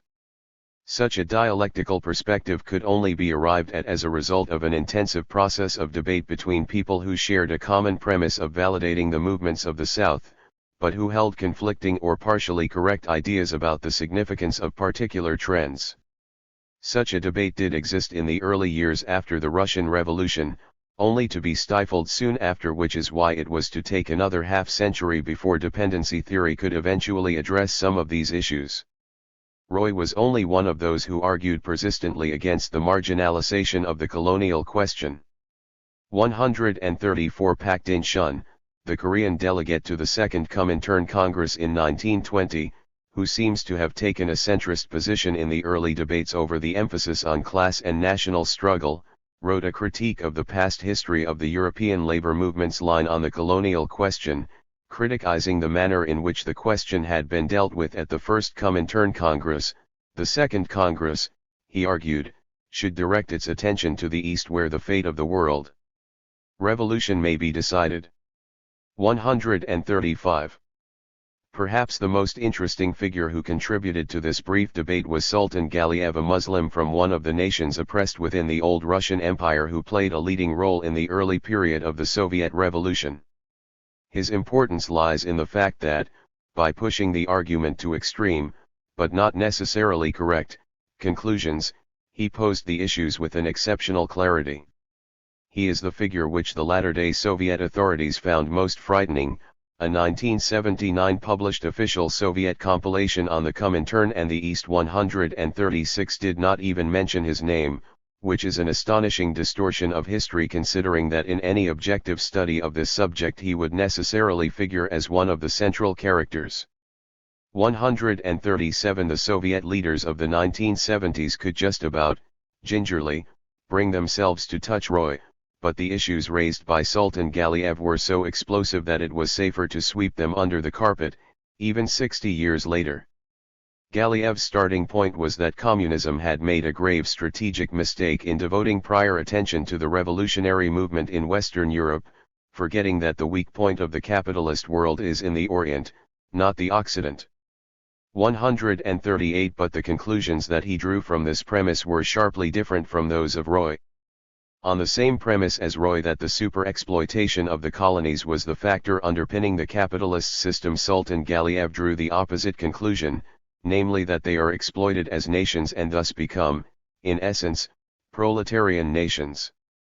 In 1918, one of Galiev's followers argued that the oppressed nations can be regarded as proletarian peoples, for they are the only people genuinely oppressed. They are more authentically proletarian than are the English or French proletariat. 139. The above claim amounts to saying that, if these peoples are the most authentically revolutionary force, they must be paid the respect of allowing local communists to take account of local conditions, and form class alliances on that basis. Moreover, a change in power from bourgeoisie to proletariat in the industrialist countries could not in reality remove national oppression, as was often assumed. Only an independent movement of the colonial and semi-colonial countries could achieve this. The organizational conclusion, for Sultan Galiev, was to advocate the creation of a special international communist organization of Asiatic and colonial peoples. Organizational conclusions of the Third World Marxists. A strikingly similar view to Sultan Galiev's conception of proletarian nations was put forward, almost certainly independently of Galiev himself, by Li Dazhao, the founder of Marxism in China. Writing in January 1920, Li Dazhao expressed the view that China as a whole had been proletarianist with respect to the world system. 140 Note that this thesis in no way led Li to deny the importance of class struggle or the need for communist leadership in China. The point was to achieve a new, more accurate formulation of the central issue in world politics, precisely for the purpose of bringing Marxist analysis and communist leadership to bear upon it. In 1924 Li went further and highlighted eurocentrism in an explicit and far-sighted way, stating that there is a racial issue in world politics and the responsibility for introducing this lay with the worldview of the Europeans, for whom there is nothing else to speak of except Christianity, and as far as their worldview is concerned, they think that there is only the white man's world. 141 They see themselves as pioneers of culture in the world, they place themselves in a superior position and look down on other races as inferior. Because of this, the race question has become a class question, and the races, on a world scale, have come to confront each other as classes. 142 Bearing in mind the left's historic denial of racism, this is a truly remarkable statement. On the basis of such a worldview, very specific and crucial questions of strategy and organization are implied. These were addressed, also around the same period, by an African communist, Lamine Senghor. Senghor was working in France and had difficulties with the French Communist Party due to his advocacy of independent black organizations. He accepted the need for an intercolonial union as part of the communist movement, but insisted that independent of this there must be built something which, in his words, is not a movement of charlatans run by a white politician with humanitarian views, but a universal movement destined to uphold the rights, interests, and prestige of the black race. 143 This plan took shape in the Comité de Défense de la Race Nègre, Committee in Defense of the Negro Race, founded in 1928 by Senghor and Guraim Kouiat. It must be stressed that it was not the intention to liquidate communist leadership. The point was that Marcus Garvey had recently revealed the enormous storm which could be unleashed by a mass mobilization of black people no longer prepared to live under racism, and Lamine Senghor had sensed the revolutionary potential of bringing this under the guidance of a non-Eurocentric communist worldview. Unfortunately, Senghor died the following year, but already his initiative had met with a frosty response from the authorities within the communist movement. We have mentioned briefly a number of ideas, which emerged from communists mainly from the colonial world in the period immediately after the Russian Revolution. Hopefully we have shown that this reflects the real existence, and potential, of a trend to push the debate into new areas, and eventually expand the horizons of communism to make it become, under the leadership of non-European communists themselves, a revolutionary theory which is truly the property of humanity as a whole. Issues raised in this great debate remain as lively and relevant as they were then. They are a testament to the vitality and relevance of the movement and have never disappeared. But the chance for these issues to have an immediate impact on organized communism, presented by these great debates of the 1920s, was tragically stifled and crushed soon after. This resulted in tremendous setbacks and missed opportunities. 6. Between Lenin and Mao, the Comintern period. The smothering of debate on the strategy for colonial struggles was linked in an interesting way to Soviet policy towards the non-Russian nationalities within the old Russian Empire. Lenin had foreseen the importance of this question. Alongside his general characterization of the era, discussed above, he had reflected on the concrete issues upon which the movement must take a stance. In this context, a particular danger for communist parties in the metropolitan countries was compromise with, or even espousal of, their own nation's colonialism. As well as waging an important struggle against this danger in West European parties, Lenin did the same in his own country, fighting a deathbed struggle against Great Russian chauvinism. In one of his dictated notes, dated December 31, 1922, Lenin wrote, "It would be unpardonable opportunism if, on the eve of the debut of the East, just as it is awakening, we undermined our prestige with its peoples, even if only by the slightest crudity or injustice towards our own non-Russian nationalities. The need to rally against the imperialists of the West, who are defending the capitalist world, is one thing. There can be no doubt about that, and it would be superfluous for me to speak about my unconditional approval of it. It is another thing when we ourselves lapse into imperialist attitudes towards oppressed nationalities, even if only in trifles, thus undermining all our principled sincerity, all our principled defense of the struggle against imperialism. But the morrow of world history will be a day when the awakening peoples oppressed by imperialism are finally aroused and the decisive long and hard struggle for their liberation begins." 144. But this warning was not heeded. At the 12th Congress of the Russian Communist Party, Bolsheviks, in 1923 a resolution was passed which treats small nation nationalism on a par with Great Russian chauvinism, condemning both equally. Such a position, which is very close to what was later reproduced by the Communist Party of China, is wrong in principle, because it puts the oppressor and oppressed on par. Shortly after the adoption of that position, Sultan Galiev was placed under arrest. 145. With Lenin's disappearance from the scene, the debate quickly came to an end, and simultaneously a Eurocentric approach to the assessment of the focus of contradictions became an ingrained habit. In this sense, the communist movement missed its rendezvous with history, with the great challenges of the 20th century. In respect to the fairly short period of real debate we have just described, it should again be emphasized that we are not saying all the ideas put forward by these particular figures were necessarily correct, but we are most definitely saying that they were raising the correct issues. The question was whether the communist movement could be brought into contact with the essence of the struggles of most of the oppressed peoples, instead of making a futile attempt to impose itself upon them in a formal and external way. The price for failure in this historic task was to be the dissipation of the potential of oppressed nation struggles into trends like Nasserism and Sukarnoism. Of course, non-communist national movements, and any other struggles, which oppose imperialism at a particular time, may in certain circumstances be progressive and worthy of support.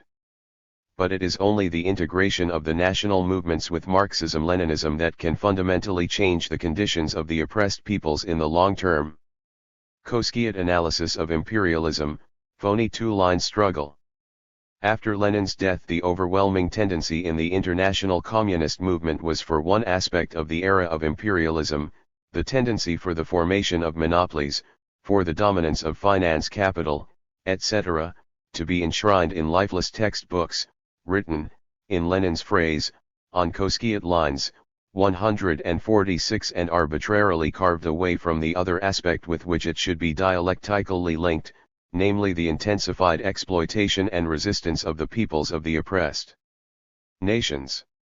Of course, acute struggles continued within the Soviet leadership after Lenin's death, but they tended to sidestep the real issues and be conducted on the basis of shared Eurocentric premises. At first sight, this seems strange because one of the main targets of these struggles was the ideas of Trotsky, and Trotsky's position was generally Eurocentric. He tended to downplay the revolutionary potential of the peasantry and of the national question, and on this basis to consider the prolongation of the Russian Revolution to be logically in the direction of the West rather than the East. Moreover, the ultimate victor in the post-Lenin leadership struggle was actually the person who, in terms of his political background, had been comparatively strong in backing Lenin's fight against the Eurocentric trend, Stalin. In order to understand this seeming paradox, we will briefly analyze Stalin's role. In 1918, when, as he put it, the eyes of all are naturally turned to the West, Stalin wrote an article entitled "Don't Forget the East." In the historical circumstances of the time, that statement was certainly progressive. Nevertheless, there were errors in the way he conceived this stance, the significance of which would become clear later. Notably, Stalin's formulations were quite mechanical. It is the task of communism to break the age-long sleep of the oppressed peoples of the East, to infect the workers and peasants of these countries with the emancipatory spirit of revolution, to rouse them to fight imperialism, and thus deprive world imperialism of its most reliable rear and inexhaustible reserve. 147. This statement lacks the sense, present even in Lenin's least satisfactory formulations, of the oppressed nations creatively taking up the banner of the world communist movement. And subsequently, despite being acclaimed as a theoretician on the national question, Stalin developed some very strange positions on this question. For example, in one of his more theoretically inclined works, Stalin astonishingly argues that national oppression is essentially the fault of the landed aristocracy, with the result that it tends to grow weaker as development proceeds along the lines of capitalism, and the bourgeoisie progressively elbow landowners aside.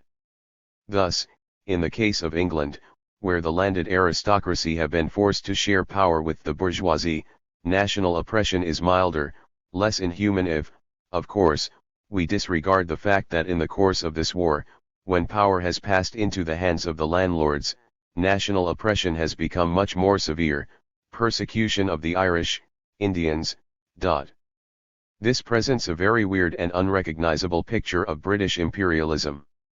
Even worse, in countries like Switzerland and North America, Stalin continues, where only the bourgeoisie hold power and there are no landlords, the nationalities develop more or less freely, and, generally speaking, there is practically no soil for national oppression. 148. Most strikingly, Stalin here apparently fails to perceive how the genocide and oppression of Native Americans and black slaves has underpinned the whole of North American nation building. But in a wider sense, he seems quite unaware of the fundamental role played by national oppression within both the base and superstructure of the capitalist mode of production in general, and of its imperialist phase in particular. These arguments, enshrined in the official Moscow edition of Stalin's works, must rank among the worst, and perhaps the most eccentric, in the history of Eurocentrism. Therefore, it is not surprising that the lines of demarcation in Soviet inter-party struggles were incorrectly drawn. Political economy in the period of the Comintern. The weaknesses of the overall worldview of the communist movement in the interwar period are particularly revealed in the field of political economy, which can be considered the most systematic expression of this worldview. An interesting example is A. Leontiev's textbook Political Economy, which constituted the established orthodoxy for international communism in the 1930s. It is difficult to categorize Leontiev's procedure, which, it should be noted, received official blessing, other than as a falsification of Lenin. Thus, when Leontiev gives the party line in attacking Bukharin and other opposition elements, he lists the contradictions which become intensified under imperialism, and which Bukharin allegedly neglects. But Leontiev's list completely marginalizes the colonial question, the contradiction between the bourgeoisie and the proletariat, the struggle within the capitalist camp, anarchy of production, crises. 149. To justify this one-sided image, he quotes Lenin as follows: "Imperialism emerged as the development and direct continuation of the fundamental attributes of capitalism in general." 150. And yet this truncated quote grossly distorts Lenin's intended meaning. If we turn to the original, we see that Lenin continues as follows: "But capitalism only became capitalist imperialism at a very definite and very high stage of its development, when certain of its fundamental characteristics began to change into their opposites, when the features of the epoch of transition from capitalism to a higher social and economic system had taken shape and revealed themselves all along the line." 151. From what we have already discussed, it is obvious that Lenin meant this fundamental change centrally to include the rising up of the world's people, particularly the peoples oppressed by imperialism. This is precisely what is meant by the transition to a new system. In fact, in line with our earlier argument, Lenin's position was not wholly correct, inasmuch as his attribution of newness to the struggles of the East underplays the role that colonial exploitation, and the struggles against it, had always played within the capitalist base and superstructure. Nevertheless, Lenin is right that this is the first time when a new order in the interests of the oppressed could actually be constructed. We can be categorical that any attempt to invoke Lenin to justify a vision of the imperialist epoch shorn of national exploitation and struggle is a blatant falsification. In line with his reactionary worldview, Leontiev therefore retrenches himself in a sterile and useless picture of imperialism as simply an extension or intensification of some definition of a capitalist system which itself lacks any sense of reality. Indeed, incredibly, he devotes less than one page, out of 282 in the English edition, to discussing the enslavement of the colonies. Clearly, for him, this is the most peripheral subject imaginable. Leontiev's work is the epitome of exactly the kind of lifeless textbook which Lenin warned against. The Soviet position after Lenin therefore took as its starting point a departure from dialectics, in this case a wooden and one-sided treatment of capitalism and its imperialist era. And, as Lenin said, "Any fragment, segment, section of this curve, of human knowledge, can be transformed one-sidedly, into an independent, complete, straight line, which then, if one does not see the wood for the trees, leads into the quagmire, into clerical obscurantism, where it is anchored by the class interests of the ruling classes."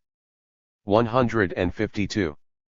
Of course, given the dominant role of the Soviet Party, the whole international movement in turn became infected by this undialectical one-sidedness, and by the reactionary conclusions to which it led. But our argument here is that, although we should recognize the factor of Soviet influence, this excuse is not sufficient to get the European Communist parties off the hook for their Eurocentrism. Reactionary lines on the colonial question unquestionably found an independent source within the imperialist countries, and it is within these countries that, arguably, these political lines first became anchored in the interests of the ruling classes. If, in some respects, the downgrading of the colonial question could, in the Soviet Union, initially be regarded as an error, even though from the beginning it also had an aspect of great Russian chauvinism, of which Lenin was acutely aware, then in the imperialist countries this problem objectively signified an apology for their own colonialism, which is even worse. Thus, when the Communist Party of Great Britain published its own Marxist study courses on political economy, 1932-3, it even outdid Leontiev by devoting only one paragraph, in the middle of p. 522, out of a total length of 548 pages to a direct assessment of colonialism. We may note that this book is marked throughout its length by an apoplectic fever pitch of a polemic against Trotskyism and social democracy, characteristic of the left phase of the CPGB, yet nowhere are the lines of demarcation correctly drawn. Trotsky's theory of imperialism is thus attacked on the grounds that he completely ignores capitalist monopolies. As far as he is concerned, finance capital is identical with loan capital. The struggle to partition the world is depicted by Trotsky as a struggle merely for markets where to unload commodities. 153 and the rest of the critique continues in a similar vein. One might have thought that a 548-page book attacking Trotsky would provide a good context to address the line on the national question and peasantry, but this is precisely what does not happen. These themes are simply censored from the realm of political economy. We must, therefore, conclude that the contradiction with Trotsky was to a considerable extent, in its actual form, a phony two-line struggle. The theory developed by the Communist International, Comintern, thus effectively imposed a conceptual straitjacket on attempts at creative political thought. Its fundamental failure of analysis was its refusal to recognize the relationship between capitalism and imperialism and the colonies as the essential basis for accumulation and the division of labor. On this corrupt basis, it is not surprising that disastrous political errors occurred. When the capitalist world economy entered a period of intense crisis at the end of the 1920s and during the 30s, the Comintern put forward a theory of general crisis which asserted that there was no escape for capitalism. 154 This did not allow for the possibility that a global capitalist system, which had always been fundamentally premised on the super-exploitation of the South, could restructure itself, in a sense even revitalize its exploitative potential precisely through an intensification of that exploitation. Clinging obstinately to its erroneous view, it was inevitable that the Soviet-led communist movement would sooner or later fall into an ideological trap of its own making, and become imprisoned therein.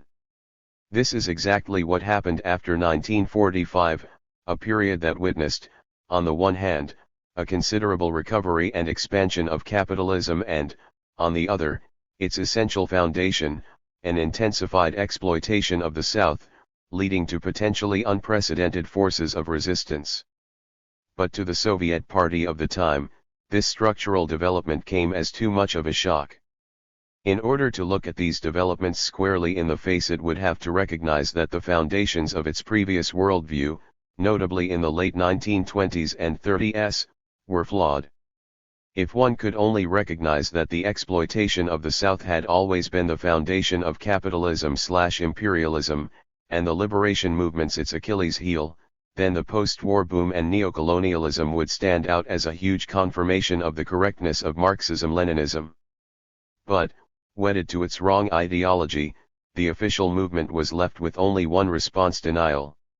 It therefore continued to stick, in the post-war period, to its general crisis theory against all the evidence, refused to recognize either the exploitation or the potential for resistance, and departed further and further from the Marxist method of seeking truth from facts as it had earlier abandoned revolutionary dialectics. Instead of being the most unflinching portrayal of reality, Soviet Marxism became distorted, fabricated, and threadbare. It is not surprising, then, that this system itself, clutching its illusions, eventually went to its doom. The dead hand of orthodoxy, the case of palmitude. It seems that, once the wave of creative Marxism had been dispersed after the early 20s, a kind of dead hand descended, effectively limiting any promise of new developments. To illustrate this deadening, we can consider the trajectory of one of the leading figures in the European movement, Rajni Palmitude of the Communist Party of Great Britain. It is worth noting that Dude, himself descended from one of the oppressed colonial nations, quickly became the party's leading theoretician. 155 This development appeared as if to have the potential to be part of the tide of self-assertion by communists of the oppressed nations, of which we have noted several cases, but he was eventually reduced to towing the line. One indeed discerns some promising tendencies that were sadly soon nipped in the bud. Dude's book, World Politics 1918-36, written in 1936, while not ascending to the level of comprehending accumulation on a world scale, does make a considerable contribution in anticipating the concept of unequal exchange, which was to become one of the important aspects of the creative trend in Marxism subsequently developed in the 1970s. He writes, "The essence of the relations of the colonies and imperialism is inequality.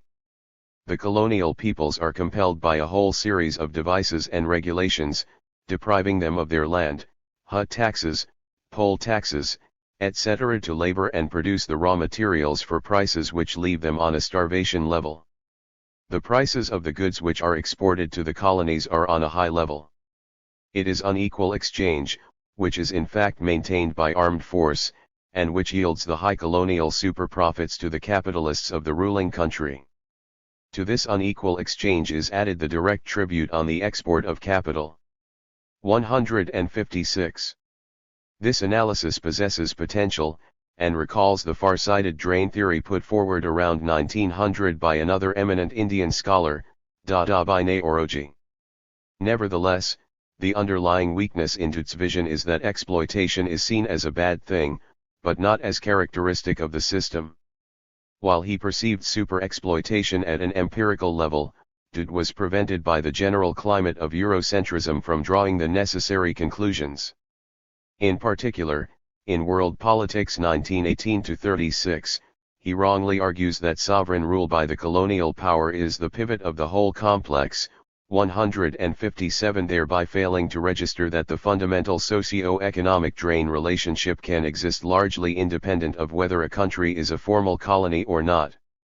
In this way his thought slips into a sterile byway, where the exploitative relationship is seen as being entirely reproduced by force, even though this view had effectively been debunked by Engels in his examination of the force theory in Anti-Düring, and is blocked and imprisoned there. This weakness possibly underlies Dutt's post-war degeneration into an apologist of some of the most reactionary Soviet positions. Thus, by the early 60s, when formal colonialism was on the wane, Dutt heavily insisted on the fact that in 1963 only 1.7% of the world's population was under direct colonial rule, thus parroting the then Soviet leadership's assertions that, since colonialism was no longer an issue 158, the world system was shifting, under Soviet influence, in a fundamentally progressive direction. Such a stance of course underplays the key importance of neocolonialism, whereby the powers can maintain domination, perhaps more efficiently, through relinquishing formal sovereignty. In fact, indirect forms of rule were already being experimented with in wide areas of the South in the 1930s, at the time when Dutt wrote his 1936 book, for example, in Latin America and the Middle East. After World War II, with the decolonization process, such indirect forms of rule were generalized to most of the world system, where they formed a reliable basis for precisely the kind of intensified super-exploitation that enabled capitalism to restructure itself. The mechanism which forced Dutt to block off his more creative streak, and ultimately turn into a leading exponent of the dead hand of orthodoxy, was the Eurocentric global view which he was expected to believe, even though it stood in contradiction with some of his better insights. In Dutt's 1936 book we can already see the effect of certain tenets which the dominant perspective made it impossible for him to question. Thus, with pure orthodoxy, he discusses the colonial question mainly from the viewpoint of a redistribution among the great powers, rather than that of an accentuated exploitation from which they would all benefit and which they might eventually, in the post-war phase of multilateral imperialism, learn collectively to manage. Dutt argues that what might in 1913 have appeared as a world system advancing to ever closer world interdependence and interrelationships had now been revealed as one with centrifugal tendencies of breakup of closer world relations towards a system of restricted world trade, separate and competing financial bases of unstably related currencies, weakened international division of labor, and intensified warfare of the monopolist blocs. 159. The view expressed here, in line with Comintern general crisis theory, is an extremely mechanistic and unilinear vision of imperialism, which implies that the system will crassly stumble into its own grave. It fails to penetrate the hidden reality of world politics which, in what one might effectively consider a condominium of the great powers over the oppressed nations, served as a prerequisite for their squabbles over the spoils. Of course, the sphere of great power contention and contradictions has always been, and remains, an extremely important subject of analysis. But Dut's infatuation with the splitting apart of international relations during the 30s, protectionism, tariff barriers, declining trade between the powers, is tantamount to saying that the whole content of international economic and political relations is the relations between great powers, a classic symptom of eurocentrism. Moreover, it neglects many concrete facts of great importance. Even the splitting apart of international relations in the 1930s was explicitly and deliberately linked with closer integration between the metropoles and their respective spheres of influence, i.e., it was fundamentally premised upon increased super-exploitation of the colonies. From a non-Eurocentric analysis, we should say that the international division of labor thus continued unabated through the world economic crisis. The only peculiarity of the period prior to the end of World War II is that there was temporarily an increased stress on the exclusive exploitation of colonies by particular imperialist powers. The crisis of the 30s was a period of unparalleled misery for the colonies, but not because they were less involved in the international division of labor, on the contrary they suffered all of its ill effects. For example, the tendency of the forcible conversion of colonies to cash crop production went on apace. As Walter Rodney has shown, profits from this source actually increased during the Depression. 160 such an accentuated enslavement, initially conducted under a colonial command economy, would later be inherited by a world market economy and jointly imposed by the capitalist core upon the South. The grave error of general crisis theory was to present a kind of unilinear vision whereby, once some trend dangerous to international capitalism, such as the collapse of world trade, had been initiated, it could never be reversed. In reality, even though it is true that imperialism signaled some sort of transition into a stage of decay of the capitalist mode of production, there was still scope for the readjustment of many of its specific features. Capitalism could very well adapt to secure for itself, under multilateral auspices, a phase of increased world trade as indeed occurred, first after 1945 and then later with the creation of the WTO, which used this increased trade precisely as a vehicle for an intensified exploitative international division of labor. Given these fundamental weaknesses in the overall parameters of the official worldview within which they were obliged to operate, it is hardly surprising that individual communists like Dut, far from updating their theories to encompass new realities, would become mired in a cesspit of denial and theoretical regression. Assessment of the Comintern. During the period of its existence, the Third International, Comintern, functioned as a kind of headquarters of the world communist movement, discussing global ideological trends and formulating a common strategy. Although there are some dangers in this, it may make it more difficult for radicals in a particular country to come to grips with their own concrete reality. The aspiration for a common political and theoretical line, a common strategy and tactics, against imperialism possesses a certain logic. It should give us cause for reflection that by the time imperialism had developed its own increasingly coordinated strategy through NATO, OECD, etc. after World War II, the Comintern had ceased to exist. We therefore in no way minimize the noble causes which were fought for under the banner of the Comintern. The problem was not the existence of a common line per se but the content of that line, the Eurocentric basis on which it was determined, a deep-seated tendency to subordinate anti-colonial struggles to a strategy worked out essentially in the industrial heartlands, and as a function of issues in those heartlands. Concretely, this weakness was embodied in two more or less parallel tendencies, which were mutually reinforcing. One was the Eurocentrism of Soviet foreign policy and its reflection in the analyses of the Comintern, increasingly closely tied to the foreign policy of the Soviet state. The other was the growing social colonialist line within Western European communist parties. During the period of the growth of fascism in Europe from the beginning of the 1930s, right until the Molotov-Ribbentrop Pact of 1939 put an end to the policy, the Soviet Party pursued the major goal of neutralizing the Hitler threat. It was the right idea, but the problem was the manner in which it was realized, premised as it was upon a false and distorted image of the main issues in international relations. The fundamental principle adopted by the Soviet leadership in building the anti-Hitler front was a distinction drawn between warlike and peaceable capitalist powers. The danger was to identify the potentially anti-Hitler powers as being progressive in some more general sense, rather than in the strictly specific sense of being merely amenable to opposing Hitler. And of course the leading powers in this category, France and Britain, were also the major colonial powers of the day. The argument about the qualitatively more reactionary nature of fascism has a certain truth, but the whole of international relations should not be reduced to this one issue.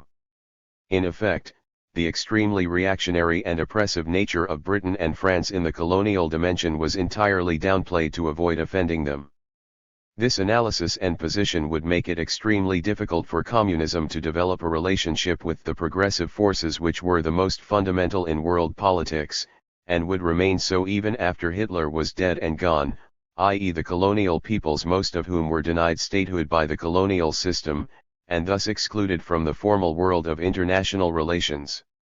Dimitrov's report to the Seventh Congress. The above features and dangers are expressed with particular clarity in what is probably the most important document of the anti-fascist phase of the Comintern, Dimitrov's report to the Seventh World Congress held in 1935. In this report, colonial struggles are dealt with as an afterthought and in an extremely patronizing manner. The struggle against European fascism had become not only the key, but also effectively the sole task. Dimitrov details a number of social forces which can be enlisted in this struggle, including unity of action with the Socialist International, formerly treated as an enemy of communism, the building of influence over Catholic, anarchist and unorganized workers, as well as workers influenced by fascism, the peasantry, urban petty bourgeoisie, and intelligentsia of the industrial countries. Only at the end of this long list does he mention the colonial movements, and even here the orientation is one of transforming the colonies and semi-colonies into one of the most important reserves of the world proletariat. 161. This is a total revision of Lenin's picture of the world's situation. While we should not necessarily deny the rationale for a certain tactical Eurocentrism aimed to prevent Hitler from launching war, what is wrong is how a qualitative distinction between fascist and democratic forces is presented as the main feature of the world's situation. If this strategy implied that colonial peoples should downplay their struggles so as not to annoy the putative anti-Hitler powers, then it is even a counter-revolutionary strategy. 162. Earlier Comintern lines had correctly stigmatized the European social democratic forces for supporting imperialism and colonialism. Now that these forces were potential allies against fascism, there was a total reversal and they suddenly became okay even though their position in relation to imperialism had not changed. Simply put, this issue was no longer considered important. Thus began a Eurocentric trend in Soviet thinking on international relations which continued through World War II and beyond. Towards the end of that war, the Soviet Union accepted the Yalta Agreement, a proposal made by the British government to stabilize post-war international politics by a mutually accepted delimitation of areas of influence. In order not to rock the boat of this essentially Eurocentric stability, the Soviet Union even tried to persuade the Communist Party of China not to cross the Yangtze River and liberate the whole of their country, although the Chinese chose to ignore them. Once again, in considering Yalta, we might accept a certain legitimacy in the demand of the USSR, which had made immense sacrifices in the war to have stable frontiers to the west, thus reducing the likelihood of imperialism launching a renewed attack.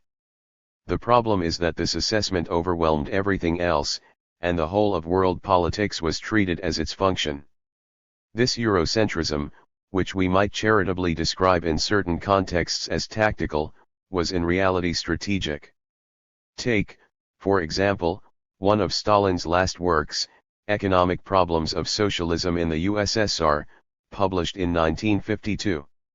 163. The book's scope is a good deal broader than its title might imply, and it offers an overview of major issues in the international system. Within this scope, however, the Third World is nowhere to be found. although, in reality, national movements against colonialism were an outstanding feature of this period, Stalin evidently did not think of them as important. The case of the CPGB. Having addressed the issue of Soviet foreign policy, we now come to the second of the two trends which adversely affected the Comintern line, the resurgence of social colonialism within the parties of the imperialist core. As we have said, the overall worldview enshrined in political economy was one which saw the colonial question as relatively unimportant. At best, some superficial lip service to Lenin might have made it difficult to openly reject the idea of independence for the colonies, but there was definite nervousness at the thought of supporting anti-colonial movements. If those movements existed, they should be safely subordinated to, and kept in check by, the metropolitan proletarian leadership. Perish the thought that these movements should make their own autonomous decisions based on their analysis of their concrete situation and the types of struggle and alliances which this analysis demanded. Effectively, the metropolitan communist parties arrogated to themselves the right to show the oppressed how to respond to their own oppression. A more or less institutionalist tendency existed for the CP of the metropolitan country to exercise a role of tutelage over colonial communists. The slogan of international proletarian solidarity was in this way twisted into its opposite, an excuse for dominance. In a sense, this practice follows logically from the Eurocentric premise which assumes that the metropolitan proletariat is naturally more advanced because it belongs to the industrial phase of history rather than a more primitive peasant phase. Let us consider the case of the Communist Party of Great Britain, CPGB.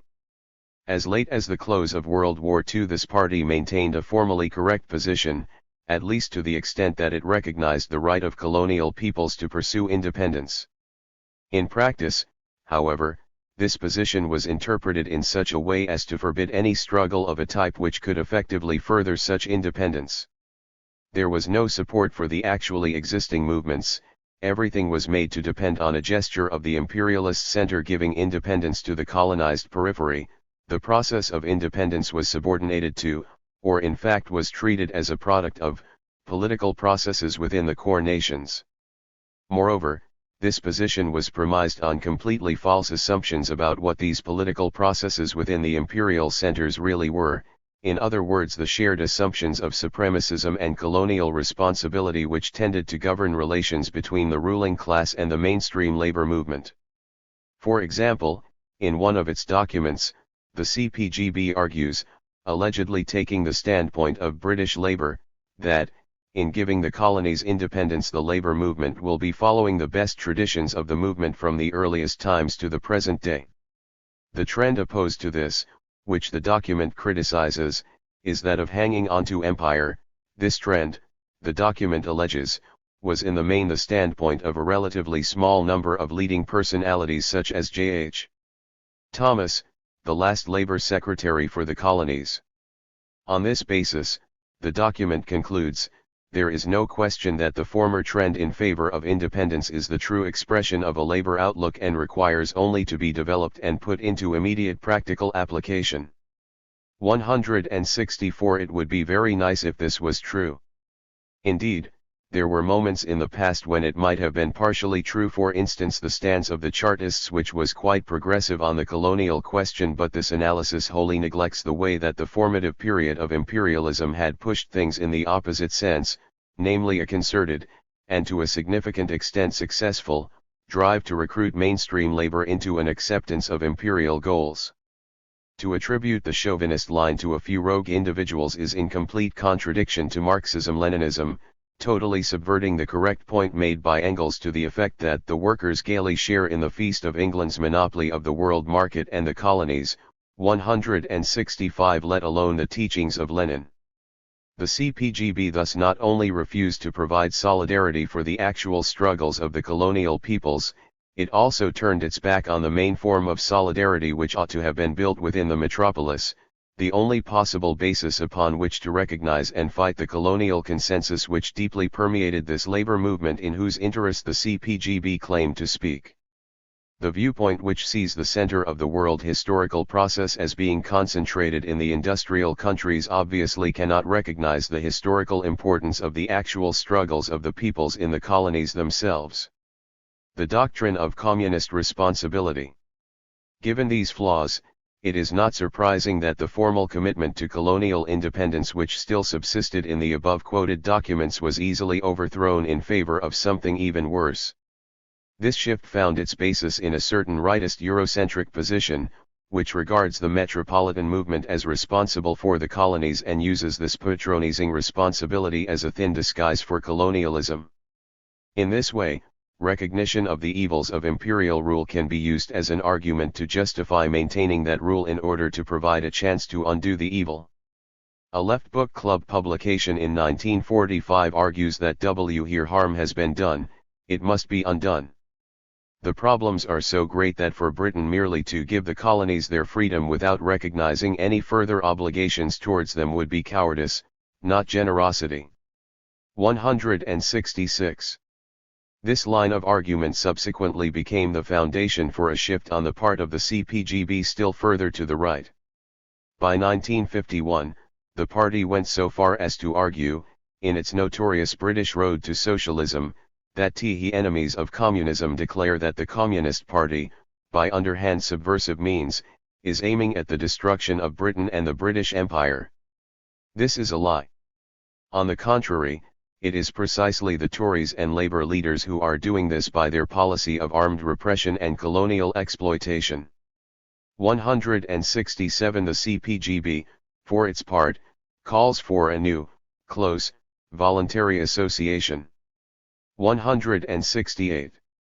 It can be argued that there were issues other than Eurocentrism involved in the degeneration of a party like the CPGB, for example, its espousal of the idea of peaceful transition with its hallucinatory notion that the imperialist state would meekly allow itself to be captured by socialist forces.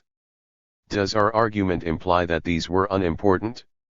Our answer is that unless we take the issue of Eurocentrism seriously, it is difficult to wage a decisive struggle against these other forms of degeneration. Let us consider more deeply the concept of peaceful transition and its expression in the theory of the parliamentary road to socialism. The CPGB has the distinction of being one of the first parties to propagate such a notion, later to be associated with the degeneration of many other parties to the effect that the capitalist system would voluntarily liquidate itself when faced with the increasing strength of workers' movements operating through mainstream politics.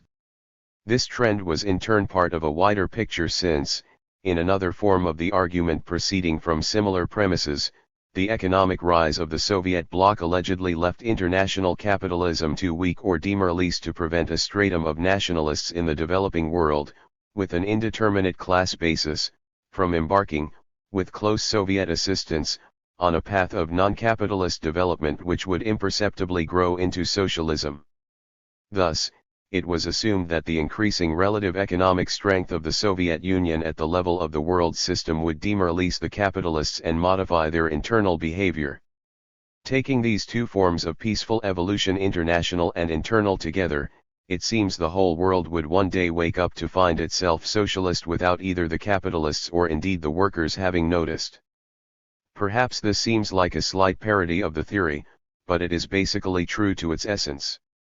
The theory of peaceful transition presents a very comforting vision, but, unfortunately, one that is wholly nonsensical. Moreover, this theory played an absolutely central role in the degeneration of the Soviet-inspired movement, either corrupting radicals or disarming them and leaving them vulnerable to massacres. What we are arguing is that these errors cannot possibly be understood outside the context of Eurocentrism. For example, the issue of the parliamentary road is not purely such a domestic issue as it is sometimes made to appear. There are two aspects in the politics of the imperialist countries, the democratic veneer and the option of militaristic state terrorism which the system holds up its sleeve. Both are closely linked with colonialism. The democratic veneer was made possible by the advantages derived through the exercise of naked terror and super-exploitation in other areas of the world, while fascism is the translation into Europe of what has always been practiced in the colonies, another point which Dimitrov's analysis of fascism misses, incidentally. The present-day state machine, and in particular the army, its principal component, has evolved very much in symbiosis with the colonial past, as well as the neo-colonial present. Of course, capitalism has in any case an internally repressive option reserved for situations where it dispenses with the parliamentary veneer. But it is hard to dispute that the concrete form in which this military apparatus has really evolved has been in very close connection with external wars and repression in the global south, whether in a directly colonial form, as with 20th century Britain and France, or else, in the case of the USA, and in a 21st century context all the imperialist powers jointly, a neo-colonial one. The parliamentary road theory itself, together with its concomitant theory of the non-capitalist road, emerged against the background of an analysis of the world system which exaggerated the contradiction between socialist and capitalist countries, underestimating the importance of an economic strength drawn by capitalism precisely through its exploitation of the periphery. The reserves of strength which capitalism can draw from this exploitation are sufficient to undermine completely the false notion that the socialist camp would be able to defeat capitalism through economic competition, even if we accept the unrealistic assumption that capitalism would play fairly and accept the result of such competition if it was unfavorable to itself. It is obvious that evolutionary theories of socialism became prevalent in the industrialist countries because of the relative stability of the post-war boom, itself based upon the super-exploitation of the rest of the world. Of course, imperialism's reserves of strength are not invulnerable. They are indeed vulnerable, but only to the struggles of the mass movement in the periphery, precisely the forces that the Soviet movement was refusing to support because they would rock the boat of its evolutionary theories. All this goes to show that a meaningful critique of the wider phenomenon of the degeneration of the communist line cannot possibly be conducted so long as we are ensnared in Eurocentric premises. 7. China and the Marxist-Leninist movement. It was historically inevitable that the world should be jolted out of its Eurocentrism, and the medium for doing this was the revolutionary upsurge in Asia, Africa, and Latin America, particularly in connection with World War II and its aftermath. In this context, no single event was more important than the Chinese Revolution. Its impact on world history in general was paralleled by a possibly even greater impact on the left. Although China did not encapsulate all of the positive trends in the worldwide revolutionary upsurge, it did undoubtedly act as a conduit for the influence of that upsurge within the wider left movement, particularly since the 1960s when the Communist Party of China, CPC, played the leading role in challenging the degeneration of an official Soviet-led movement which had isolated itself from cutting-edge struggles. However absurd, or even quaint, Soviet theories may appear today, in the 1960s they were superficially more plausible. It was therefore to the great credit of the CPC that it led the attack against them. Apart from its struggle against Soviet revisionism, though, the Chinese Revolution represents, by its very existence, a blow against Eurocentrism. The importance of the Chinese Revolution. The intrinsically anti-Eurocentric character of the Chinese Revolution can be understood according to the following three aspects. Firstly, the obvious fact that it was a non-European society taking the initiative in making a revolution of historic importance. Thus, the revolution proved, exactly as Lenin had predicted, that the center of creativity could lie outside the developed areas. Secondly, Chinese theory and practice had revealed the enormous revolutionary strength of the peasantry, the basic force in the Third World that was reviled and marginalized in Eurocentric thought. The Chinese broke with the non-dialectical infatuation with advanced productive forces producing advanced struggles and demonstrated that the masses' commitment to change in a super-exploited oppressed nation was the decisive factor. This represents a blow against mechanistic views of the relationship between base and superstructure, or about a linear succession of historical phases, which are, as we have discussed, closely associated with Eurocentrism. Thirdly, the Chinese Revolution is living proof of the deep historic roots of the progressive movement in the Third World, drawing upon both its pre-colonial roots, the historic dynamism of non-European societies as well as the tradition of struggle by the laboring masses against aspects of oppression within them, and the tradition of national resistance dating back to the earliest foreign incursions.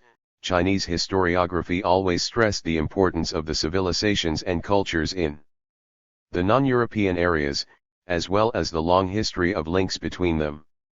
In essence, then, the Chinese Revolution represents the necessary process of expanding the boundaries of communism, a theory which had originated in Europe but with a method of potentially universal applicability. It changed the entire way people looked at the world.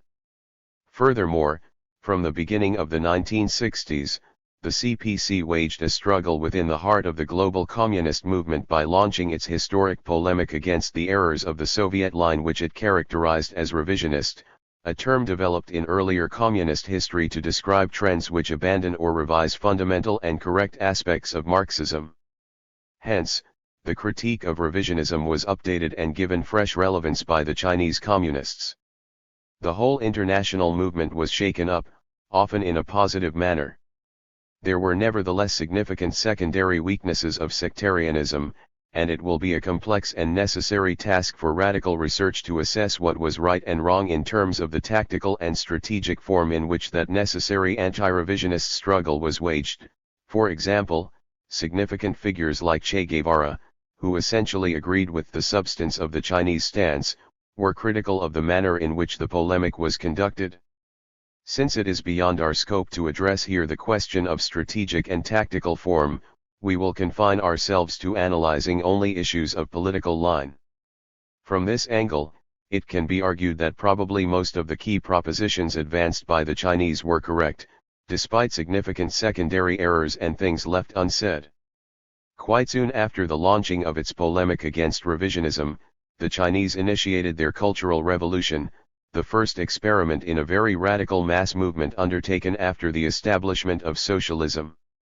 The important personal role of Mao Zedong at that time led to the anti-revisionist movement identifying its politics and ideology by the name of Marxism-Leninism. Mao Zedong thought, the term Maoism was often used colloquially, but its meaning had not strictly been explored at that time.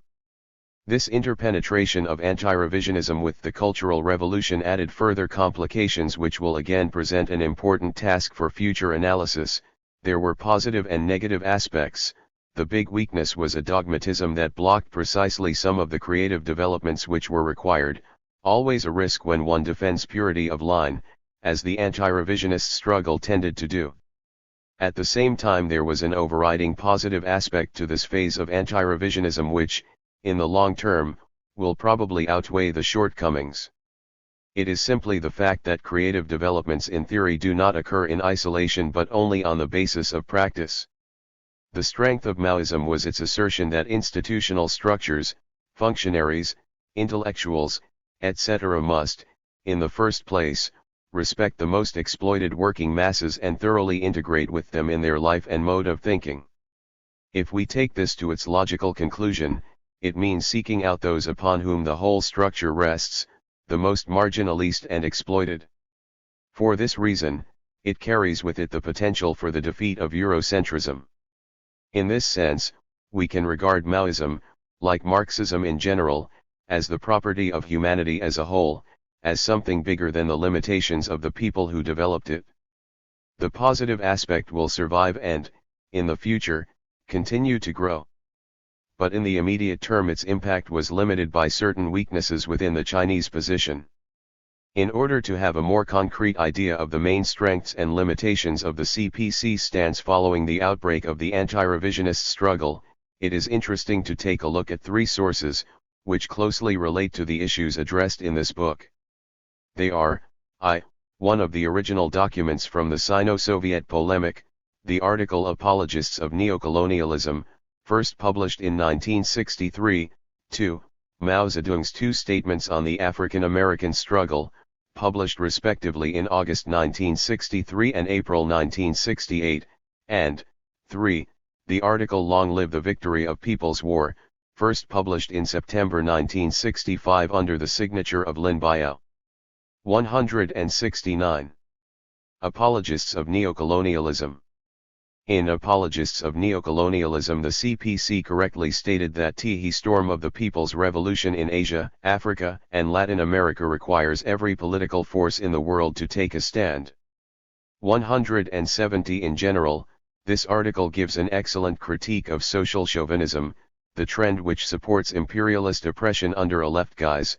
The article therefore retains significant topical relevance for the left in the industrialist countries.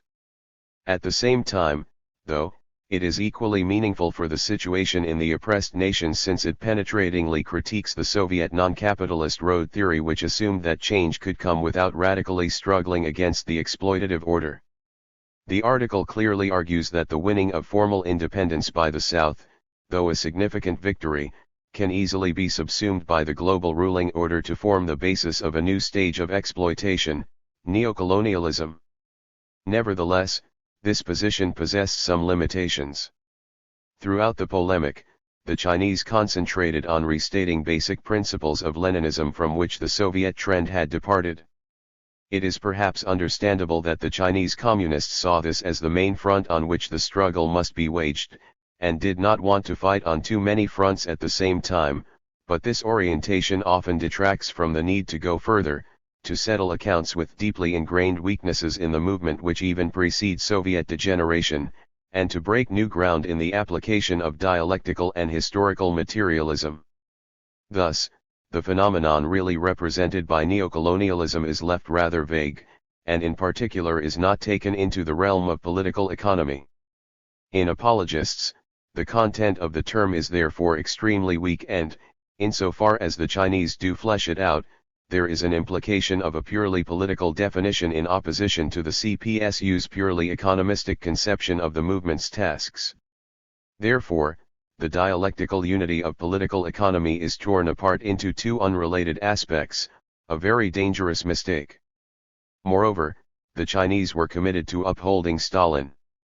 Now, as we have argued, there are strengths in this position because Stalin was, initially at least, the most correct member of the Soviet leadership apart from Lenin on the issues in question.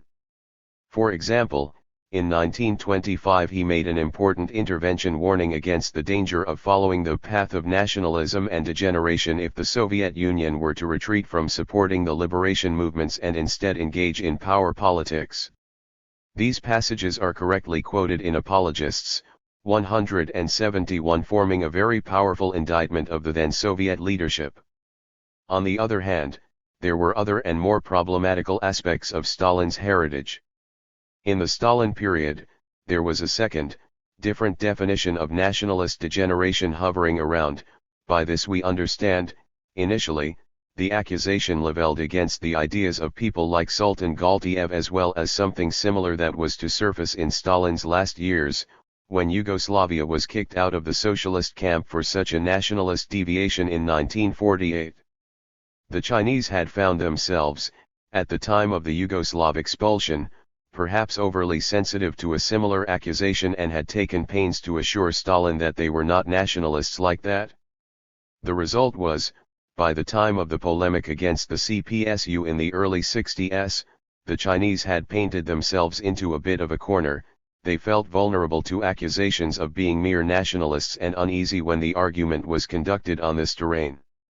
This is particularly important because it meant that the CPC lost the opportunity to attack the Soviets on some of the areas where their degeneration was in fact most intense. In fact, the CPSU had, in its attack on nationalism, veered into a space where the racist premises of its thinking peeped through quite brazenly. They even stooped so low as to accuse the Chinese of playing upon the national and even racial prejudices of the Asian and African peoples and creating racial and geographical barriers. 172. Now, from the kind of standpoint adopted by Lamine Senghor or Sultan Galiev or Li Dazao, the CPC could have simply thrown the accusation back at the accuser and say, "We didn't create these things. Racist exploitation of some areas of the world by others really exists, and if you can't see this, it's because of your own racism." It is of fundamental importance that colonial peoples should not have to be defensive or apologetic when accused of racism with regard to the oppressor nations. But, for whatever reasons, the Chinese failed to take such a clear stand, and retreated into what sounds like a theological or scholastic defense, which can more or less be paraphrased as, "This isn't really what we really said and, anyway, Marxism doesn't recognize these categories." In taking such a stance, the CPC in effect rejected the challenge of developing Marxism creatively in this area. The point is surely that if such categories really exist, not of course race itself but the category of people super-exploited and deprived of human rights according to racially ascribed determinants, Marxism should recognize them. In Apologists, the CPC therefore sidesteps the issue of racism. They do refer at one point to the way the Russians are resurrecting the yellow peril idea, but they fail to counterattack, as Samir Emin would later do 173 by arguing that the main historic problem has been a white peril, which very much includes Russian chauvinism. Mao on the African-American struggle. If we now turn to Mao Zedong's statements on the African-American struggle, it can be seen that these confirm the existence of some weaknesses on the issue of racism, combined with Mao's significant strengths. The strong point is that Mao's 1963 statement includes one of the most important sentences on the topic ever written by a communist leader: "The evil system of colonialism and imperialism arose and throve with the enslavement of Negroes and the trade in Negroes, and it will surely come to its end with the complete emancipation of the black people." 174. In a phrase, Mao thus pinpointed an element which, although formally present in Marx's work, had undoubtedly been completely marginalized in most of communist theory. This was a major achievement. The secondary weakness in Mao's analysis, however, is a strong tendency to see racism, first of all, as merely a kind of policy and, secondly, as one promoted only by the top U.S. leaders. In the same statement, he argued that it is only the reactionary ruling circles among the whites who oppress the Negro people. 175. This analysis is clearly inadequate. Now, it is interesting that only a couple of months later, Mao was to receive a visit from the black American activist Robert Williams, who in the course of a rally in Beijing gave a very different, and far stronger, analysis of this crucial question. "I am aware of the fact that U.S. racism grew out of capitalist exploitation, but today it has become a part of the American way of life. It is a part of the nature of a Yankee. This is not to say that all American whites are racist. Some of them are our brothers and allies, but they are much too few in numbers. No, not all Americans are savages, but we must ask ourselves, where are the decent people of the USA while all these atrocities are being committed in the name of their cause of white supremacy and representative democracy?" 176. But Mao's second major statement on the African-American struggle, one published in April 1968 following the assassination of Martin Luther King, showed that he had not fully taken on board these issues, nor progressed decisively from his earlier stance. Here he describes the contradiction between the black masses and U.S. ruling circles as a class contradiction, claims that the black masses and the masses of white working peoples in the United States share common interests and have common objectives to struggle for, and predicts that the black struggle is bound to merge with the American workers' movement. 177. Although, of course, there is not unanimity about what would constitute a correct analysis to counterpose to this perspective, a minimum basis of agreement among progressive trends would probably involve the recognition of facts such as the national dimension of the black struggle, the qualitatively different oppression suffered by black people, and the existence of racism amongst ordinary whites. The serious recognition of such issues is undoubtedly a precondition for realizing black-white unity against imperialism. All of these points Mao underestimates. We will now consider the background to the article "Long Live the Victory of People's War," discussed below. In the polemic against the CPSU, the Chinese had moved close to a position where they would have recognized the struggle between the liberation movement of the oppressed and super-exploited peoples on the one hand, and imperialism on the other, as the decisive factor in the progress of world history in the present era. Indeed, the Russians tried to goad them into saying this explicitly. The chief contradiction of our time is not, we are told, between socialism and imperialism, but between the national liberation movement and imperialism. In the Chinese comrades' opinion, the decisive force in the battle against imperialism is not the socialist world system, and not the international working class struggle but, again we are told, The National Liberation Movement. 178. Actually, the Russians were probably correct in saying that this was the logical implication of the Chinese position. In fact, this position is very close to Lenin's statements quoted earlier, and it is an indictment of the CPSU's putrescence that they could think of this argument as something bad. The point is not to deny or downgrade the need for a leading role to be played by the international socialist movement, but simply to recognize that it could retain and develop such a role amongst the world progressive forces including the liberation movements themselves only if it recognized that anti-imperialist resistance was the front line of the struggle. But in 1963 the CPC backed away from a clear affirmation that this was indeed what they were saying. Long live the victory of People's War. 2 years later, the article Long Live the Victory of People's War at last took a clear stand on the issue. It declared, the contradiction between the revolutionary peoples of Asia, Africa, and Latin America and the imperialists headed by the United States is the principal contradiction in the contemporary world. 179. The article also found an interesting image to express this contradiction, by expanding onto a world scale a concept which Mao, showing faith in the revolutionary potential of the peasantry, had originally employed to explain the strategy for liberating China, the notion of encircling cities from the countryside. The article expresses this as follows. Taking the entire globe, if North America and Western Europe can be called the cities of the world, then Asia, Africa, and Latin America constitute the rural areas of the world. In a sense, the contemporary world revolution also presents a picture of the encirclement of cities by the rural areas. 180. These two passages, despite some weaknesses in formulation, are essentially accurate. They are in line with the anti-Eurocentric trend, and are as important to the progressive forces in the industrialist countries as to those in the Third World. Such a strategic vision of the focus of contradictions is essential to the left forces in every region of the globe. In relation to the Global South, it should be noted that, in contrast to the later Three Worlds theory, the statement refers to revolutionary peoples, not to governments. Of course there will be an endemic struggle against the savagery of imperialist exploitation by different strata of society, which is always progressive.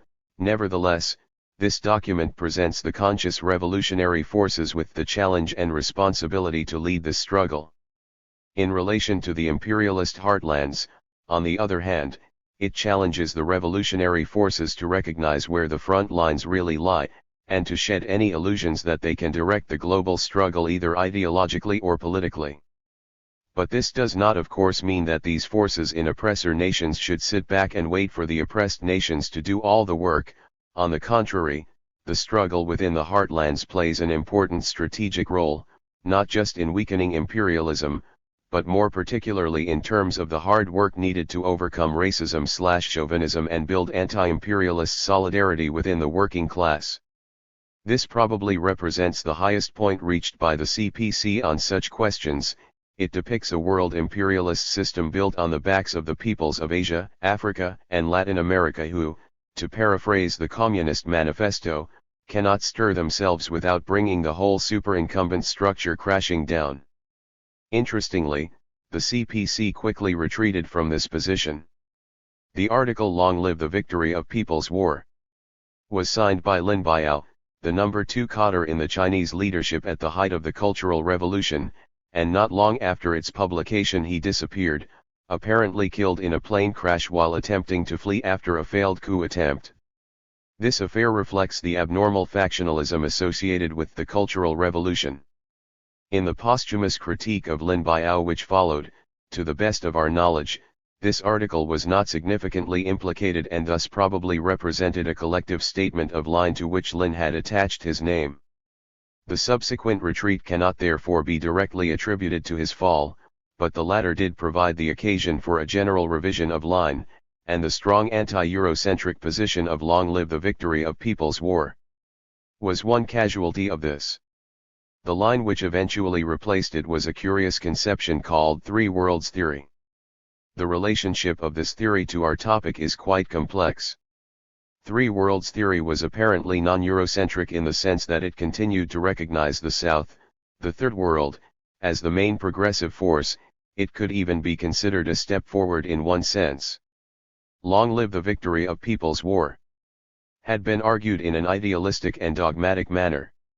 Instead of seeking truth from facts, the concept of world cities and countryside is derived from another set of ideas, i.e. Mao's concept of People's War. In contrast, Three Worlds theory was much more tuned into contemporary reality. It recognized the fact that at that time, in the mid-1970s, there was a movement by governments of the Third World for a more just international order, and pinpointed the fact that the USA and the Soviet Union had asserted an unhealthy joint dominance which effectively froze the system under great power control. From a tactical point of view, it was correct to support such a broad anti-hegemonic movement. However, the great weakness of the theory, which completely undermined any progressive aspect, was that it tended to be treated as a guide to strategy.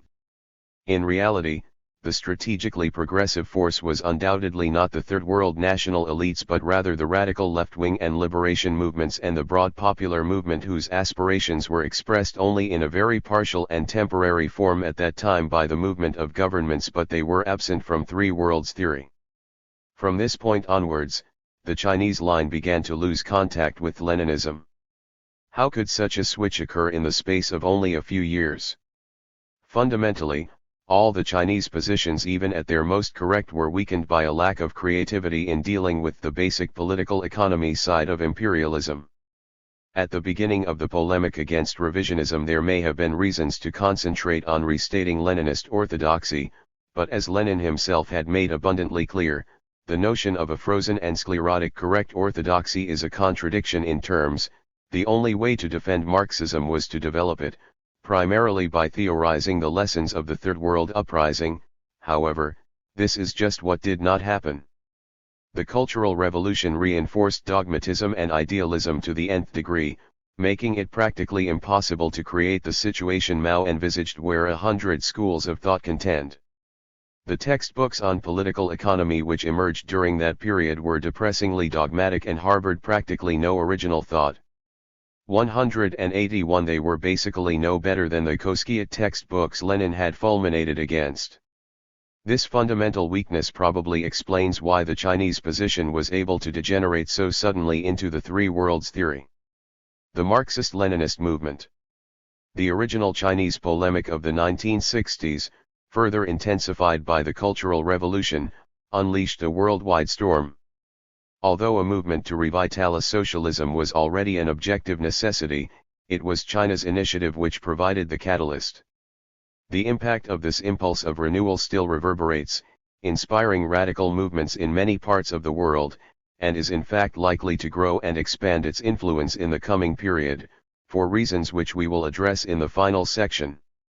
During its initial phase, the movement constituted by parties and organizations in many different countries, but possessing nevertheless a strong sense of identity as an international current typically demarcated itself from the pro-Soviet trend by adopting the name Marxist-Leninist. In this way, it asserted its commitment to carrying forward the living tradition of revolutionary socialism which the CPSU and its followers had abandoned. The media often labeled this current pro-Chinese or Maoist.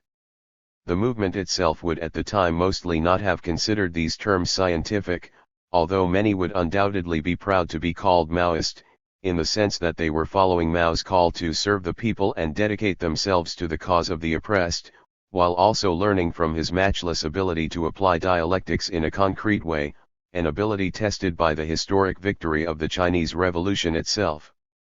It would have been premature at that time, as had also been the case with Marxism and Leninism during the period when those theories were still being elaborated, to attempt a scientific summing up of what Maoism represented. More recently, many revolutionary anti-revisionist movements now do explicitly use the term Maoist. A critical assessment of the history of Maoism is a fascinating and complex task. It will have to be conducted concretely in the conditions of each country, although there are doubtless some common features. It is beyond our scope to attempt such a critique here, but, nevertheless, we will offer a few points relevant to our particular concerns in this book. The CPC struggle against revisionism initiated a great international current which has continued right through the half-century since the Sino-Soviet polemic of the early 1960s. While this current has been uninterrupted, its development has been tortuous, uneven, and complex. In the case of the Communist Party of the Philippines, there has been continuity through most of this period. In India, the legacy of the Communist Party of India, ML, although weakened for a time by repression, has undergone a dramatic resurgence in recent years. The Maoist movement in Nepal has had a significant impact. The Communist Party of Peru, known in the media as the Sendero Luminoso, which was among the first movements explicitly to attempt a definition of Maoism, had the capitalist state seriously worried for several years. In the imperialist countries, on the other hand, the gains won during the period from the late 1960s through to the early 1980s have been largely dissipated.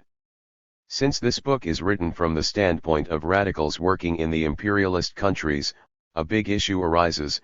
In order to rebuild the movement, one must begin from a fairly low basis, in terms of theory and traditions. In guiding such a task, and in the interest of future struggles, it is important to understand why the post-1980s degeneration happened. It is reasonable to hypothesize that the question is not unconnected to the issues we have addressed so far. As we have argued, the pre-Maoist degeneration of official communism had two sources. One was the errors of the Soviet leadership, which exercised a strong influence worldwide. The other was the pro-imperialist trend in the labor movement of the advanced capitalist countries. The Marxist-Leninist movements in the imperialist countries in that period had a real awareness of these two evils. In fact, such an awareness was one of their distinguishing features. Nevertheless, in attempting to deal with these problems concretely, serious weaknesses arose. Maoists aimed to do two things: learn from the Chinese line, and think for themselves how to apply Marxism-Leninism to their own conditions. This approach was basically correct. On the one hand, the CPC's line had immense strengths and, as the initiator of Marxism-Leninism, Maoism exercised a huge pull. On the other hand, the CPC, to its credit, refused a hegemonic role analogous to that of the Soviets within their movement, and constantly drummed into overseas Maoists the need to think independently about their own conditions. But these mainly correct orientations each carried their own dangers. On the one hand, as we have seen, the Chinese line had some weaknesses, which not unexpectedly were carried across into the wider movement. On the other hand, when Marxist-Leninists started thinking for themselves, there was a risk that weaknesses ingrained in the metropolitan labor movements would then raise their head. In some weird way, these two sources of error might even reinforce one another. In this respect, an interesting case study could be provided by an organization exceptionally resistant to the Chinese pull, the Communist Party of Britain, Marxist-Leninists, CPBML. 182. A treasure house of Eurocentric conceptions can be found in their Second Congress document, The British Working Class and Its Party, 1971. The following passage gives something of the flavor. The truth is that the more highly industrialist a country is, the more productive is its labor power and the greater is the value produced by its working class. Workers are able through struggle to make some inroads into this value they create in the form of wage increases, inroads which could not have been made in a non-industrialist economy where the value has not been created. Poverty, therefore, is far greater in the colonial non-industrialist world than it is in a country like Britain. Yet the form that poverty takes varies depending on the level of industrialization, and there is scarcely a worker in Britain who is more than one wage packet away from extreme destitution. But if absolute poverty is less in Britain than in the colonial world, the exploitation is no less, for what the workers produce is stolen by the capitalists. 183. In the above argument, which effectively parrots the mainstream establishment discourse on underdevelopment, there is no intrinsic link between the fact that one part of the world happens to be rich and industrialist, and another poor. The realities of super-exploitation, the plunder of natural and human resources, are all shoved aside.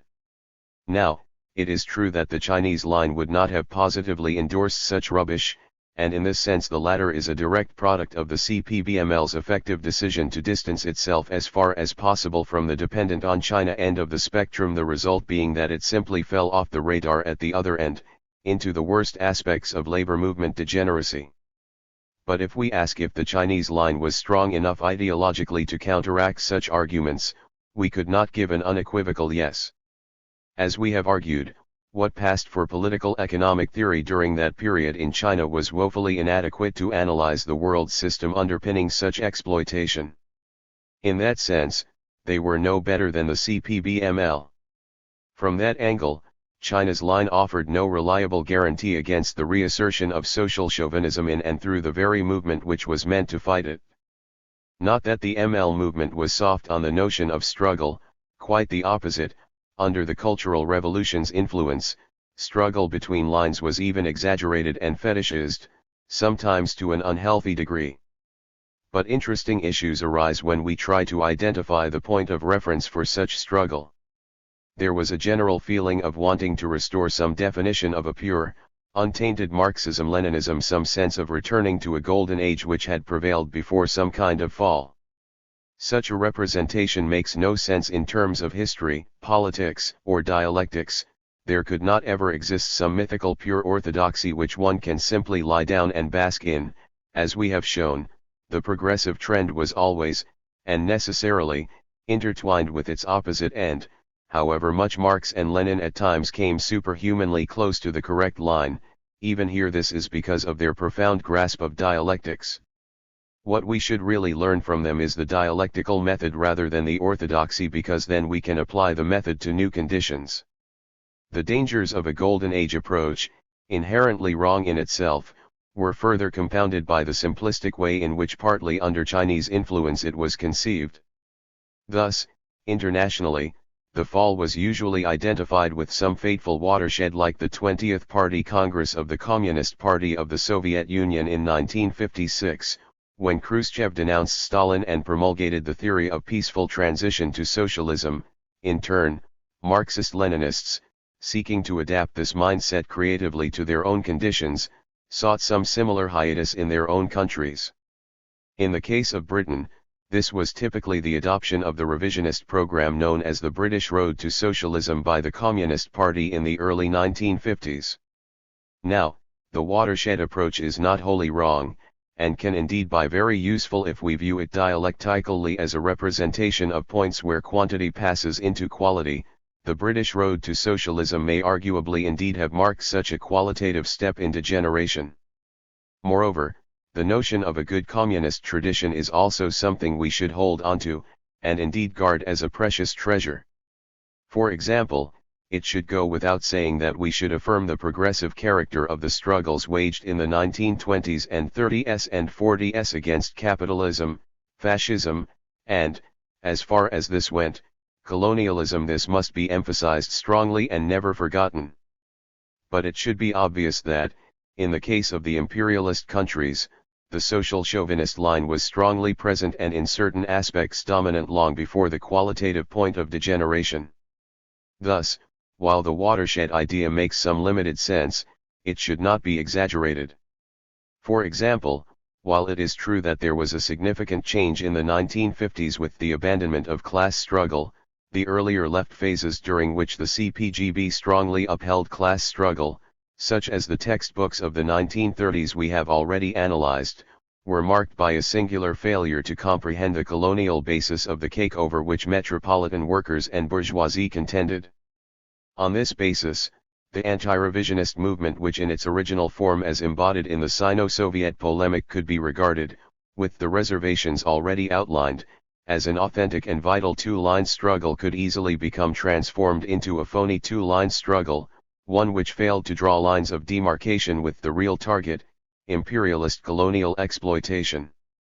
In this case, it would only perpetuate eurocentrism under a new guise, carrying forward within it that tendency inherited from the pre-1950s movement to vacillate merely between left and right forms of social colonialism. What is needed, therefore, is a strong method, strong criteria, to assess the long-term historical context of the left movement in a particular country. This is unfortunately what the ML movement mostly lacked. We can illustrate this with an interesting case study, taken precisely from an example where European Maoism did seem to be doing what we have just advocated, namely critique a country's communist tradition within its historical framework, and with specific focus on the colonial question. The multi-volume study of the Algerian National Revolution and the Communist Party of France by Jacques Jourquet, head of the French ML Party, looks as though it should be exactly the right kind of project. But when we read it, the theoretical bankruptcy soon stands woefully exposed. It should be noted, first of all, that Jourquet's work depended for its impetus upon the lead given by the Chinese in Apologists of Neocolonialism, a work in which the Algerian question is explicitly raised.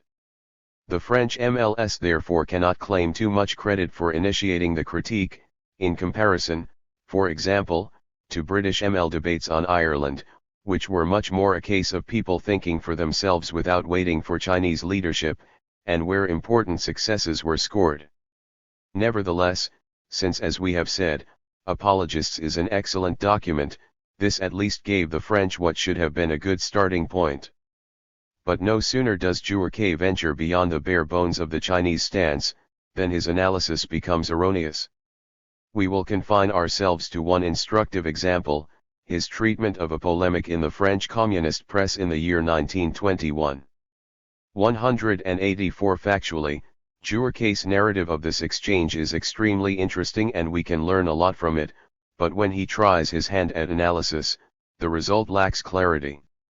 The debate in question was initiated by the publication of an article, penned by Charles-André Julien 185, which we can see as very strikingly rightist and racist, referring disdainfully to the Negroes of the Congo, only just removed from cannibalism, arguing in general terms that the nationalism of natives must be approached with some circumspection, but only for the purpose of combating it more effectively. Nationalist sentiments are viewed as survivals, as prejudices which have to be done away with. Nevertheless, this author argues, such sentiments and prejudices can only effectively be fought on the basis of a careful study and understanding of real conditions in the colonies. The rightist line proposed in this article was subsequently adopted by the party as the basis for its position on colonial questions, an important instance of the deeply ingrained chauvinism within the communist tradition. However, this acceptance did not happen unopposed. The article's original publication attracted a strongly worded polemical rejoinder from a second, anonymous, author, attacking the first article by arguing, with some justification, we might say, that Julien's advocacy of a painstaking concrete study of colonial realities is merely an excuse for doing nothing to change them. But what does the second author offer as an alternative to this do-nothing scholasticism? He advocates, as a matter of urgency, the utilization of the colonial question in the interests of communist propaganda and, following the example of the Russians, going into such areas to exploit the sentiments of national resistance for communist ends. Key to this will be to awaken among the workers of the colonies the concept of their own class interest, which opposes them to the class of landowners and capitalists and unites them with the metropolitan proletariat. Jourquet simplistically analyzes the above clash as a genuine two-line struggle, but to us it seems to be, rather, a classic case where both sides share the perspective of viewing the colonial peoples as objects of history, adjuncts to the metropolitan struggle. The difference is simply between, on the one hand, considering the natives as too backward to make any contribution to the coming battles and, on the other hand, dragooning them into a subordinate role within these battles. One cannot help think, as an analogy, of the way the French bourgeoisie had, shortly before that 1921 debate, press-ganged Africans as virtual beasts of burden during World War I. This so-called line struggle somewhat mirrors that between the exclusionist and assimilationist lines within imperialism. Nowhere in this phony debate are the liberation struggles of the colonist and semi-neo-colonist accorded a forward-looking character which, as Lenin recognized, heralds an amazing force on the stage of world history, the voice of whole people saying, "We are here, we will not be ignored, and we intend to remake the world." 8. Towards a dialectical appreciation of the anti-Eurocentric current of theory. On the positive side, the post-World War II period did witness a real thrust in the direction of the long-awaited creative development of theory. In a few cases, the people who did this also held institutional leading roles. Che Guevara and Amilcar Cabral are outstanding examples, whose legacy is still undiminished. Unfortunately, however, important creative thinking has too often been isolated from the organized movement. The result has been a gap between theory and practice. In the case of pro-Soviet groups, it is hardly surprising that creativity was frowned and stamped upon. There was an ingrained institutional hatred of anti-Eurocentric ideas, which somehow they viewed as threatening.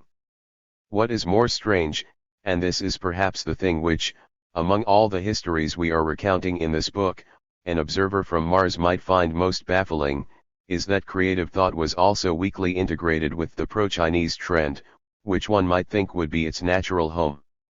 There is no denying that the impetus provided by the CPC's anti-revisionist polemic played a big role in creating conditions for a breakthrough.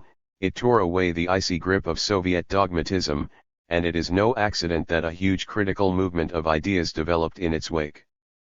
But there is also a sense in which Maoism on the one hand, and the creative development of political economy on the other, ran somehow parallel to one another, contemporaneous but not converging or cross-fertilizing as they should. Such failure could have been avoided if the subjective factors had been stronger. But even if it is not inevitable, such a disconnection is certainly explicable given the background issues which we have addressed throughout this book. The focal issue of the theoretical movement was the reality of the exploitation and struggles in the South. Many of the leading thinkers were people from oppressed nationalities and were sensitive to grassroots issues, even if organizational leaderships were wary of them.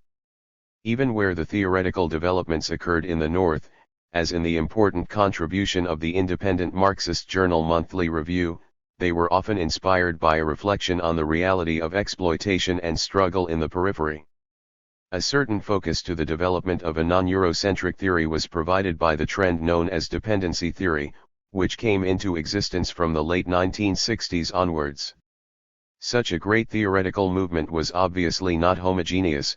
The dependency trend developed through vigorous internal debates, precisely the kind of debates which ought to have been welcomed much earlier within the official movement, but which had in practice been excluded since the early 1920s.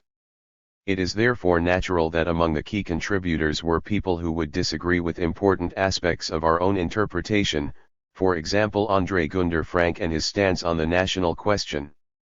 Nevertheless, I believe we are justified in regarding dependency theory as a realization of the anti-Eurocentric trend expressed in this study. This is particularly so because the person who can reasonably be considered its central figure, the Egyptian theorist Samir Emin, sums up many of the progressive currents in a comprehensive way. To claim that dependency theory was somehow a realization of the anti-Eurocentric trend in political economy does not imply finality. The theoretical movement is an ongoing one because the real situation in the 21st century is significantly different from what it was in the 1970s, making it necessary to creatively adapt the tools of that tradition and build a new stage of theory appropriate to these conditions. But this is itself a tribute to dependency theory's success, despite some important limitations, for example on the issues of gender and the environment, in laying a sound basis for the further development of theory. The dependency perspective made it possible to understand what is in some sense the key issue in anti-Eurocentrism, namely the interdependence between imperialist center and colonial periphery in the mechanisms of exploitation and class politics. Marx had revealed two important tendencies within the core. First, the remuneration of labor is not fixed by absolute laws, so workers could and should struggle to obtain a better deal within the boundaries of the current system, while maintaining a strategic objective of an alternative system. Second, because the essence of capitalism is accumulation, meaning among other things the concentration of wealth in few hands, the progress of the system inevitably brings with it pauperization. The expansion of poverty. In the 20th century context, capitalism faced an important dilemma with respect to these two tendencies.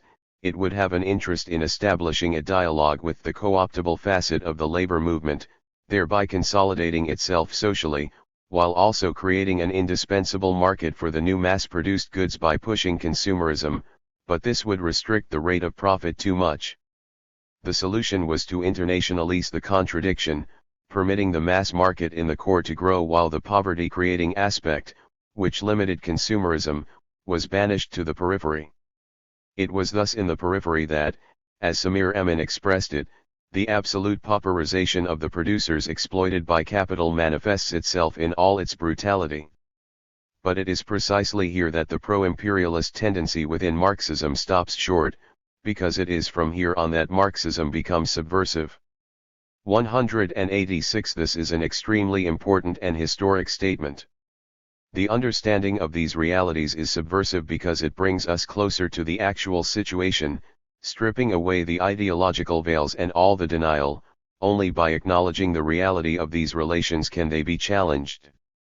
The problem of poverty in the South, bafflingly intractable for the mainstream development discourse, stands revealed as intrinsic to accumulation itself. Such an advance in understanding could not possibly have occurred through abstract academic reflection, but only because the dependency authors were tuned into the real situation in the periphery, the suffering of the masses, the resistance to which this gives rise, and the fundamental exploitative mechanisms which this resistance probes and exposes. Such a recognition is very explicit in Amin's work. Dependency theory was in turn part of a broader current of third worldism. The aspect which touches most closely on the issues addressed by us was the tradition of radical black thought, which continued to develop on the basis of its already deep roots, and flourished in a mutually beneficial relationship with dependency theory. The links between the two currents are explicit in the work of Walter Rodney.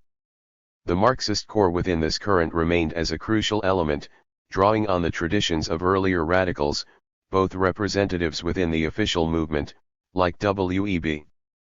Du Bois, and ones who had been pushed into minority tendencies because of the official movement's hostility, like C.L.R. James. At the same time, many important contributions to the radical black tradition came from thinkers who were not Marxists. As people directly experiencing oppression, they could often see things much more clearly than Marxists who were relatively insulated. This is to some extent bound to be the case, but it was obviously accentuated in circumstances where official communist leaderships did not comprehend black liberation. These contributions of black thinkers were linked to major mass movements, in particular the black movements in the USA, and the Africanist movements in Azania, South Africa. A key issue was a much deeper understanding of the sense in which capitalism/colonialism was not progressive, in which it set back the cause of humanity. This could never have been perceived so clearly from within the core. In fact, it is only from the standpoint of the colonist that the damage wrought by capitalism in general can fully be understood. It is not just the exploited areas themselves who suffered, but the whole future scope of human development. The main reason is homogenization, the suppression of variety which reached a further stage with globalization. On this subject, Mamadou Dia has pointed out that the colonial division of labor represents a deterioration of world economy, in its capacity as manifestation of the universal, and the consolidation of hegemonies. 187. And Susan Thugunatilake, in his important critique of the process of hegemonic cultural blanketing, points out that cultural diversity is an array of responses to changes in the socio-economic environment, and its elimination implies that the learned responses at the world's command will be fewer. 188. Of course, we still have to use our heads in analyzing the trends of third worldism and black consciousness, and should no more accept them uncritically than we have trends within the official movement. We could take the case of Cheikh Anta Diop, who, in an important sense, is more Marxist than most mainstream Marxists. Without claiming to follow historical materialism, his affirmation of the historicity of African civilizations has made one of the biggest contributions imaginable to historical materialism. At the same time, there are limitations in Diop's conceptual framework, presumably limitations of class stance, which actually undermine his ability to draw the conclusions which are crying out to be drawn from his own findings. Let us consider how this manifests itself in relation to a key issue, the dynamism of pre-colonial societies. It is precisely their dynamism, their ability to develop and change, which colonizers feared, because it undermined the Eurocentric myth of stagnation. But Diop, in L'Afrique Noire Précoloniale, practically accepts the concept of stagnancy, or at least immobility, of African society, regarding it as a virtue because it supposedly preserved the continent from the disruptive influence of class. 189. We may explain Diop's strange acceptance of what seems to be a colonial stereotype by suggesting that the class stance of the elites in relation to contemporary society provides a distorting lens when they regard traditional society. In the contemporary situation, they don't wish to acknowledge class struggle because this has uncomfortable implications for their own status. They therefore deny the evidence of social conflict in early society. But because it was precisely social contradiction which constituted the basis of pre-colonial dynamism, they are therefore denying dynamism itself. This is an interesting logical progression, which shows clearly why the Marxist perspective is needed. What elites fear is the radical current in the national movement, a current which constitutes the carrying forward, in a very new form, of the sceptical, anti-authoritarian trend always present within traditional society.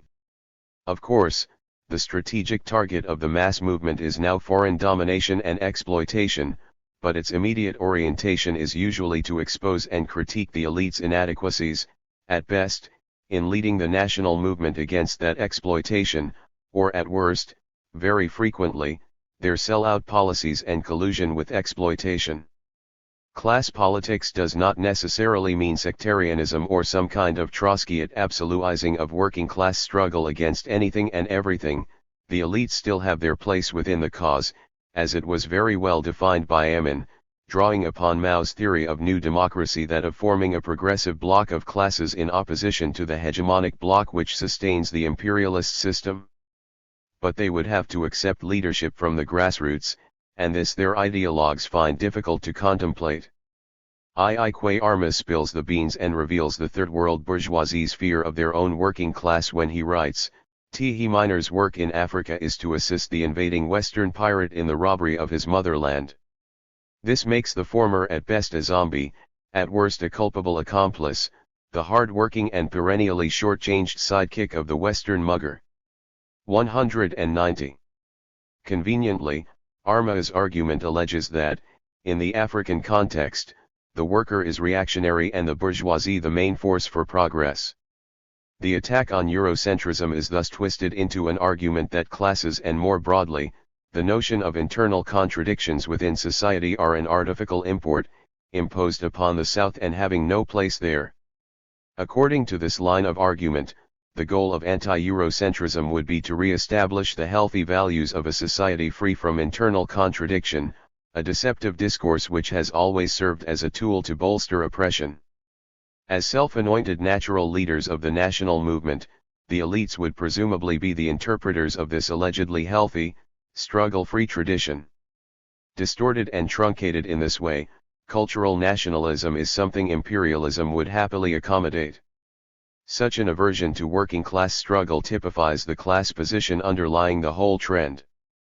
We must of course continue to respect the significant difference between, on the one hand, a great thinker like Diop and, on the other, professional anti-communists like Carlos Moore. Nevertheless, it remains true that non-Marxism always threatens to veer at some point into anti-Marxism. If you argue that the very idea of social contradiction, of struggle against actual or potential exploitation, is itself a pernicious European import, then it is safest to keep these dangerous heresies away from the African masses.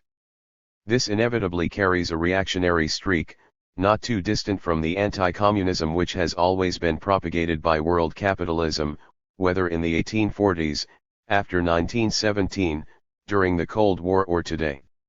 In opposition to the argument that communism, political economy, class politics, is of no use to Africans, we argue, those who suffer from the most intense aspects of exploitation will be the best and most creative Marxists.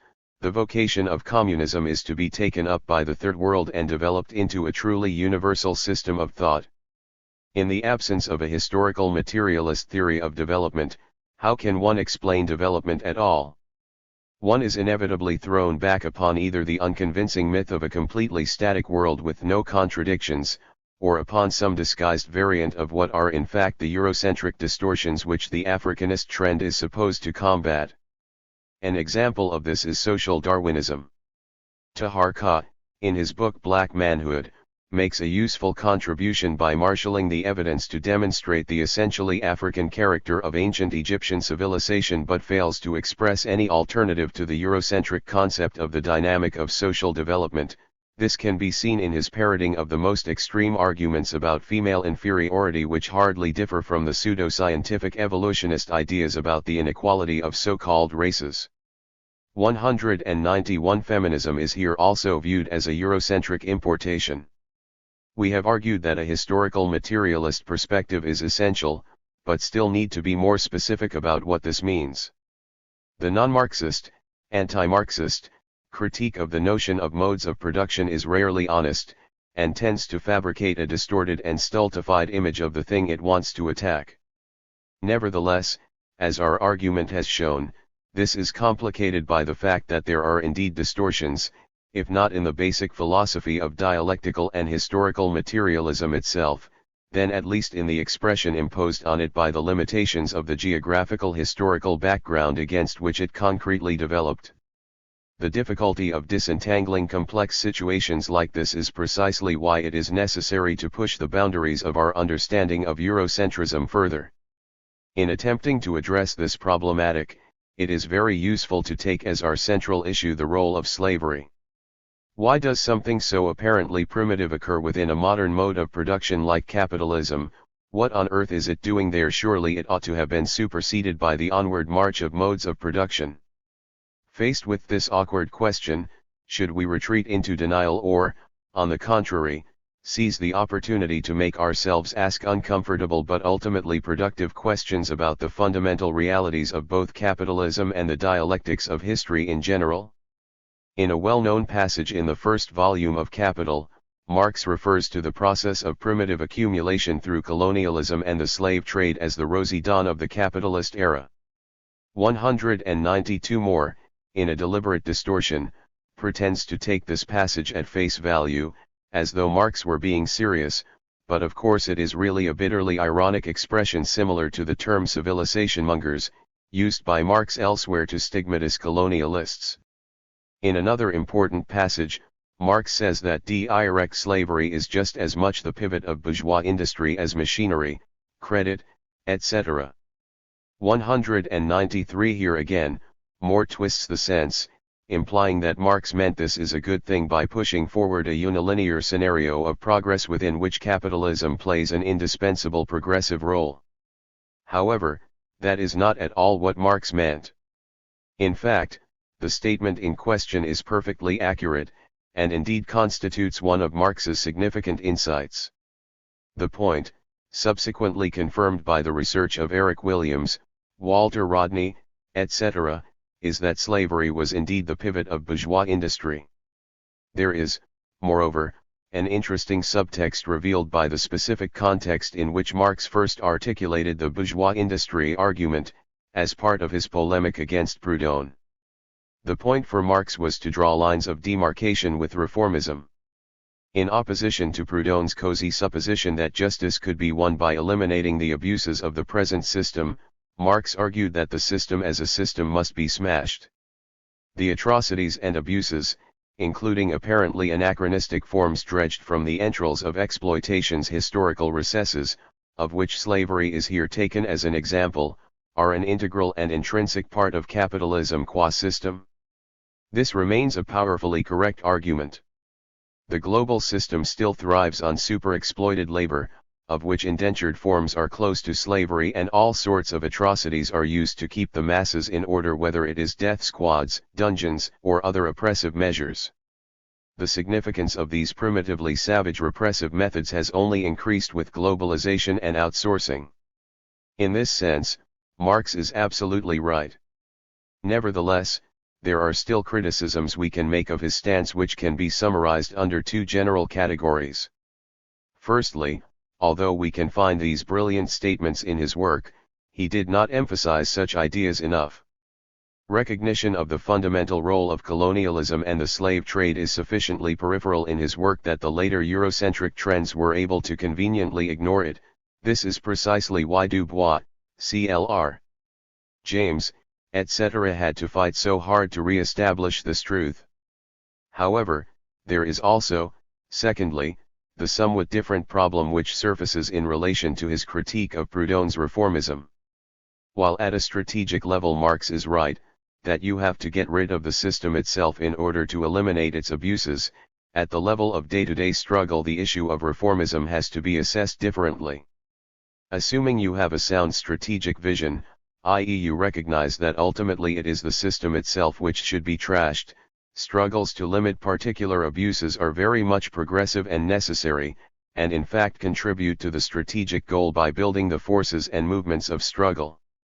Even small reformist victories can empower the masses, and the fact that the bourgeoisie will seek to usurp the fruits of such struggles is not an excuse for not waging them.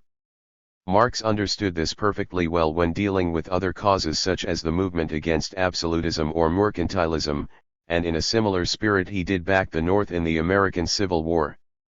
But this does not go deep enough, because slavery is an issue of human rights, not just of tactics.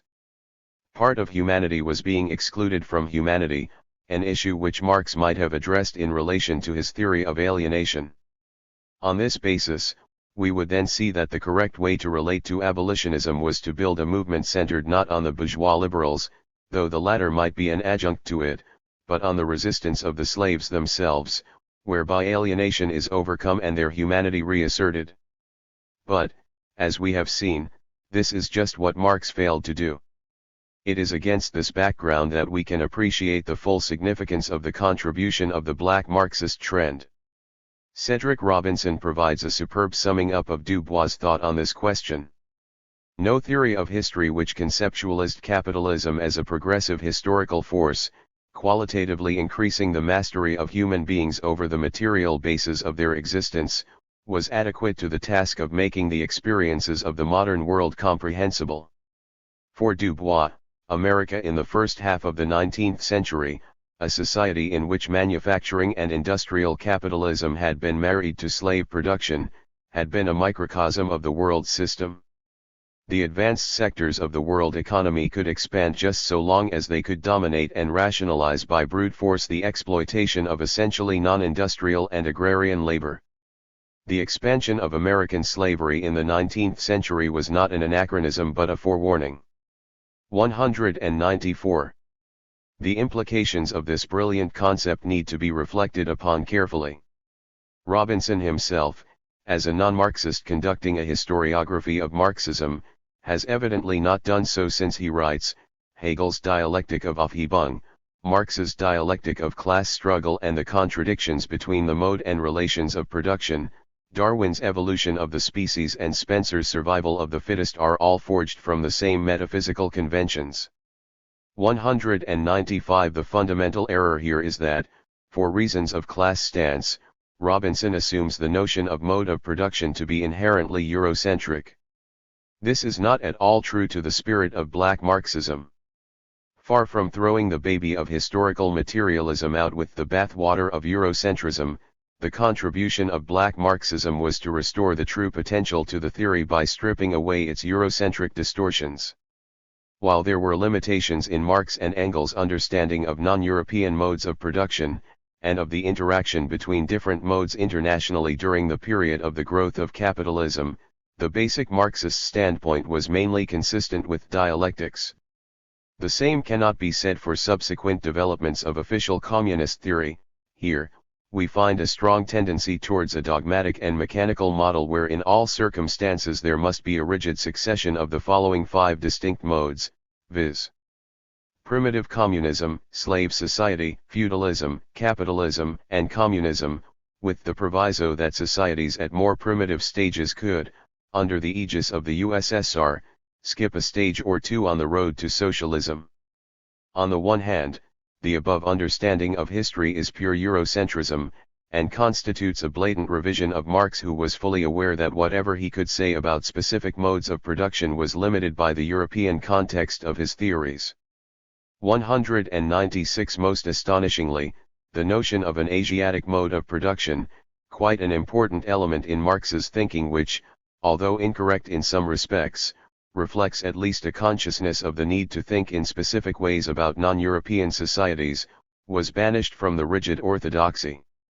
197. On the other hand, this dogma of succession is impossibly unilinear, reductionist, and mechanistic.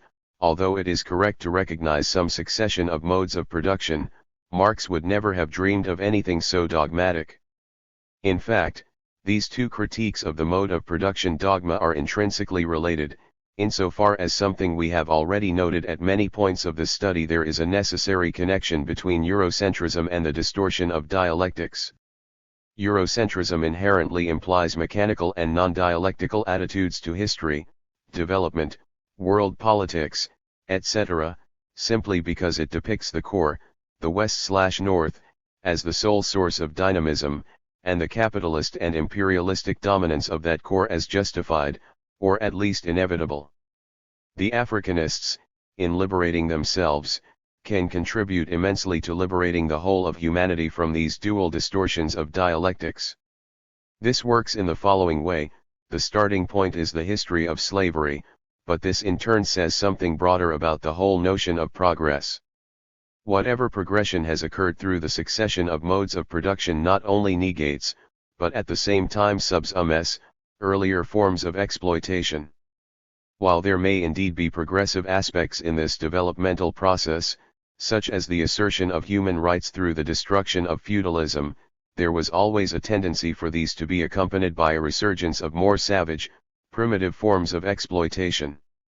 Imperialism, by destroying the functioning traditional societies, albeit in some cases hierarchical ones, while denying the possibility of replacing them with any viable alternative, opened the way to horrendous oppression and abuses, of a type which still underpins world capitalism.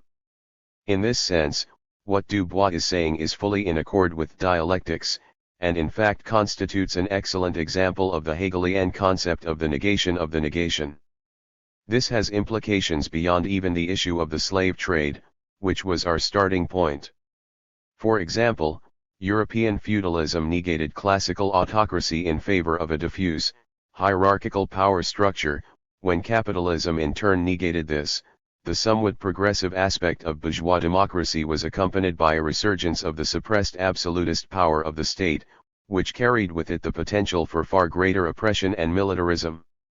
Another example of the non-unilinear, dialectical view is Samir Amin's demonstration of the fact that European world dominance was the result, not of the advanced character of its civilization, but precisely of the backwardness and incompleteness of the social system prevalent there at the dawn of the capitalist era, namely, feudalism, a marginal form of a wider family of tributary modes of production, whose very incompleteness meant that it provided less resistance to the growth of capitalist relations of production than in other societies.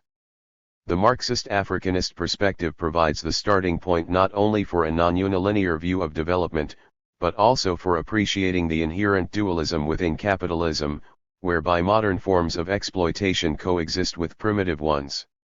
In more recent periods the same dualism recurs, for example in the treatment of illegal migrants. Here, too, the achievement of non-Eurocentric theory is not to destroy the concept of class struggle, but to appreciate it in a fuller sense. And this takes us back to the class-nation issue. It would be sterile to counterpose, on the one hand, an economistic vision of class struggle, supposedly conducted in the economic realm, and, on the other, a national movement, as though they come from different realms. Both have a basis in economic exploitation, but in both cases strong ideological and cultural factors play an autonomous role. While unifying the two concepts within a single paradigm, we simultaneously re-emphasize the need for a firm understanding of the fundamental dualism within capitalism. In the last analysis, the national question is only one manifestation of such a dualism, whereby capital exploits different forms of labor in different ways, according to determinations which it imposes on certain groups. Exploitation in the periphery is part of the same phenomenon as class and, at the same time, qualitatively more intense because determinants race, gender, possession of a passport, etc. are superimposed. Because people subject to these determinations are not only paid less, but also work and live under repressive and unsafe conditions and are subject to physical aggression and threat, we can say that the differential is not merely economic, but is a qualitative issue of valuing them less as human beings, of denying their human rights and even their humanity itself. This is a profoundly embedded feature of capitalism. It can never modernize itself away from these differentials, nor would it have an interest in trying. The fact that these differentials are accepted unquestioningly shows that they are deeply embedded within the total life of societies, within the whole experience garnered by oppressor societies through colonialism. This demonstrates the autonomous role of the ideological sphere within a truly dialectical reading of modes of production.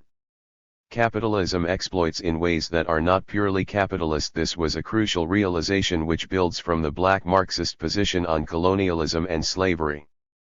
One way of understanding this realization is provided by dependency theory's application of the concept social formation, which demonstrates that elements of different modes of production could exist side by side under the auspices of a dominant mode.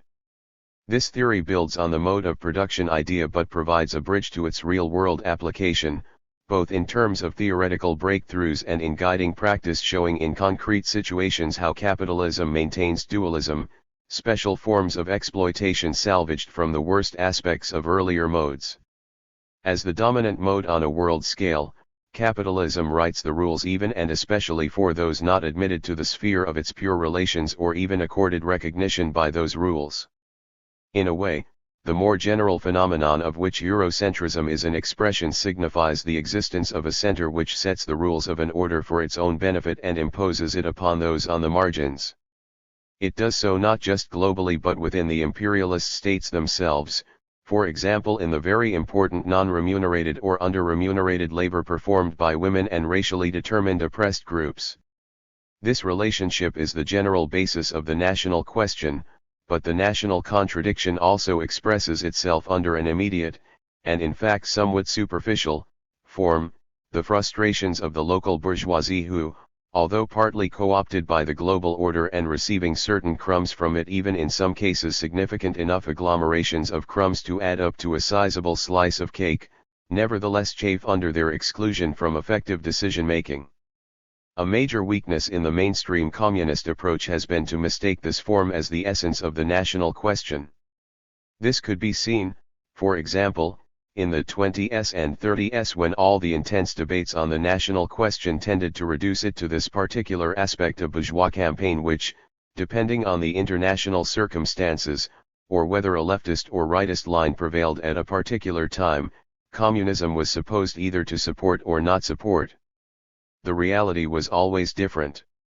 Neither the progressive nor the reactionary facet of the national movement can be understood on the basis of a Eurocentric political economy. The progressive aspect is that the national independence movements, in their deepest sense a struggle by the masses albeit often under elite leadership, did indeed play a major historical role, but the Comintern stance did not even provide a very good basis for appreciating what this really was. It was always more than a mere economic movement, possessing a profound human rights aspect. The imperialist countries have always consistently opposed even those changes which the system subsequently revealed itself well able to accommodate. For example, on the principle if it ain't broke don't fix it, they would have quite happily continued with direct colonial rule. Viewed in this way, the independence movement, whatever its leadership, raised fundamental questions of democracy, human dignity, the right to a decent and secure existence, and the overthrow of the racist, oppressive power structures of international relations. On the other hand, the bourgeois form of nationalism is something which, however much imperialism may find it a nuisance at times, it has mainly learned to handle. The first attempt was under colonialism, which developed many ways of co-opting local rulers, but it was rather primitive and inefficient. It was so obviously racist that large cross-class coalitions developed against it. in the shape of the national independence movements. The second attempt was neocolonialism, the system established through the recognition of colonial independence after World War II. This created a convincing simulacrum of national capitalist development which, however, ran out of steam by the 1970s, at which point another cross-class alliance emerged in the shape of the Third World Movement. But the system simply defused it by acceding to the key bourgeois demand, i.e. access to northern markets for manufactured exports, and turning this into a big source of profit for itself. This created the basis for the third and current stage, so-called globalization. In this form, instead of the phony promise that elites will be admitted to the charmed circle via the development of their nations, these elites are seemingly integrated directly into a kind of transnational global ruling class, though obviously in a subordinate role, and lose their roots in local society and culture. However, while imperialism's co-optation tactics have certainly weakened the national movement in this superficial sense, there has always been another, profounder aspect which remains radical and difficult to co-opt. The real essence of the national movement has always been something which goes far beyond the stultified definition of human rights merely as a racialist access to the spoils of plundering nature and humanity. It is rather a struggle to re-establish the intimate relationship of the working people with their own land, the connection between land, culture, and language, the human need for a disalienated relationship to the products of one's own toil, the importance of being strong in oneself and drawing upon one's own human resources. In one sense, this is simply an aspect of a general movement by humanity to rebuild such relationships, to reverse the alienation wrought by capitalism. For example, in every part of the world, the industrial system has distorted life by severing it from the land. However, it is obvious that in the case of the peoples oppressed by imperialism and colonialism, the destruction has been qualitatively more intense. This is why an important aspect of this working people's movement is necessarily national in form and finds a crucial point of reference in a specific land, language, and culture. If in some respects this cause seems to look to the past, this is only because the act of colonization always robbed people of their history. It is necessary to reconnect with the pre-colonial creativity, the tradition of earlier liberation struggles, as well as coming to terms with the pain of genocides, all of which have been written out of official history. But the movement is not fundamentally backward-looking, it remains open to the future in the sense that it comprises, as a fundamental part of its makeup, a critical dialogue with tradition. Traditional cultures themselves had strong aspects of alienation, for example with respect to gender. Similarly, the movement is not fundamentally inward-looking. It necessarily implies an aspiration to self-reliance, but this in no way translates into introspection or autarky, still less into narrow nationalism or xenophobia. The whole point is that the national movement is a contingent of a wider, international struggle, and precisely because it targets the most intense form of capitalist alienation, it is in the front line of that struggle. It is thus simultaneously rooted in and open to the world. The new phase of alienation associated with globalization has in some respects taken this creative relationship between groundedness and openness to a higher level, as one can see in the Mexican Zapatistas.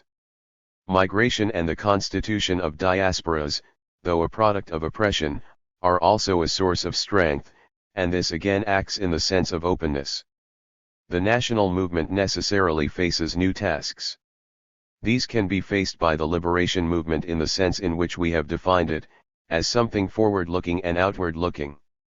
Globalization has created an unprecedented alienation, and placed on the agenda a recapturing of culture. The indigenous production of knowledge has always been the root of a sustainable definition of science and technology. Science, under the dominance of capital, has completely lost any sense of social responsibility. The land is still the essence, capitalism has robbed humanity as a whole of its contact with the land, but it is contemporary movements like the movement of the landless which act as a force for resolving that alienation. The aspect of openness acts as a melting pot for many progressive ideas which may be needed to critique the narrowness or oppressive aspects of tradition. The national movement is therefore not, and has never been, intrinsically bourgeois. On the contrary, it is likely to be the dependent ruling classes who, in collaboration with imperialism, sidetrack it into divisive or fundamentalist forms. Within the resistance movement, including its national form, there therefore exists contradiction. It is the masses, the most marginalist, who push it in a radical direction, towards self-reliance. On the basis of these fundamental relationships, the national movement may, from time to time, take the form of a struggle led by either traditional or modern rulers, either to resist imperialist invasions or to claim the reality of a national economic development which the system hypocritically offers, but on racial grounds actually refuses. The communist movement was correct to say that such struggles should in the right circumstances be supported, but, apart from Lenin, it never had a very strong basis for understanding the distinction between the ruling class politics which sometimes gives it expression, and the deeper popular current of which they are merely an imperfect and temporary expression. In fact, the assumption that the national movement is inherently capitalist never made much sense. The Eurocentric idea of a necessary progression through the same stages as the classic industrial revolutions forgets the fact that the latter were based not just upon accumulation of a surplus from the domestic laboring population, but upon colonial exploitation and the slave trade, while the process of capitalist nation-building involved the violent homogenization of the now existing states through the suppression of minorities as well as a process of the most devastating wars with rival powers, stretching over many centuries. Logically, this paradigm could never be the basis of a generalist development of the South. Nor could global capitalism permit such a development, since the existence of some periphery is an indispensable condition not only for the origins of capitalist development, but also for its continuation. In an important sense, the analysis of the national question is linked with the analysis of democracy. There has been a significant tendency within the movement to identify the democratic movement itself as bourgeois, as an expression of the limited progressive character of the bourgeoisie, firstly, in opposition to feudalism, secondly, in opposition to imperialism. This assumption is highly dubious. Once again, it is a question of distinguishing between form and substance. There is a contingent form which is bourgeois, but the implications of democracy reach far beyond its contingent bourgeois form. If one surveys the reality of the world system, it is the mass movement of the marginalist which is posing the important questions about the future direction of history. The top-down nature of state power in the periphery had seemed adequate for the earlier national struggles, based on the goodwill and trust which national independence leaders had won from the masses. But it was ultimately inadequate because the victories could not be consolidated. In fact, the last few years have seen a counterattack by imperialism aimed at recuperating those areas where the national bourgeoisie had temporarily increased the strength of the Third World relative to imperialism through such factors as nationalization of resources and raising petroleum prices. Neoliberalism's role was to shut down any scope for debate within the existing political apparatus, imposing a sham pluralism premised on unquestioning acceptance of a single dogma. Thus, the implications of democratization are very far-reaching, the alternative can only be to build from below. 9. The relevance of the critique of Eurocentrism for the 21st century world order. There are always two aspects to the anti-Eurocentric position. On the one hand, the task is to lay bare the true Eurocentrism which the system tries to hide. From this angle, it is important to affirm that the present-day order is still a pyramid with, at its apex, the Euro-American white world. It has co-opted certain honorary Aryans, but in a clearly subordinate role.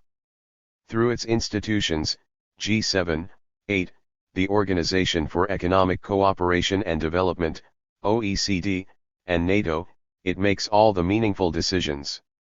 It uses the Bretton Woods institutions, the IMF, World Bank, and the latest addition to its weaponry, the WTO, to enforce its economic dogmas. It pumps out ideology and culture into all corners of the globe. The system projects a veneer of inclusivity, for example, in the discourse that the growth generated by globalization will create a larger cake for all to share, but its doctrine is explicit that this supposed growth is conditional on subordinating everything to the reproduction of capital, which in substance means the expanded reproduction of capital at the core. A well-coordinated military apparatus is on hand to intervene in any situation where the economic and ideological levers are judged inadequate. This is the reality. At the same time, we still have the essential task of critiquing the Eurocentrist lie, the dominant system of ideas which denies the creativity and leading role of those who are excluded or marginalized from official history, both the role which non-European peoples have always played in the past, and the contemporary role which the most excluded can play in rescuing humanity from its current crisis. The Eurocentric power structure, together with the ideology which serves to promote, and also partly to conceal and mystify it, has certain abiding features, and also assumes new forms in each period. Its present form is the hegemonic discourse, aspiring to siphon into itself all available space for debate, permitting no contestation, a fatalistic, deterministic vision of something called globalization, a fatality which is apparently just there, independent of human will, with the effect that people can only conform or perish. It is presumably just an accident that it happens to consolidate and promote the existing dominant class interests. The ruling discourse scarcely accepts that anyone could question it, but, if they did, they would be branded a primitive, a pathetic historical relic, a lunatic, a dangerous misleader of development into blind alleys. Again, unilinear thinking and Eurocentrism go hand in hand. The force which challenges all this, the current to which we have been referring throughout this book, is still present, the radical forces who are determined to make their own history. The center of this trend is still the South, the super-exploited periphery of the global capitalist system. Its most advanced form is the Marxist forces which openly refuse the system's logic. Its more diffuse form is the wider mass movement. The fundamental point is therefore still the same: we need the anti-Eurocentric perspective in order to appreciate that there are these creative forces, and that the dominant interests do not have everything their own way.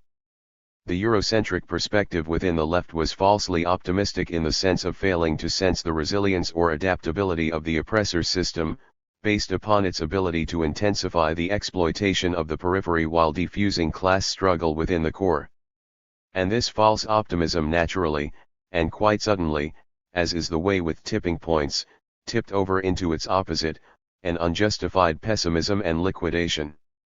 The reason is quite simply that the real basis for optimism was never perceived, that the excluded had never stopped fighting, and that heightened exploitation could only intensify their resistance. This remains the fundamental strategic reality, but in a tactical sense the system has adapted itself in ways which can, on the surface, be quite confusing. For this reason, the critical perspective is in many ways even more needed today than it was when this research was initially conducted, at the time when the Cold War was drawing to a close. While the Cold War still reigned, the ruling interests made much play of attacking communism. Of course, they used the term in a distorted way, and additional confusion was spread by the Soviet system, which was not really communist at all and understandably turned many people off. Nevertheless, capitalism was at least open about fighting communism.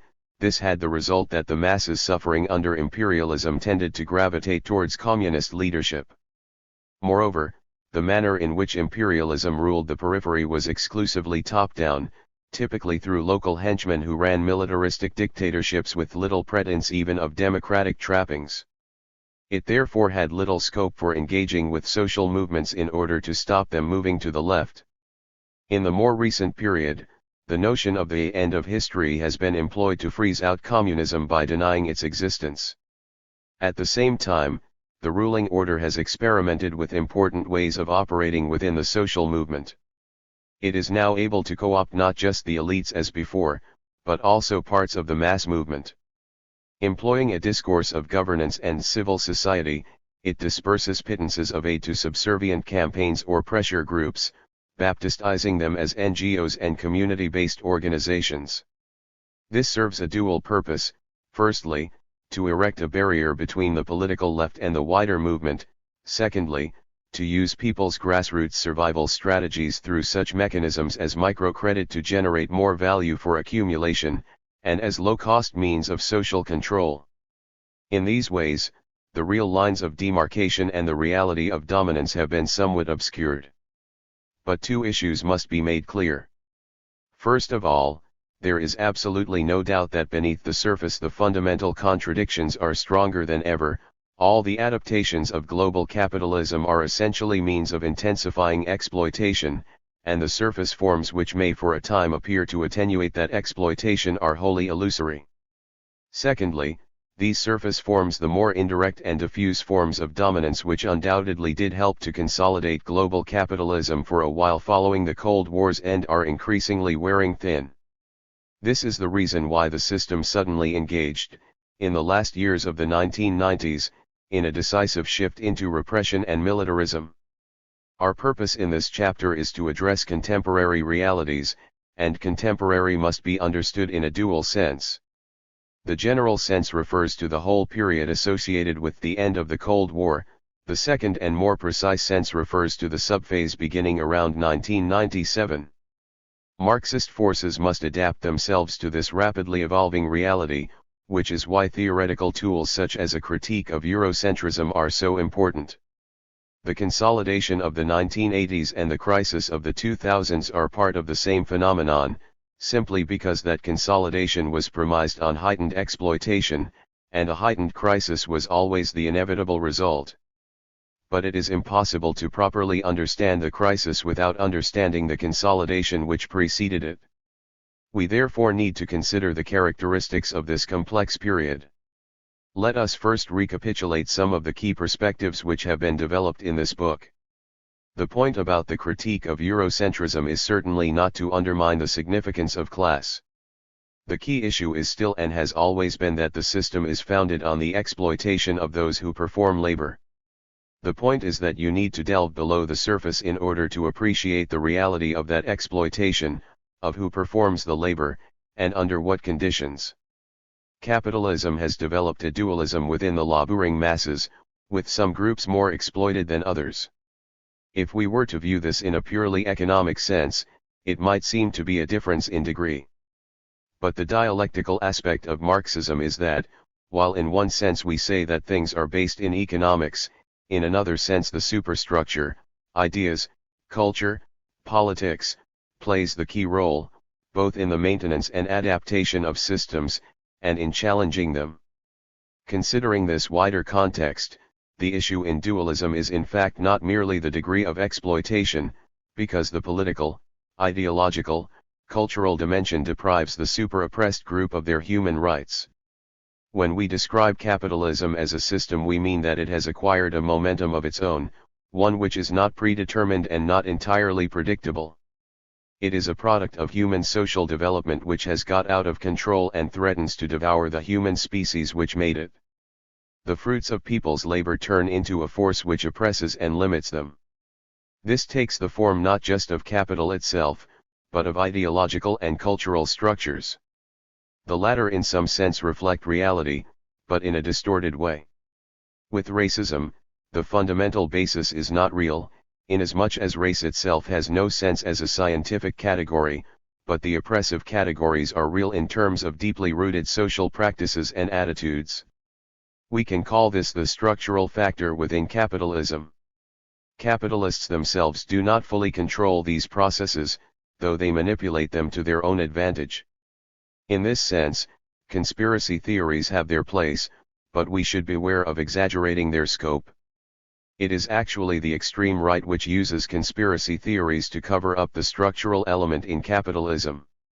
For this reason, the simplistic view of racism as merely a conspiracy to divide the working class is dangerously wrong, precisely because it makes an abstraction of the structural dimension, which is crucial. The natural vocation of the anti-capitalist movement should be that its orientation predominantly reflect the standpoint of the most marginalist and oppressed stratum. However, there are important reasons why this does not happen automatically. Because of structurally embedded social practices, the default position is one where the movement's public face tends to be the one which is relatively less marginalist from the seat of power, the white, male aspect. This will remain the default position until challenged, and insofar as it is not challenged, the effect of dualism will eventually come back to haunt the white male working class, simply because the most savage forms of exploitation, originally meted out against the most vulnerable, will sooner or later be used against them. The recent phase of capitalism has found new ways to explore these possibilities. The general expression of these new approaches is the so-called new management systems, the informalization and flexibilization of labor, which provided one basis for the consolidation in the 1980s.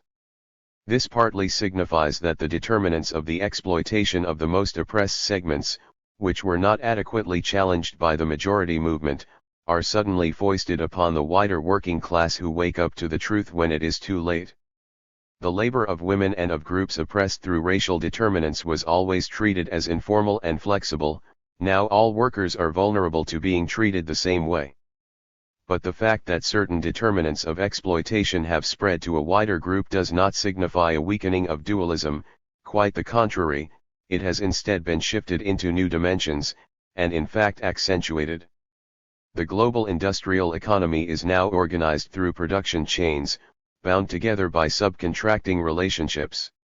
The advanced capitalist core seeks to monopolize high technology at the top of the chain, while exporting risk, uncertainty, and misery to the lower levels of the chain, where the marginalist segment of workers lead a precarious existence fulfilling labor-intensive assembly tasks.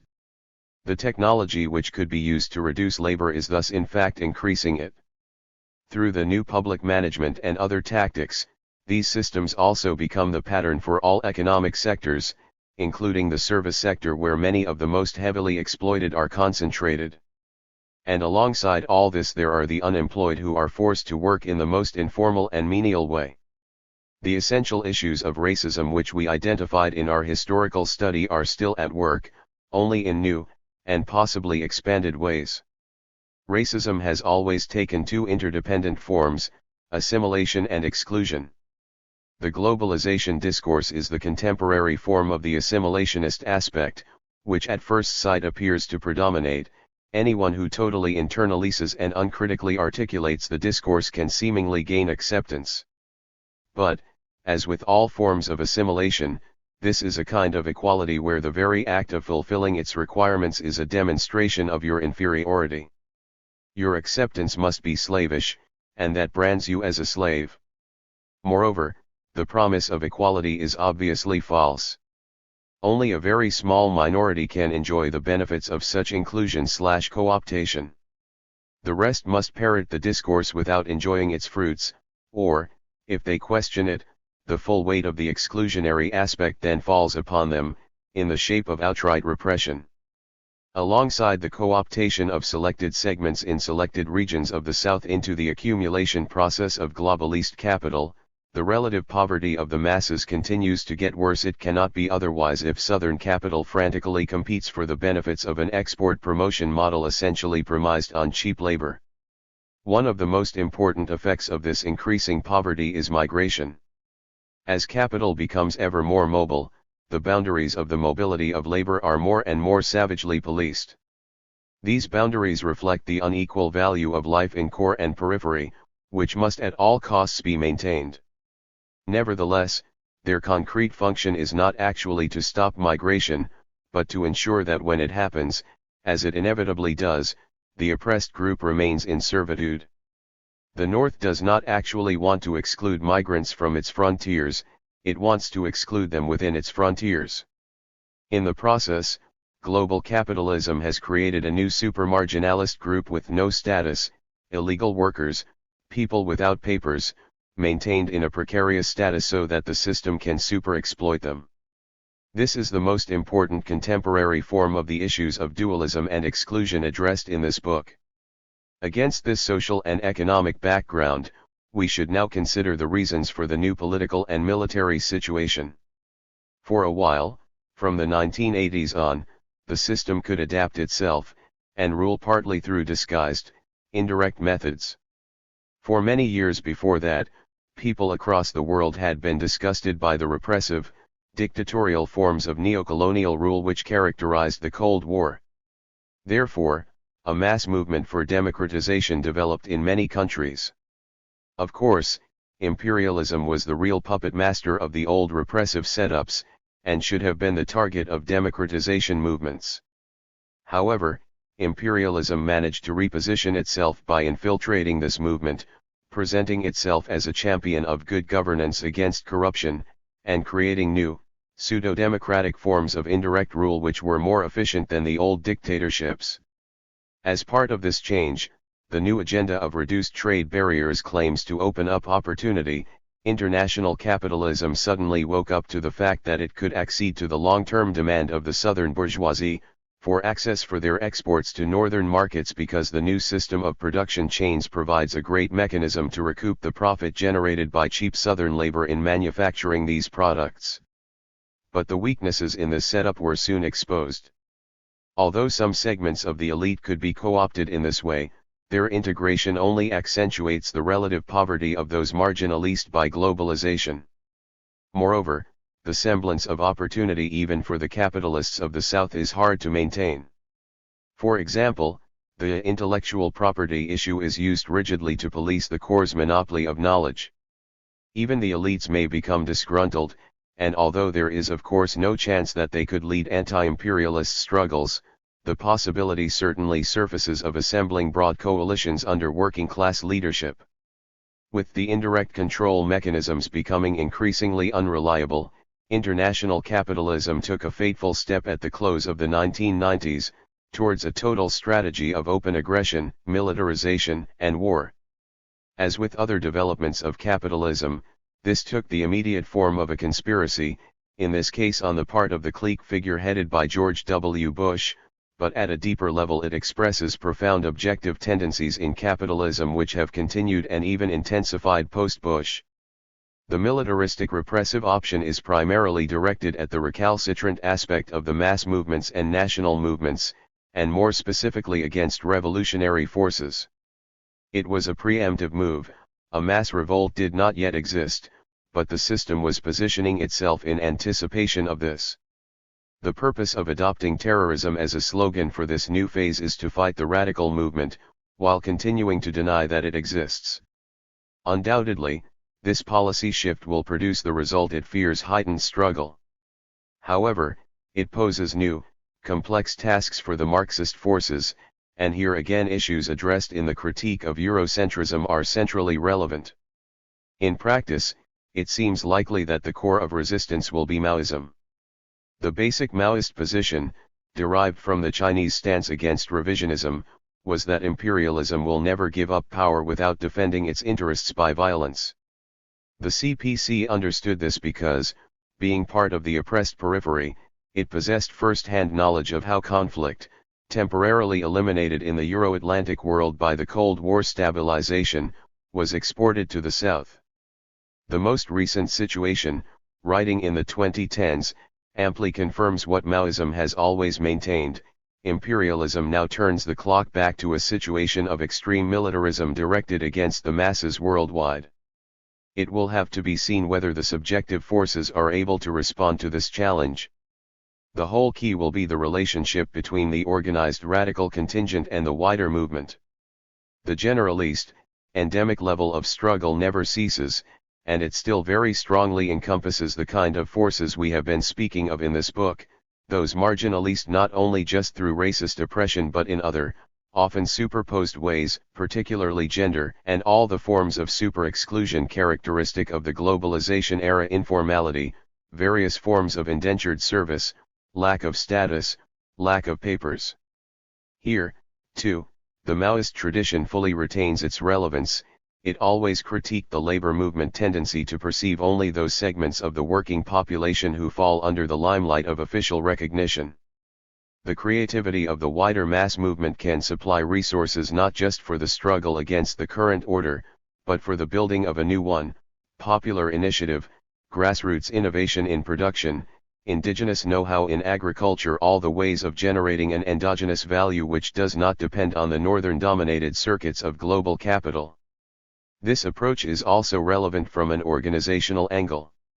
The founders of Marxism were always respectful towards the forms generated by the actual struggle, using them to reinvigorate the organized structures. For example, Marx with the Paris Commune, Lenin with the workers' councils, Soviets. We only need to see that the most creative force generating new organizational forms today are the super-exploited masses, women's organizations, indigenous movements, new forms of trade unionism, etc. Besides the mass movement, there are many trends among different classes and strata which may seem to challenge dominant agendas in certain respects at certain times, which still include forms of nationalism.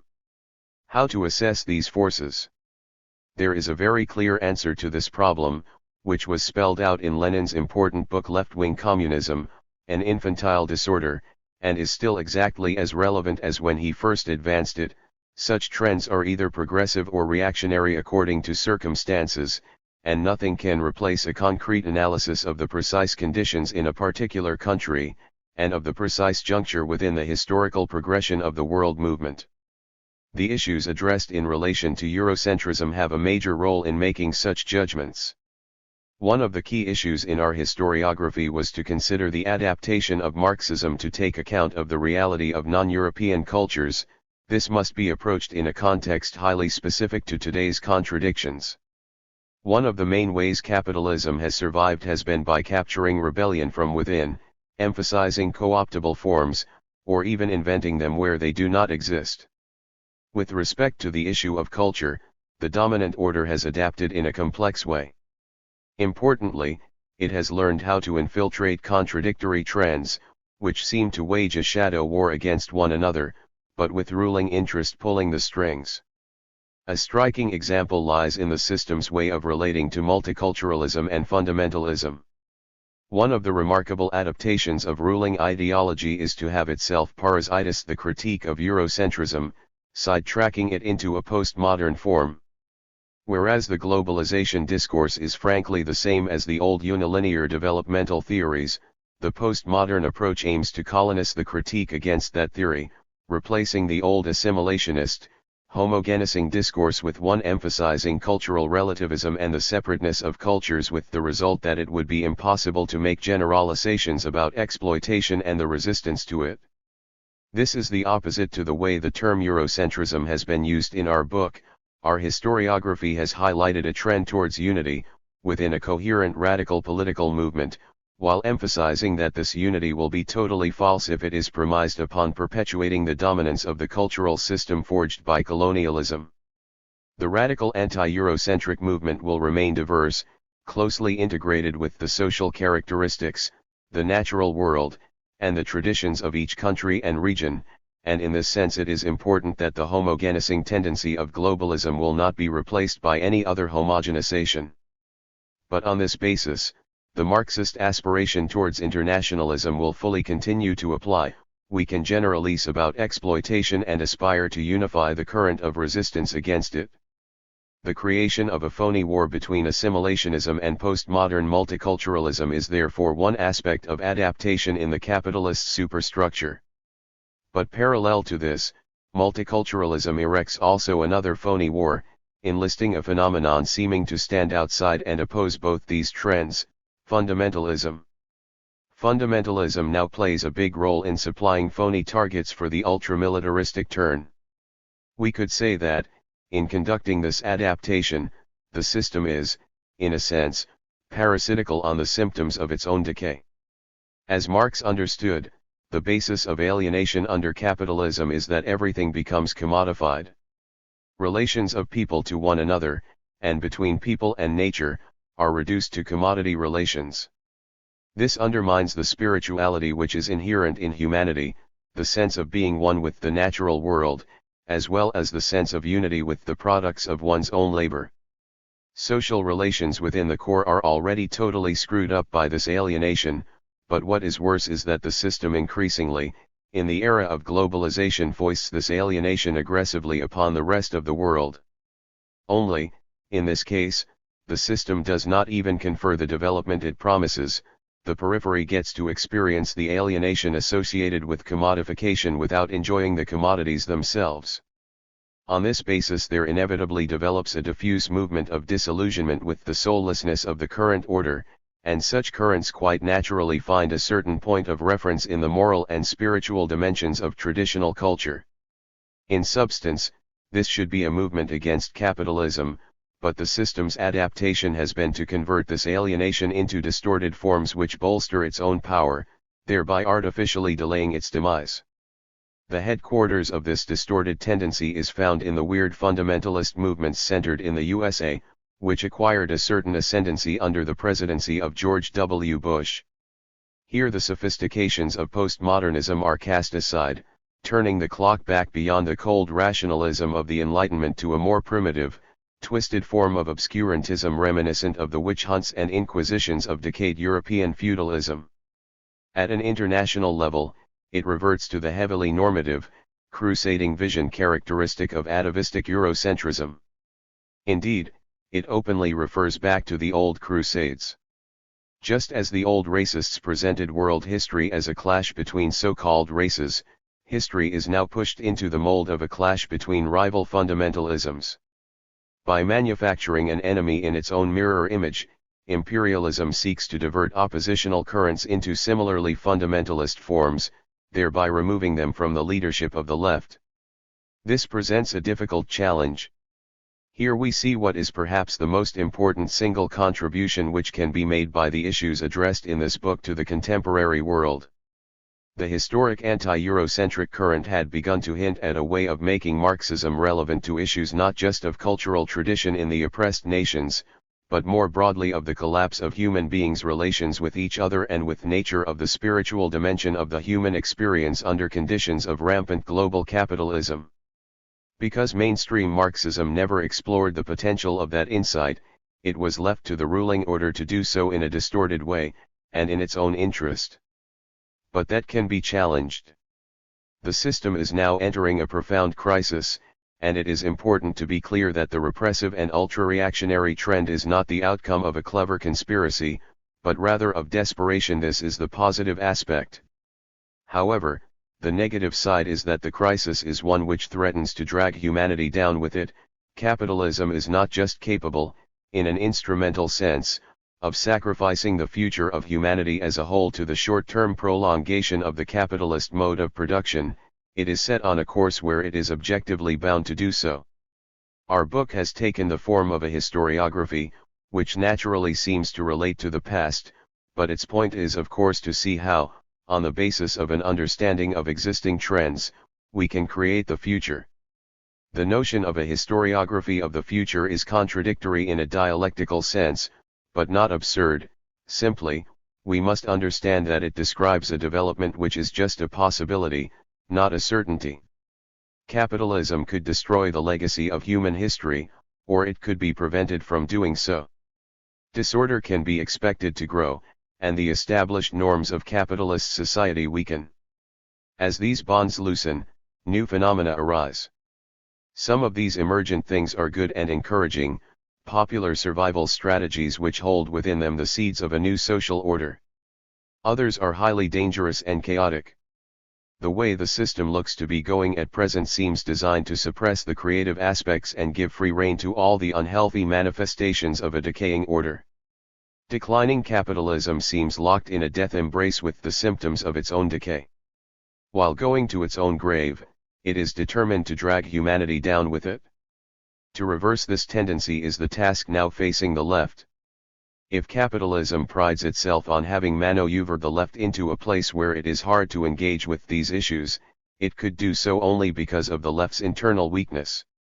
The point of this book is that Marxism has a potential much larger than what has been realized so far in its conventional organized forms. It is now indispensable to surpass these limitations. Where the system marginalizes the periphery, the excluded, we must place them in the center of the picture. There is a bifurcation of history. We cannot predict the exact way in which a potentially revolutionary situation will arise. It will emerge out of a situation of complexity, and at some point will tip over from semi-passive suffering into revolt. This is as far as our future historiography can go. It is not certain that the radical forces will be able to seize this chance and rescue humanity. But, if armed with a historical understanding which identifies the most intensely oppressed and the most creative forces, it will indeed be equipped to rise to the challenge.